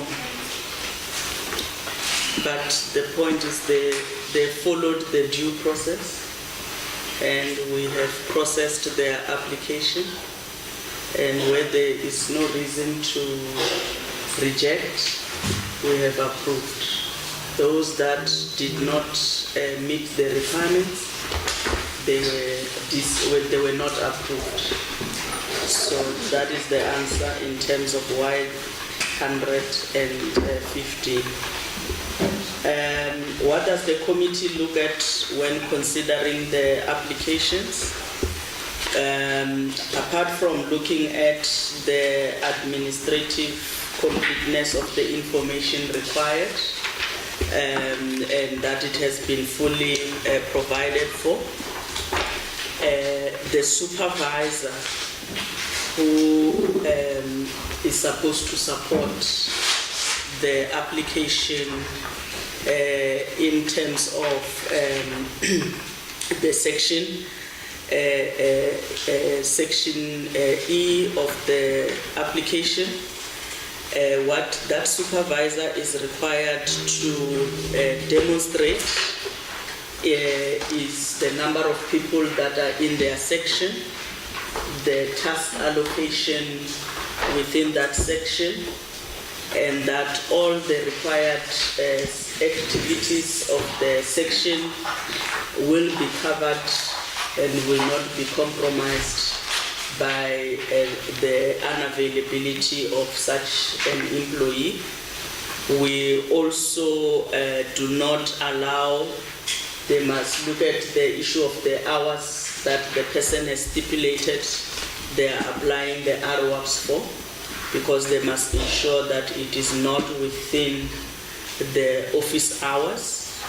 That also includes the travel time to the address of the business that is stated. So the committee calculates that distance to ensure that the times or the starting time in the application and versus the distance does not result in a person leaving the workplace earlier than the time that they're supposed to leave.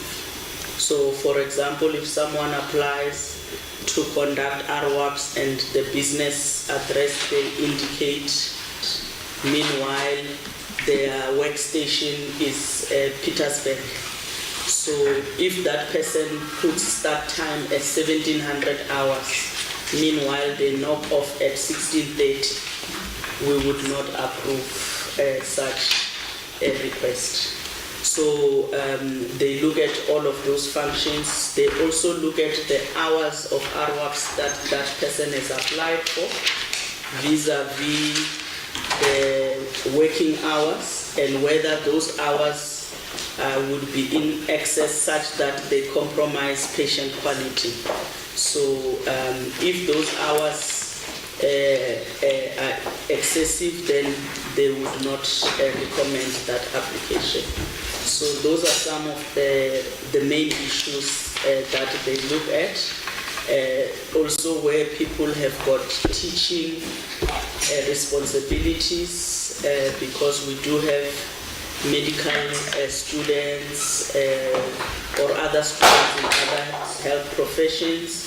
We have interns, we have registrars. So where teaching is not going to be compromised, the supervisor must outline all the teaching requirements for the applicant.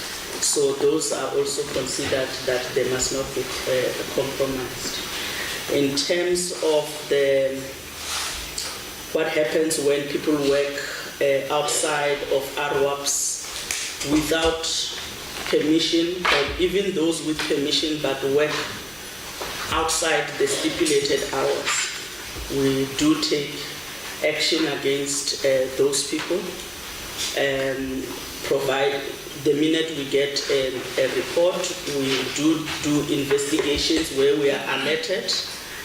Some of those investigations do involve in a clandestine manner so that we don't alert the person being investigated. And people have been dismissed as a result of that. Others have had sanctions of, salaries, a month without their salaries and so on. So we do take it seriously, and hence we have instituted those range of sanctions. Even those that try to circumvent the process, we are very strict on that aspect. In terms of clash of roles between those looking at applications and the applicants, we have tried as much as possible in terms of the composition of the committee that it is people who are in management positions, such that they don't themselves qualify to conduct RWAPs. So when you are in that committee, first clarification is that it means you are not going to participate in that particular kind of activity. So hence we believe those people to be partial. All RWAPs, the committee recommends to the accounting officer, is the accounting officer that approves. And there have been instances where the committee recommends, but the accounting officer has declined, has disapproved. So it is not a blanket and malicious sign-off. It is taken through a process of consideration. In terms of the last question on people from other departments who would then do business in the Department of Health, we so far do not have that, where as Limpopo Department of Health, we have awarded a tender to a state official because it is something that in terms of due diligence that we perform. So on CSD we check for the ID number of the directors of that company that are listed there. Hence the finding has not been of Limpopo Health awarding to state officials, but it's usually the other way around, where unfortunately other departments have not done duty in their departments. I think that was the last question, Chairperson. Thank you very much. Thank you very much. There is one question that you did not deal with, and I think it came even when we were dealing with the contingent liabilities, and even now, to say, what do we do about these nurses that during the day she's in one of the private institutions, and after hours she's in a provincial. Let me just give you a simple example. I was once a patient in one of the private institutions, and your MEC came and visited me out of her own humanitarian. There was nothing more. It was a human visit. And she asked me in front of one nurse to say, how are they treating me? And I said, no, these ones are very lazy. When she left, the nurse was so much worried. Or you see, because that MEC, she has limited intervention role with regards to these private institutions. I don't know, I agree to feel like I provincial. What if Bayorukuba got provincial? Does she know you know now? And I was surprised the manner in which when they saw her, they started to want to be serious about their work in a private institution. Not knowing that after they knocked off at 6, they then go straight to Petersburg Provincial Hospital. Maybe they thought Petersburg because they started to do even things that they were not doing when she was not there. So there was a question. It came when we were dealing with contingent liabilities, it was not responded to. It came again, what do we do with these ones that are moonlighting? Today, now they are at any of these 2 private institutions. In the morning they go straight, without sleeping, go straight to Petersburg Provincial. What do we do about those?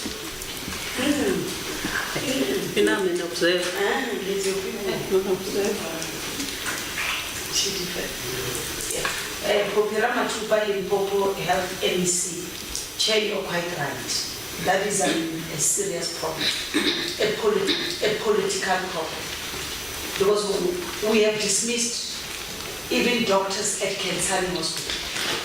Some of them belong to the union that says the MEC is firing people. When they are currently now, it's because they want me to reinstate doctors who they go to Kensani Hospital in the morning. They stay in, some of them stay even in our residence. But then they were running a practice of somebody who was in specializing in Gauteng, full time, taking tests. Patients in Kensani sitting there, long queue. I went to one of the practice without even knowing that I'm coming. And I found him, one of the doctors there. And when we sent it to our risk manager went, investigate, we charged them. Some of them we had to dismiss and say, choose, go to private. But they don't want to go to private because in private you earn for your money. They won't make it when they are in private practice. That's why they want public service, which is sheltered employment. What you see with nurses, you see it with almost all of them, all the healthcare professionals. That number, the ones that apply and get approved. These are legal ones, they do things openly. We look at the hours that they are doing in the government and the hours that they can do in the state. But there are those, like you are saying, who don't even apply. And I'm going to hand over to the HOD as an accounting officer to tell us politicians how is she going to respond on this particular matter, because it is a pain. Our people are suffering in public hospitals because those that are supposed to look after them are in daylighting. Nurses moonlight at night, doctors daylight during the day. Chair, on a lighter note, we've now dismissed the doctor, but people for 9 million rand, 414, we give final written warnings, or we give written warnings. There's a disparity, but I just thought that Dr. Ramatuba, Limpopo Health MEC, when there is a death involved, because you were not there as a doctor to respond to that emergency, you were seeing your private patients there in the private sector and you were on duty. We're having a continuous liability now, which is also far much more than 9 million. Let's not compare. Every case must be dealt with. It's not only about monetary because... But let me see. And the full expenditure. Honorable Maharaj said on a lighter note. I'm also So let us not formalize. We can't formalize it. No, let me check this with you.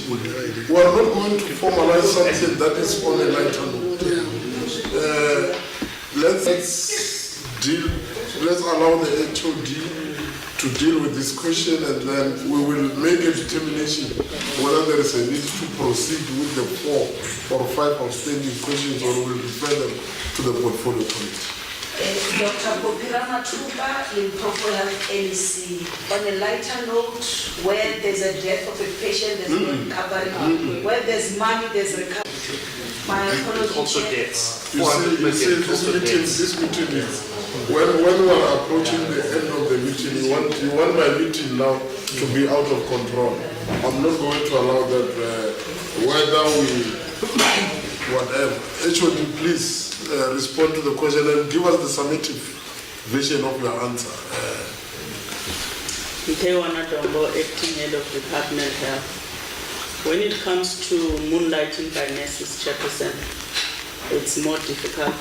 The reason being, the nurses are paid different to doctors in private. Doctors, for them, they charge as themselves. So they are a company. So we also are able to trace all the monies that they are paid, because they have to register with the Board of Healthcare Funders. When it comes to nurses, they are paid as employees of the hospital. Private doctors in private hospitals are not employed by those private hospitals. We have gone to the private hospitals and requested them as a collaborative effort to, before accepting someone to work in their midst, to please check if that person has got an RWAPS approval. And they did tell us that they cannot do that, they cannot police our employees. So we have to find other means. I can tell you, though I won't divulge all the information, that we are working with a law enforcement agent. In the presidential summit that happened recently, the SIU did indicate that these cases that they are looking at there. So because they will be able to subpoena even the payrolls of the private institutions to see who was paid. Similar to the exercise they did with the UIF claims during COVID, where they looked at all the beneficiaries and those that were employees of the state. Those cases, they've referred them to us for consequence management and for recovery of monies. So we are working in that respect and also looking at the issue of moonlighting. Unfortunately, people don't report those nurses when they encounter them in the private hospitals to us. So we have to rely on other means. But it is a space that we are looking at to work with those law enforcement agencies. Thank you, Chair. Okay. Thank you very much. Are we satisfied with the response, the Honorable Maru? No, it doesn't have time here. Okay. Right, I think we are done. We are remaining with 4 or 5 questions that were not on the record, but as the committee expressed an interest in getting information, and I think also Mr. Magungu was so patient because specifically he came for one thing that we're supposed to be dealing with now. So I have 2 proposals which would be directed to honorable members only. That we proceed with the approach that we have agreed on in terms of the informal whatever, in terms of dealing with these informal questions, or do we refer those questions to the portfolio committee, which I've been told is meeting on Tuesday, to deal with, and whatever report, whatever, it will be processed accordingly. Can we, Honorable One Honorable Pala. Thank you, Chair. Chair, thanks for the opportunity, but I just want to question the MEC. MEC, I think last week there was, a problem with the social media. No, before we get to that, let's deal with the proposal first. Do we proceed as agreed or do we defer? Part of that problem in the social media is part of the 5 questions. Honorable Pala. Chairperson, my view will be the following, that I think most of the issues, if the health is having an urgent meeting next week, it should be able to deal with them there, they put on the end of the meeting. But the one of COPE, which is all over, and the MEC even earlier wanted to respond to it without being prompted. If you remember her, she was even jumping on the chair on her own without a spring. We should allow her to talk to the one of COPE, just that one, because she herself is ready. I think one of the files she has there is having the documents, as she did with the other question on SIU, if you remember. So I think the one of COPE, let's allow her to talk to it openly today as to this committee, because it's going to come to us. In any event, at the end of when we do questions, we're going to write it if we don't get satisfaction from her.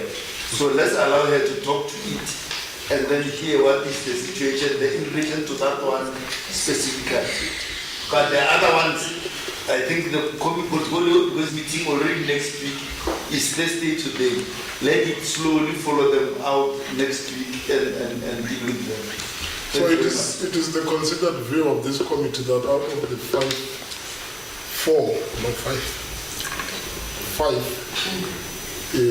questions that are not on record, you only deal with one burning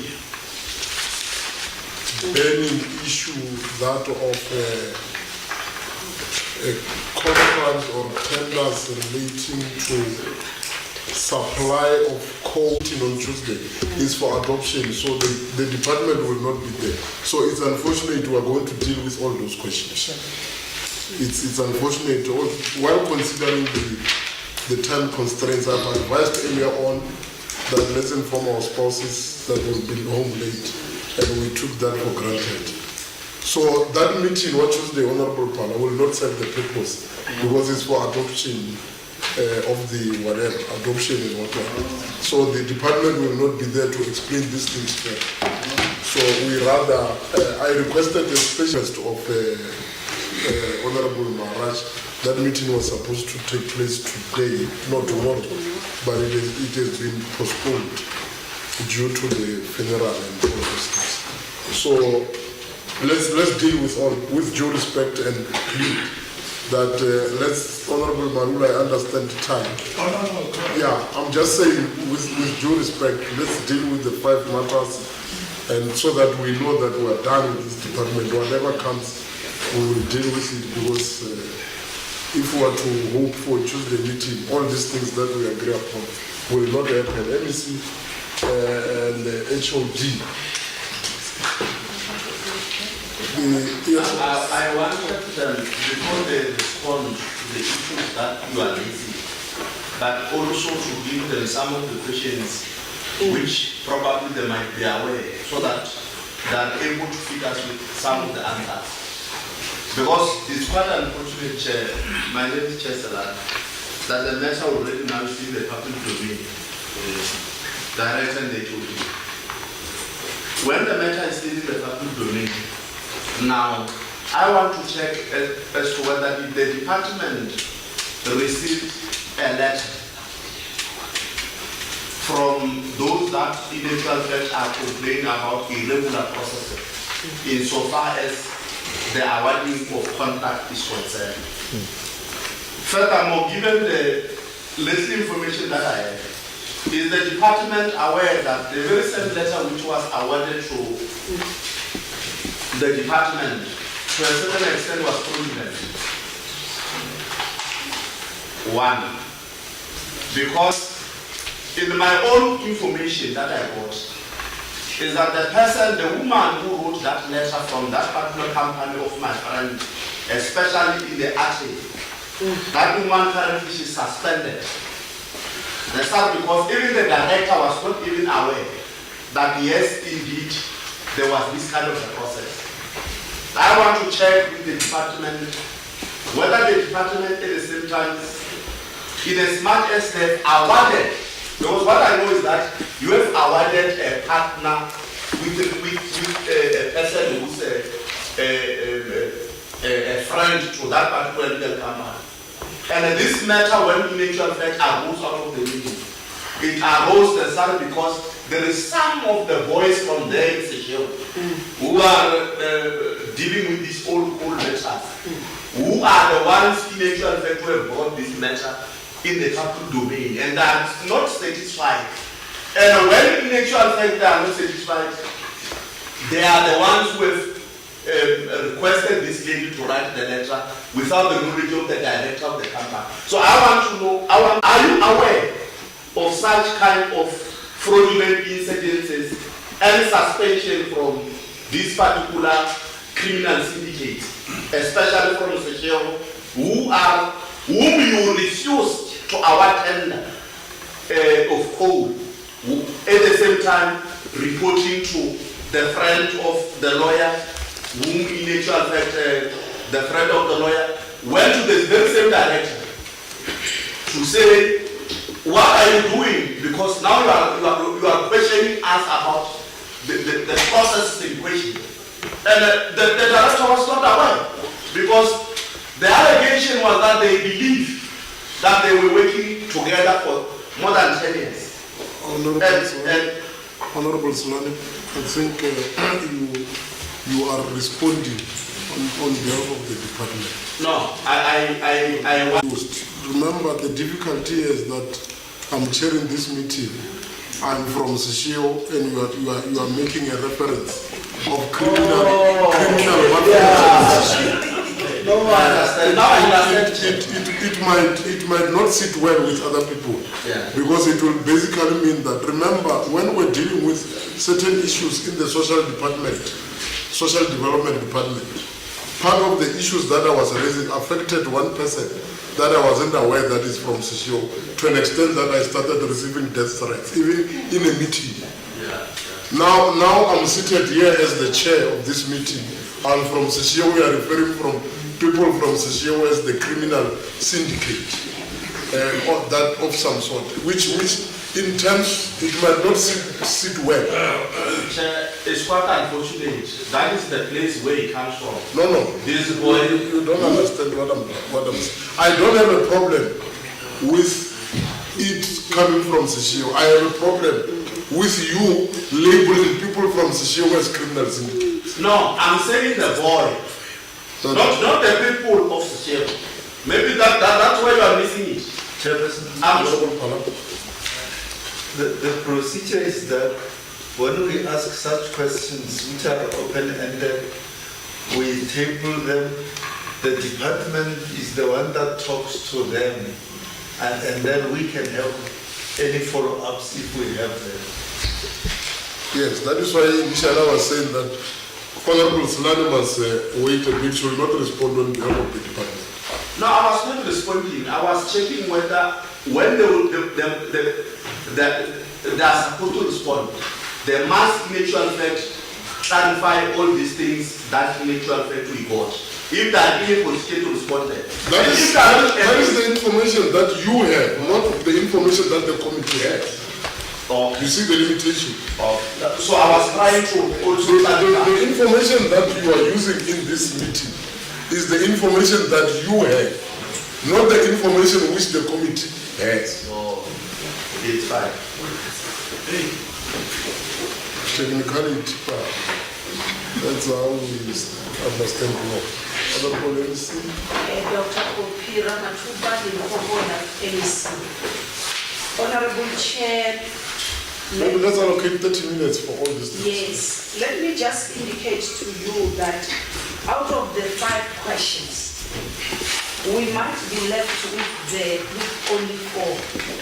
Because remember question number D, if I remember well, you were talking about the annual financial statement of us wanting to remove the 414 million which we differ with AGSA. And this is one of the matters that is making around on SAPC, simply they also not understood. Because we thoroughly explained that that was not the advertisement. Because it can't go to the public to say we've advertised. But we've dealt with this matter and say this was not the advert where we spent 414 million on adverts. The matter was clarified to say that was the bid of a project and infrastructure project. And it was explained to say starting from 2010-11 up until. So that was the matter. I thought we have clarified on that matter. And I hope we go out with that clarity. The remaining 4, let me request the HOD to deal with the matter on code, because she is an accounting officer and the PFMA is about her, not the political head. HOD, can you take the team, our honorable members, into confidence? Dewana Dombo, Acting Head of Department Health. On the issue of the awarding of code, the department advertised a bid for the provision of fire tube boiler code, and in their specification they indicated that that supply will be to 32 health facilities in the province, in particular hospitals. The department then, after followed the procedure and awarded 14 bidders, and they were then allocated a number of hospitals each out of the 32. Prior to the commencement, they were requested to go to their allocated facilities in order to determine the demand within those particular hospitals, such that they can start planning appropriately what was expected of them in terms of honoring that demand. It is during that process that some of them complained to say they've discovered that some were directed at the MEC, some at myself, and some at supply chain management itself.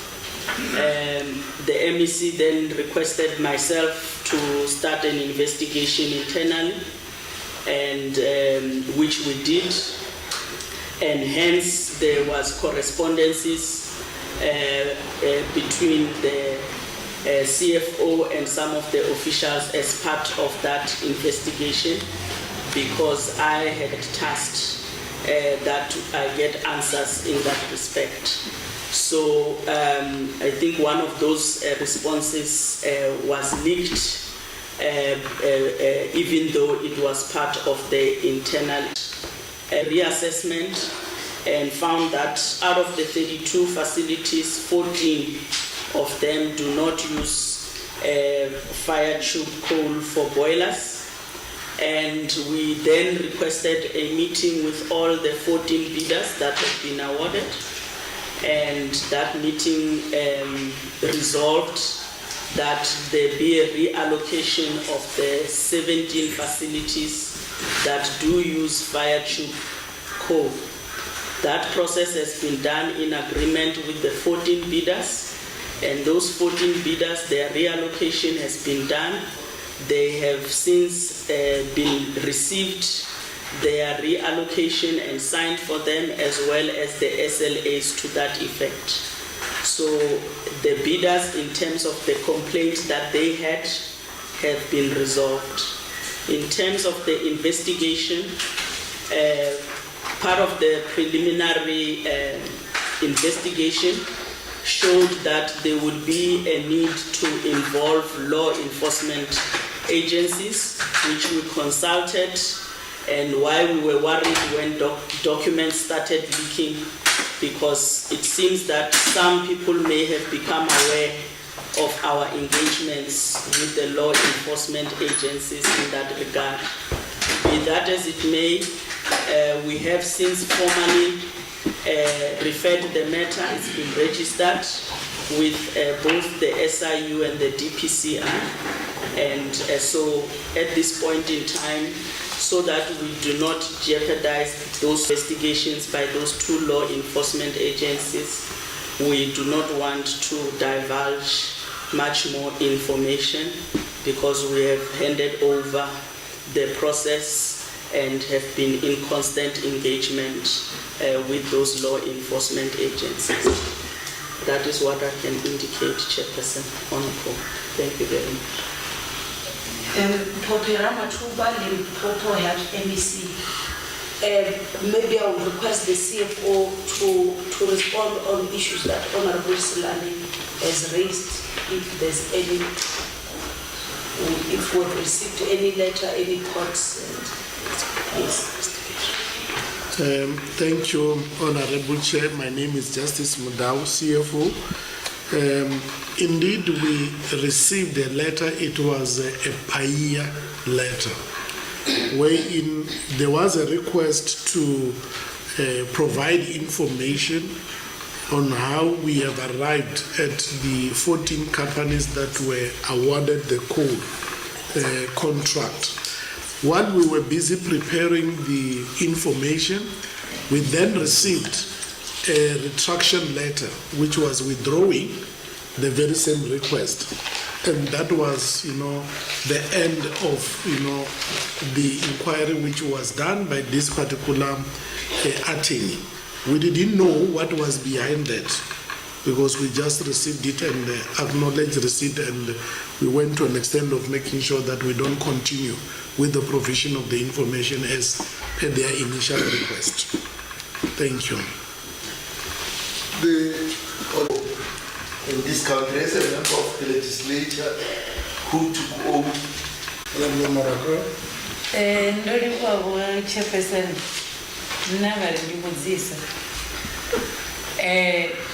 my first question is who advertised the tender? And then number two, who did the awarded of the tender to? And which hospitals were awarded the tenders on that tender? And then number three, are all hospitals having boilers? If not, why were the hospitals that are not using coal or having dysfunctional boilers were included? Lastly, but not least, why should the supplier comes back and inform the department that the hospital, sorry for that inconvenience of the form, I was saying, why should the supplier comes back and inform the department that the hospitals they were allocated to are not using coal? I thank you, Chairperson. Okay. Before any response, we are dealing with a matter that the department is saying they have already handed over the matter to SIU and the WOX, which logically it means that the matter is sub judice. Logically. Would it not prejudice, would the department not suffer a prejudice if we were to dig deeper into this matter pending the finalization of investigations, will it not? Because you see, from where we're seated, you are no longer sure. There is a leakage of information. There is all those things. But I'm saying that in terms of legal principles, the Hawks or SIU or whatever law enforcement agencies there, Honorable Mark, has been handed over. And those that blew the whistle went further to retract what they have said. So would it not be fair if as a committee we say, let's wait for the finalization of the investigations? Sub judice, the matter has been handed over for investigation. In any event, the outcome of that investigation will anyway come back to this committee, to SCOPA, where the issues can be ventilated further and where we have more information on the outcome of the investigation. My worry is that by us continuing with that specific case, we might compromise the investigation and it will not work in the benefit of the law enforcement agencies. So I would, my view is I would rather park this issue for completion of the investigation and then let that issue come back to this committee. Well, first it must come back to the portfolio committee of health and then come to this committee. Thank you. I think that is the legal principle that we are adopting. It's there. It's not that we are hiding anything. Loss of this, and we've, like as Honorable Pala indicated, we've all taken an oath to abide by the laws of this particular country. So in terms of the cold contract, we will await the finalization of the investigations, and all the reports must then be channeled to the portfolio committee, which will in turn further to this committee as it deals with public accounts. What is the second? We are closing it in that fashion. What is the second matter? And of course, Honorable Sulan has withdrawn the mafia. Oh, the issue of no, I'm just provoking you. The second issue.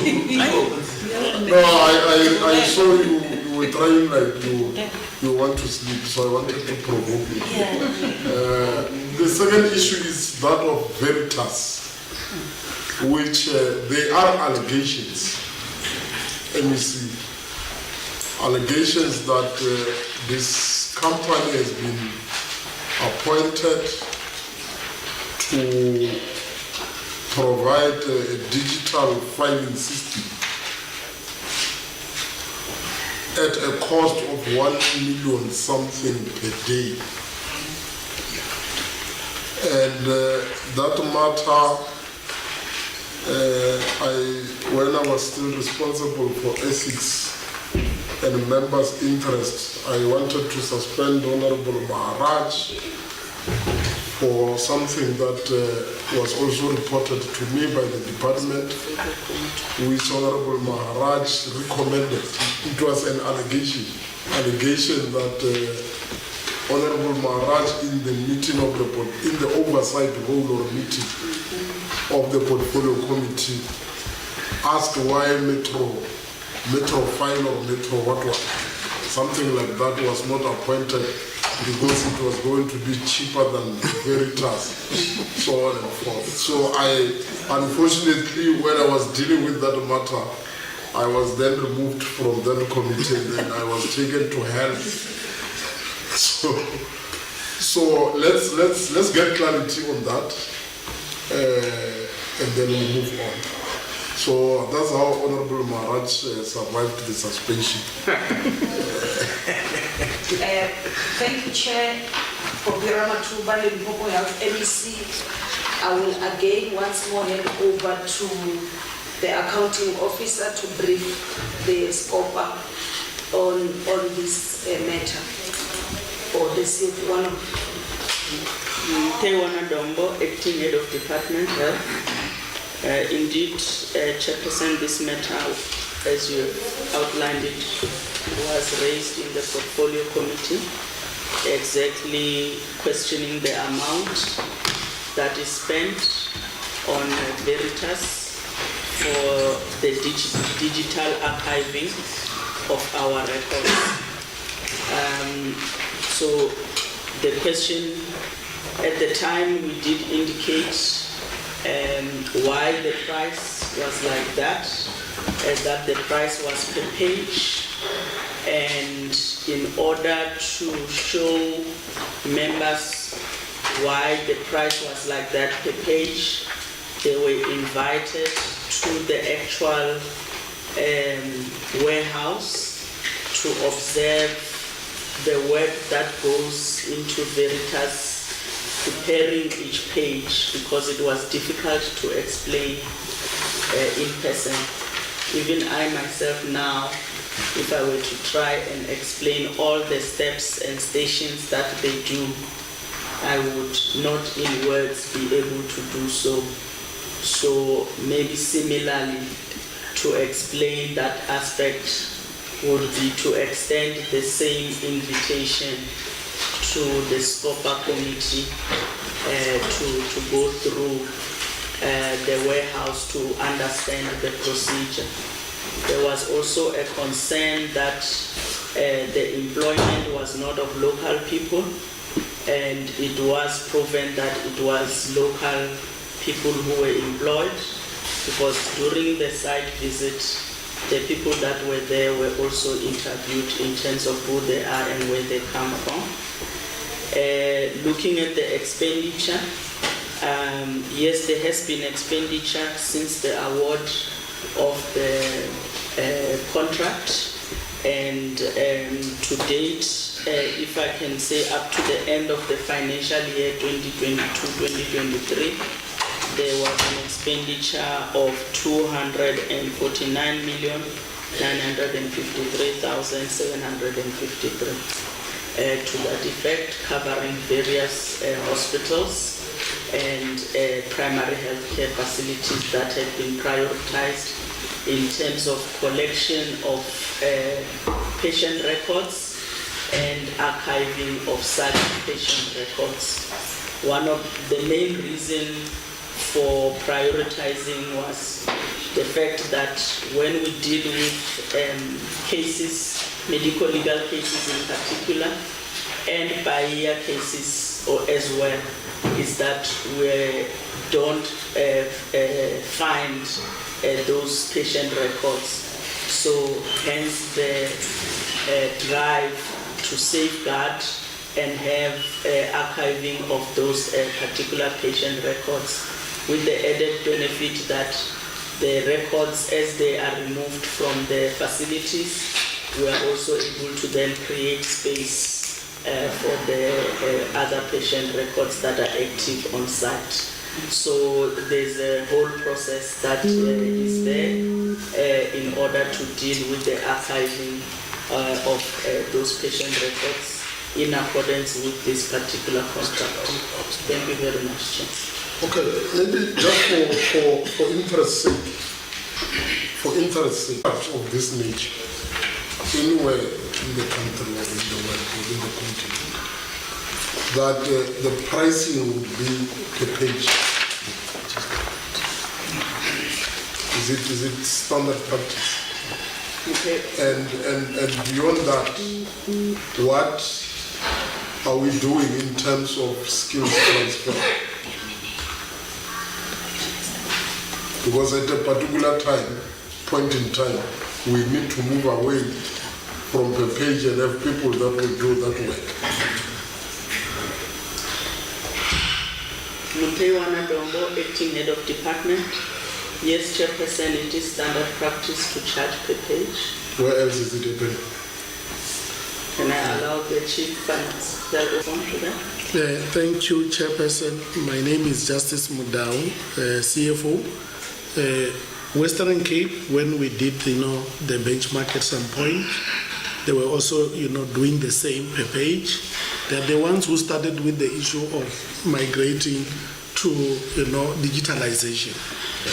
So we also now learned that Justice is busy with it, Department of Justice, SARS, they're busy with it, IDT, they're busy with that, and so many departments, because it is, something that it's inevitable at this point in time. We have to digitalize in order for us to move away from paper-based to the paperless environment. Thank you, Secretary. But you forgot this other name, Musindiwa. Yeah, Musandi. Yeah, Musandi. Yeah.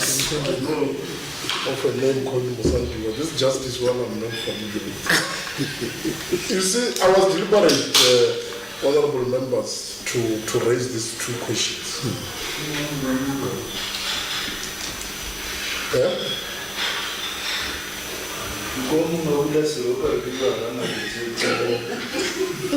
I was very much deliberate because there seems to be an approach adopted by media. Michael Mapuni.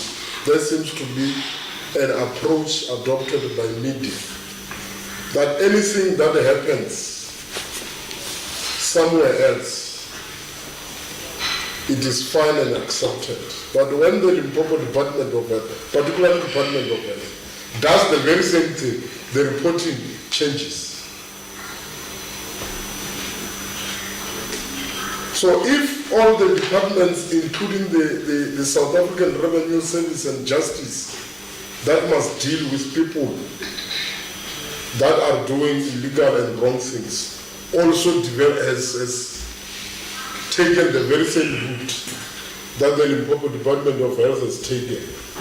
But when it comes to Limpopo, it seems, even Western Cape, but when it comes to Limpopo, it seems as if it's something abnormal. We must ask ourselves whether you are objectively or subjectively reporting on matters. And I'm not sure, but I will not venture into that space. The MEC will speak herself. Maybe you owe people something, you don't know. That was the explanation, colleagues. It is standard practice. The pricing per page, we are told it is standard practice.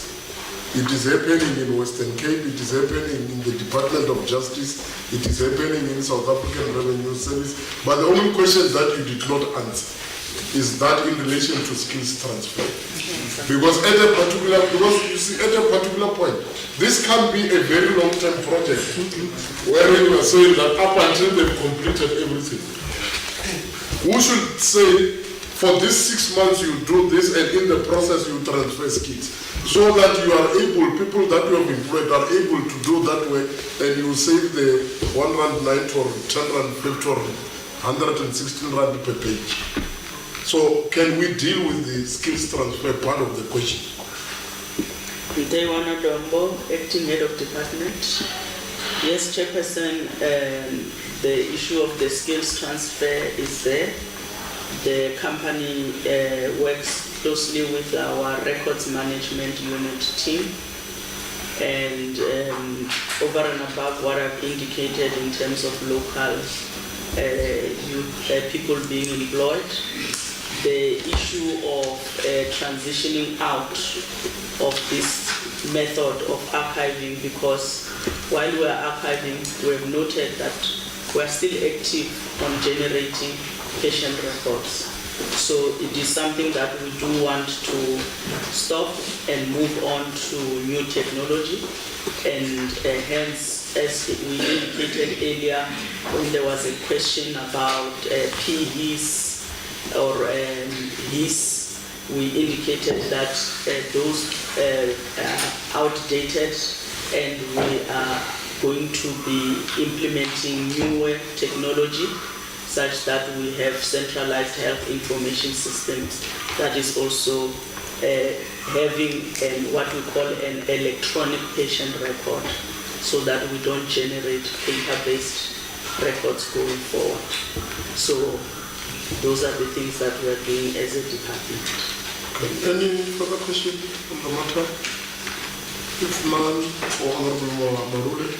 No, I'm just listening here very carefully to this new project, especially this one. You raised an issue about skills transfer. Yes. That's very important because our capacity currently among our people with the skills in technology was too strong. So this technology take over the responsibility for the unemployed young people who just finished university, wherever they have been working. And that's my concern. By introducing technology to a province, which we're still, I'm old-fashioned. And I'm looking at things that should be benefiting to the boy in a village. If we equip them with technology than rushing to get into jobs, which our people won't benefit out of it. They're going to be lingering in the streets again. If we look at it differently, well, how do we capacitate Banabarina? Some day, whatever they TikTok, they do whatever they can do. But we're talking about something very, very high. It's very advanced. You know, we cannot just think we must establish type of technology, but they must train the people first. Then they can come to the technology. That's my input into it. Okay. The Standing Committee on Public, there should be an element of skills transfer so that the contract cannot be opened. Remember, in one financial year already we've spent 249 million. And if it is open, it will mean that we'll have another expenditure. So this committee is noting with serious concern that while it's a necessary process, but it must have an element of a skills transfer so that the department in its own can do that particular work. So we are noting with that concern, while it is necessary, but the 249 million, looking at the character of Limpopo, to a large extent, it's the unemployment rate is high. We are a rural village. Exactly. We are a lot of things. So we hope that it will not just be an open-ended contract that will just exist for 3-4 years up until it reaches 3 billion. In that process, let's have people that will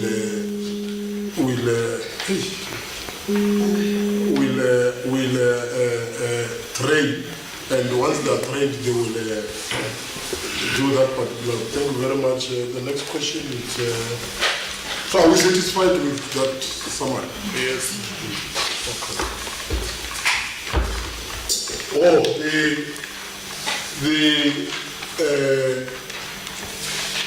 unacceptable conduct of a nurse in market clinic Zaneni going to work wearing pajamas,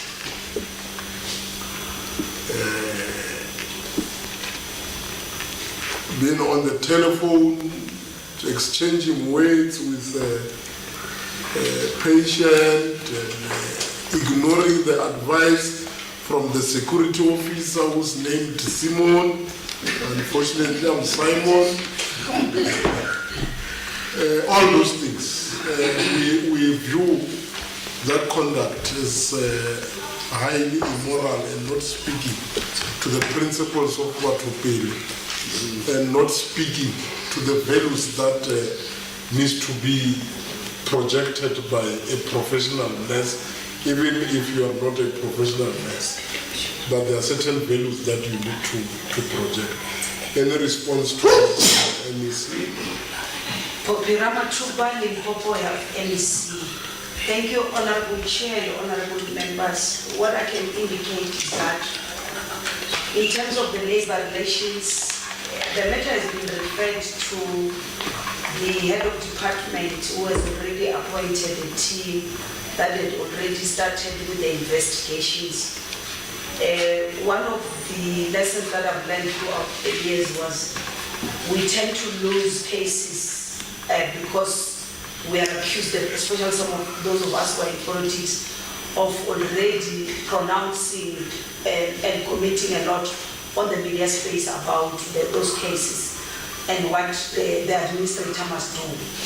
That is why, from my side, because this was a burning issue, Honorable Chair, hence immediately when I got that, for me it was a question of, as a politician, I need to bring stability and order within that particular area in terms of my intervention, which does not interfere with the investigative processes.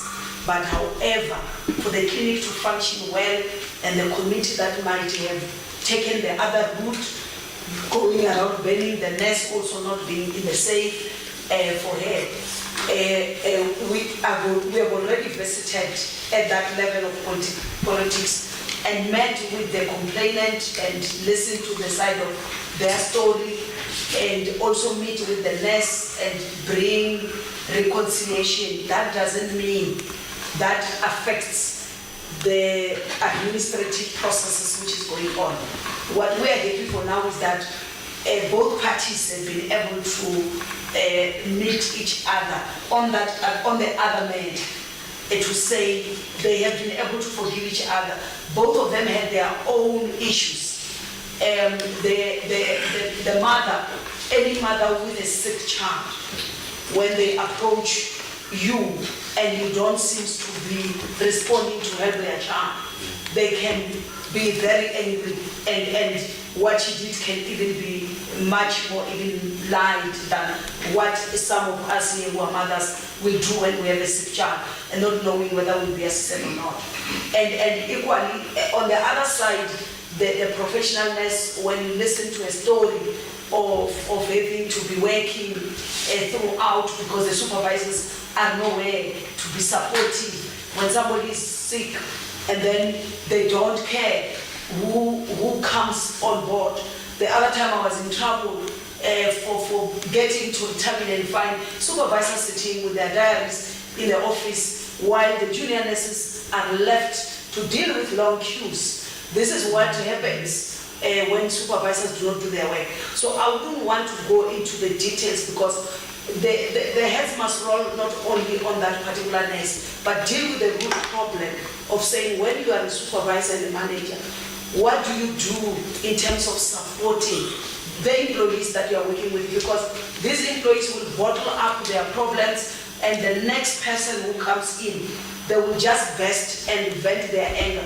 It is not justifiable, it is not defendable, it is not commendable, but however we are saying, let's allow the administrative processes to unfold. For now, be happy that this clinic is stable and the parties, even the Koshi, has been able to accept our apology, and the community has been able to receive us and appreciate and say they would want to see changes in that clinic, which we are working on that.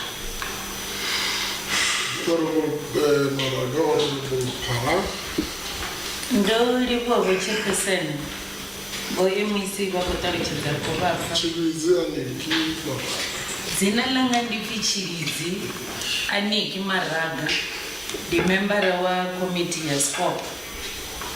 The cover where MEC va potential to job the but my concern is she raised a genuine idea to say, or a point, she was working alone. The fact that the supervisor must make a plan or an alternative, I understand.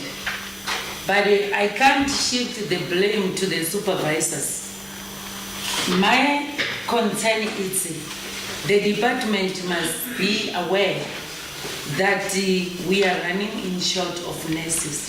It can't be that she, after the labor, again she must go and help the emergencies. So we cannot come here and act like we are smart. Then we shift the blame to the supervisors. If we are saying the hairs must roll, it must start rolling from you, the MECs. Thank you very much. Thanks very much, Honorable Chairperson.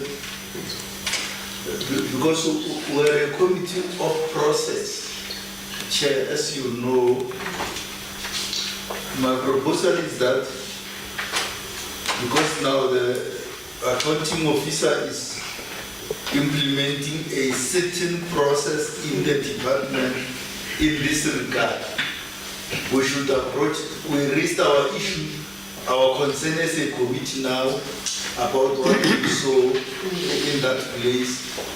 And now that there is that process by the HOD, because we are a committee of process, we should, as we resolved on the other matter of code, resolve that we for now leave the matter to that process to take it through, so that we don't contaminate it by further comments and going deeper into it, so that the accounting officer is able to do work in that area and round it off, and so that we don't contaminate the issue further.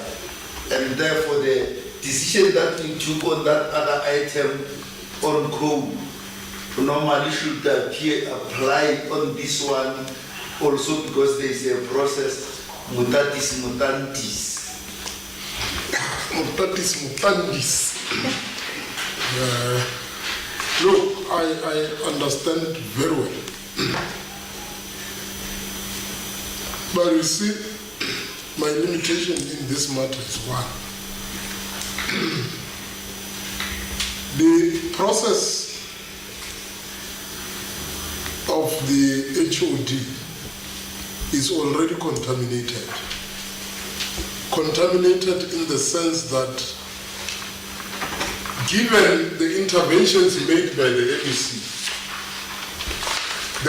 given the fact that the king was able to accept the apology from the department, given the fact that the affected parties were able to reconcile and hug and kiss in public, those are serving as mitigating factors when it comes to consequences management. They are serving as mitigating factors, and there will be no any harsher sentence, because already, you get what I'm saying? Those already are serving as mitigating factors that, look, it was a spin-off, a moment thing, I'm sorry, and we even did that publicly and what. It's a very strong mitigating factor. Hence I'm saying that that process is already contaminated. We'll sit next year with what we are going to get from the department. It's a written warning. Because there will be no any other sanction except that. There will be no. Unless if we are still going to say reporting for duty without what do you call it, sanctioned uniform, which the apology was not part of, the apology was not part of reporting for duty with pajamas. The apology was for conduct. Maybe on that one, then we can expect a very harsher sentence. What is the fifth one?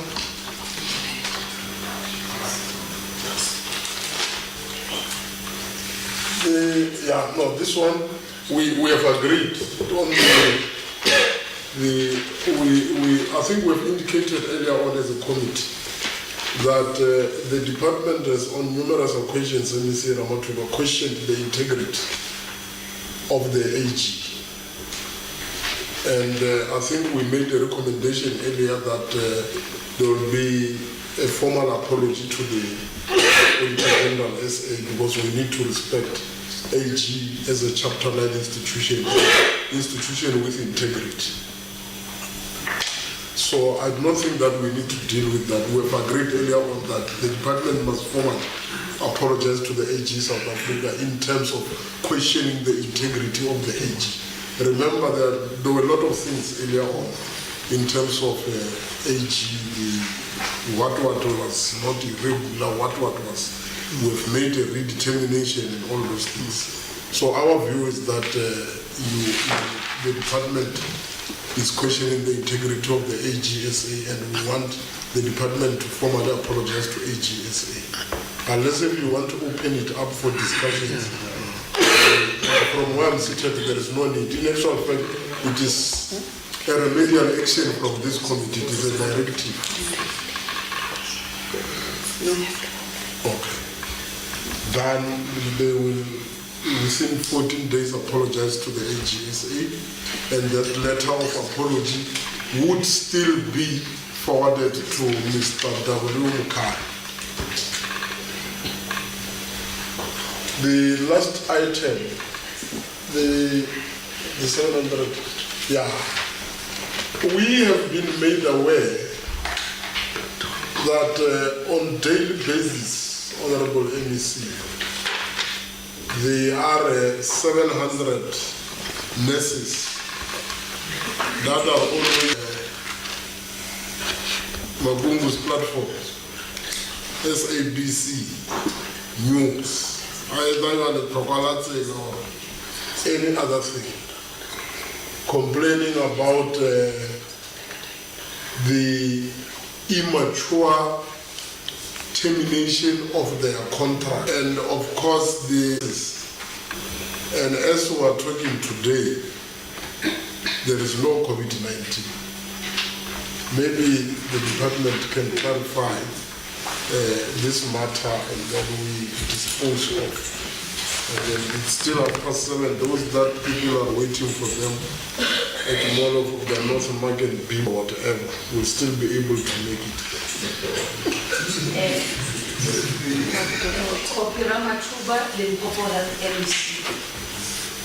The chair, maybe just to also give a background for the HODs on the technical matters. All 9 provinces were faced with a similar situation of COVID-19 contracts. When they came to an end, we will renew them annually. But other provinces have been able to terminate and do away with. You might have seen in Bara, you might have seen in Odeskill, they've been hitting throughout. But the contracts were terminated because COVID-19 was over. The Limpopo Department of Health, on the other side, we wrote a motivation to Treasury requesting them not to terminate this contract, renew them, to an extent that there is last year when we had an outbreak of measles, we said we will use these employees for measles. We are done with measles. We no longer have an excuse or a reason. Treasury is no longer agreeing with that. We were saying, our hope was to say, while we continue to extend this contract using whatever reason we can to convince Treasury to allow us to continue, we will be on the other side advertising posts for permanent, and we've been doing that to try to take those who have been on the contract into coming in permanent. Unfortunately, the current situation is that we can't, we've been denied the submission we made to Treasury to advertise any post. We were told that the National Treasury says you must fund the 7.5% cost of living adjustment from your own equitable share. And Provincial Treasury has indicated we will require as a province 3 billion to fund that. Therefore, there won't be any new employees in department like ours. Even though we try to explain to Treasury and show that we're going to have a lot of savings because post-COVID-19, we have seen a lot of attrition, especially on those nurses in the cold phase. That is one of the reasons why you find we're having shortages of nurses in certain clinics. It will definitely have a negative impact towards our 24-hour services of the clinic, because our plan was to say we're going to appoint a new group now of nurses and activate a certain group, and up until we make sure that all clinics that are supposed to run 24 hours, they do run. However, with this current situation where we're told we cannot advertise any post currently, we have found ourselves in serious trouble. We've done our planning as the Provincial Department of Health. We did our plans, we presented to Treasury, we have shown them this is what we anticipate to make as a savings.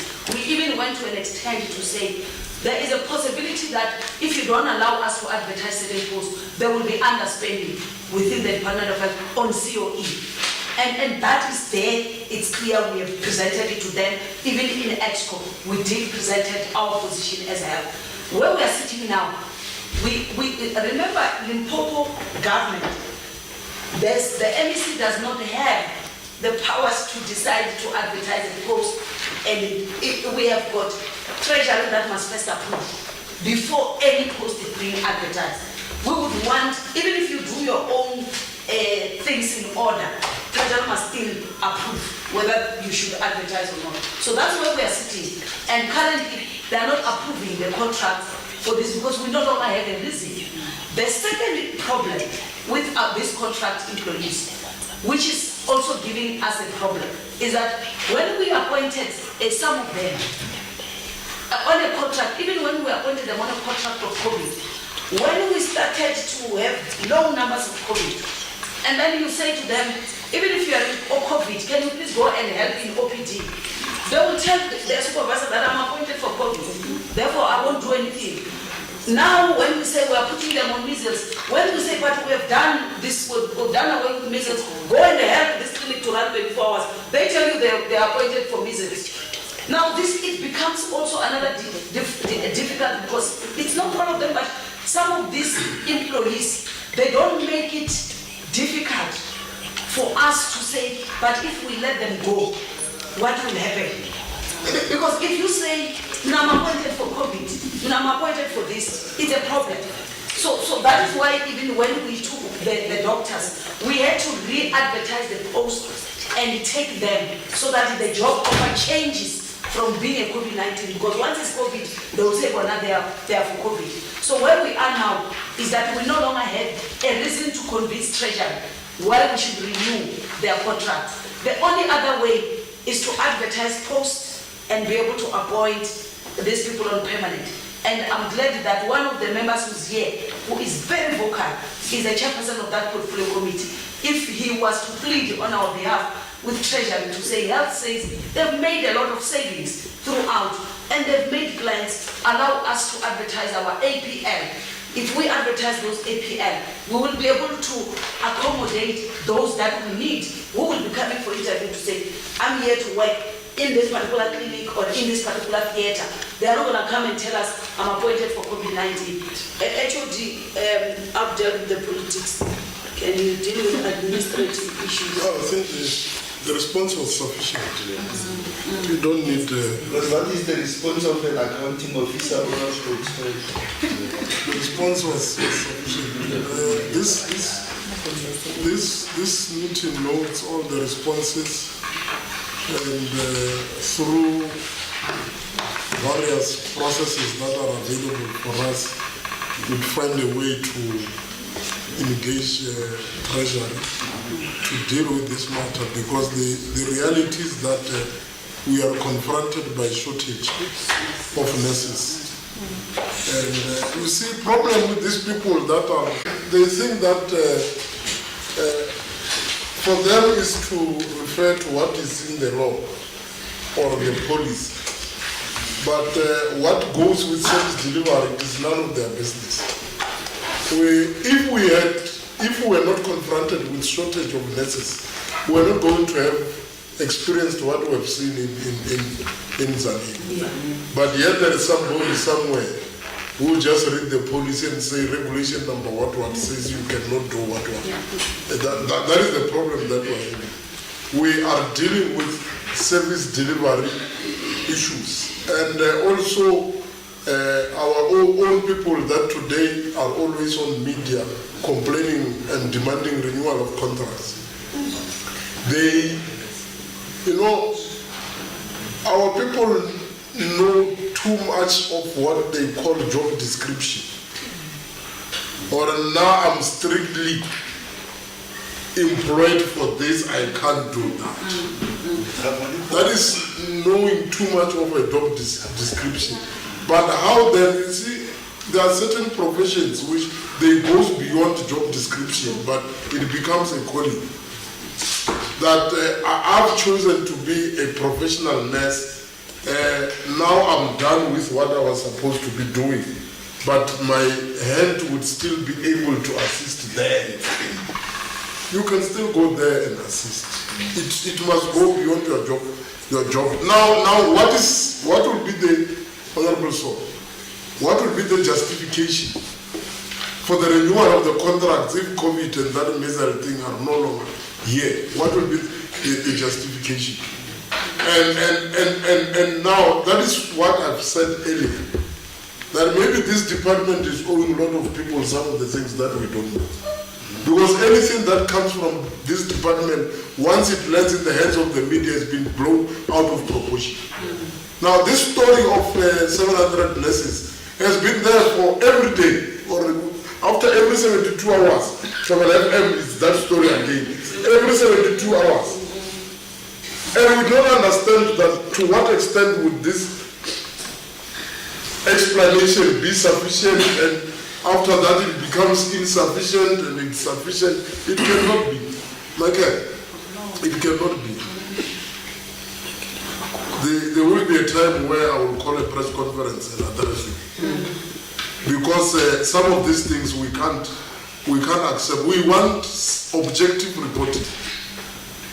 Now, these news platforms of yours, are you not, when does a story become a story and when does a story becomes a dead story?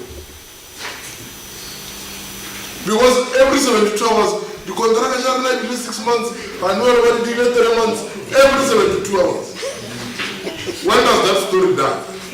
I was once suspended in my other capacity. It became a story, and when I came back to the journalist, I said to him, now that I'm reinstated, why are you not writing? He said, no, because you are reinstated, it is no longer a story. So, colleagues, Chair.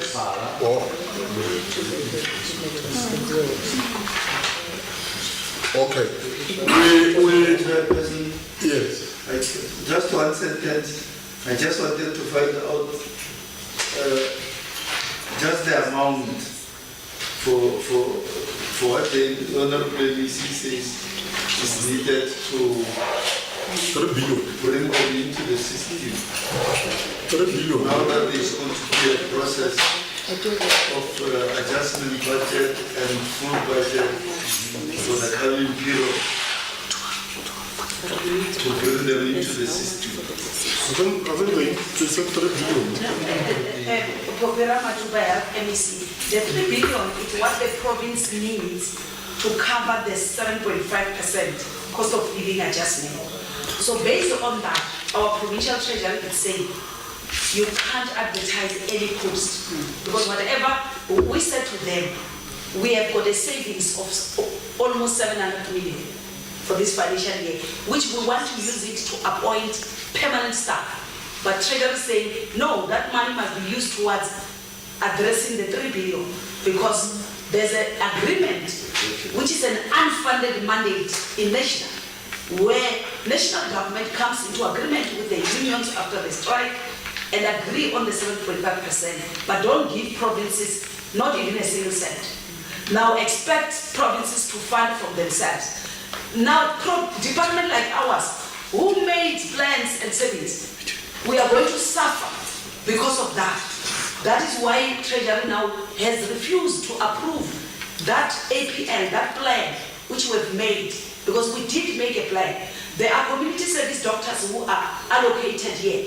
We plan for them, Honorable Maharaj, but it's now not the ones that National just dumped to the board. Because National also has got a tendency, and remember community service and interns, it's their responsibility. So they've got a tendency when they don't have places to place them, they put them to us. But we are saying, after all our savings, can we be allowed, and can an exemption be made on health, noting that health is labor intensive? And as the chair has rightfully said, if you have got a luxury of staff, even when somebody is on sick leave, you'll be able to have 2 or 3 to cover. But the problem is when you do not have the luxury of staff and 2 report sick, you will be left with 1. And that's where the pressure gets too much on an individual to have to do that. So hence we say, we're pleading to say we need to be allowed to advertise and be given that responsibility to make sure we don't overspend. And even if we are making a reassurance that we will not overspend, we have planned our things correctly. We do understand where Treasury is coming from. That 3 billion which we need to fund, unfortunately, it's supposed to be funded from within the equitable share in the province. So each department must contribute towards its own 7.5%. Okay, thank you very much. We are on item 9. In actual fact, item 10. In all the matters that we dealt with, we also covered item 9. There were certain recommendations and directives.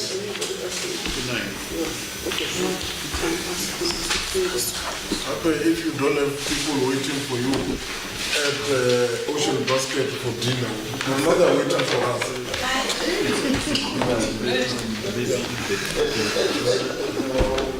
Another waiting for us.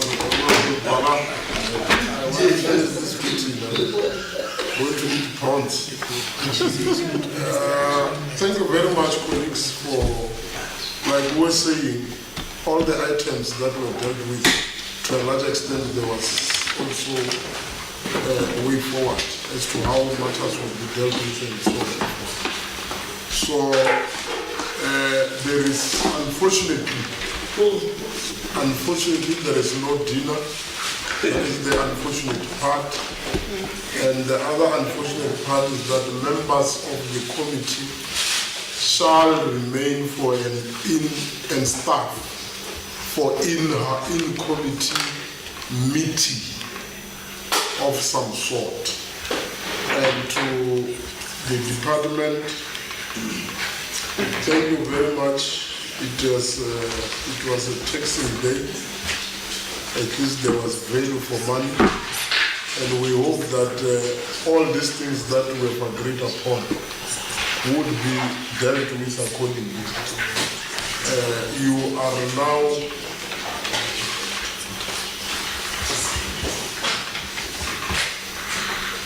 maybe the MEC and the HOD wants this hearing to continue, and we don't want to continue. You are excused. Thank you very much. We meet you next financial year. Midnight. Just to tell our company,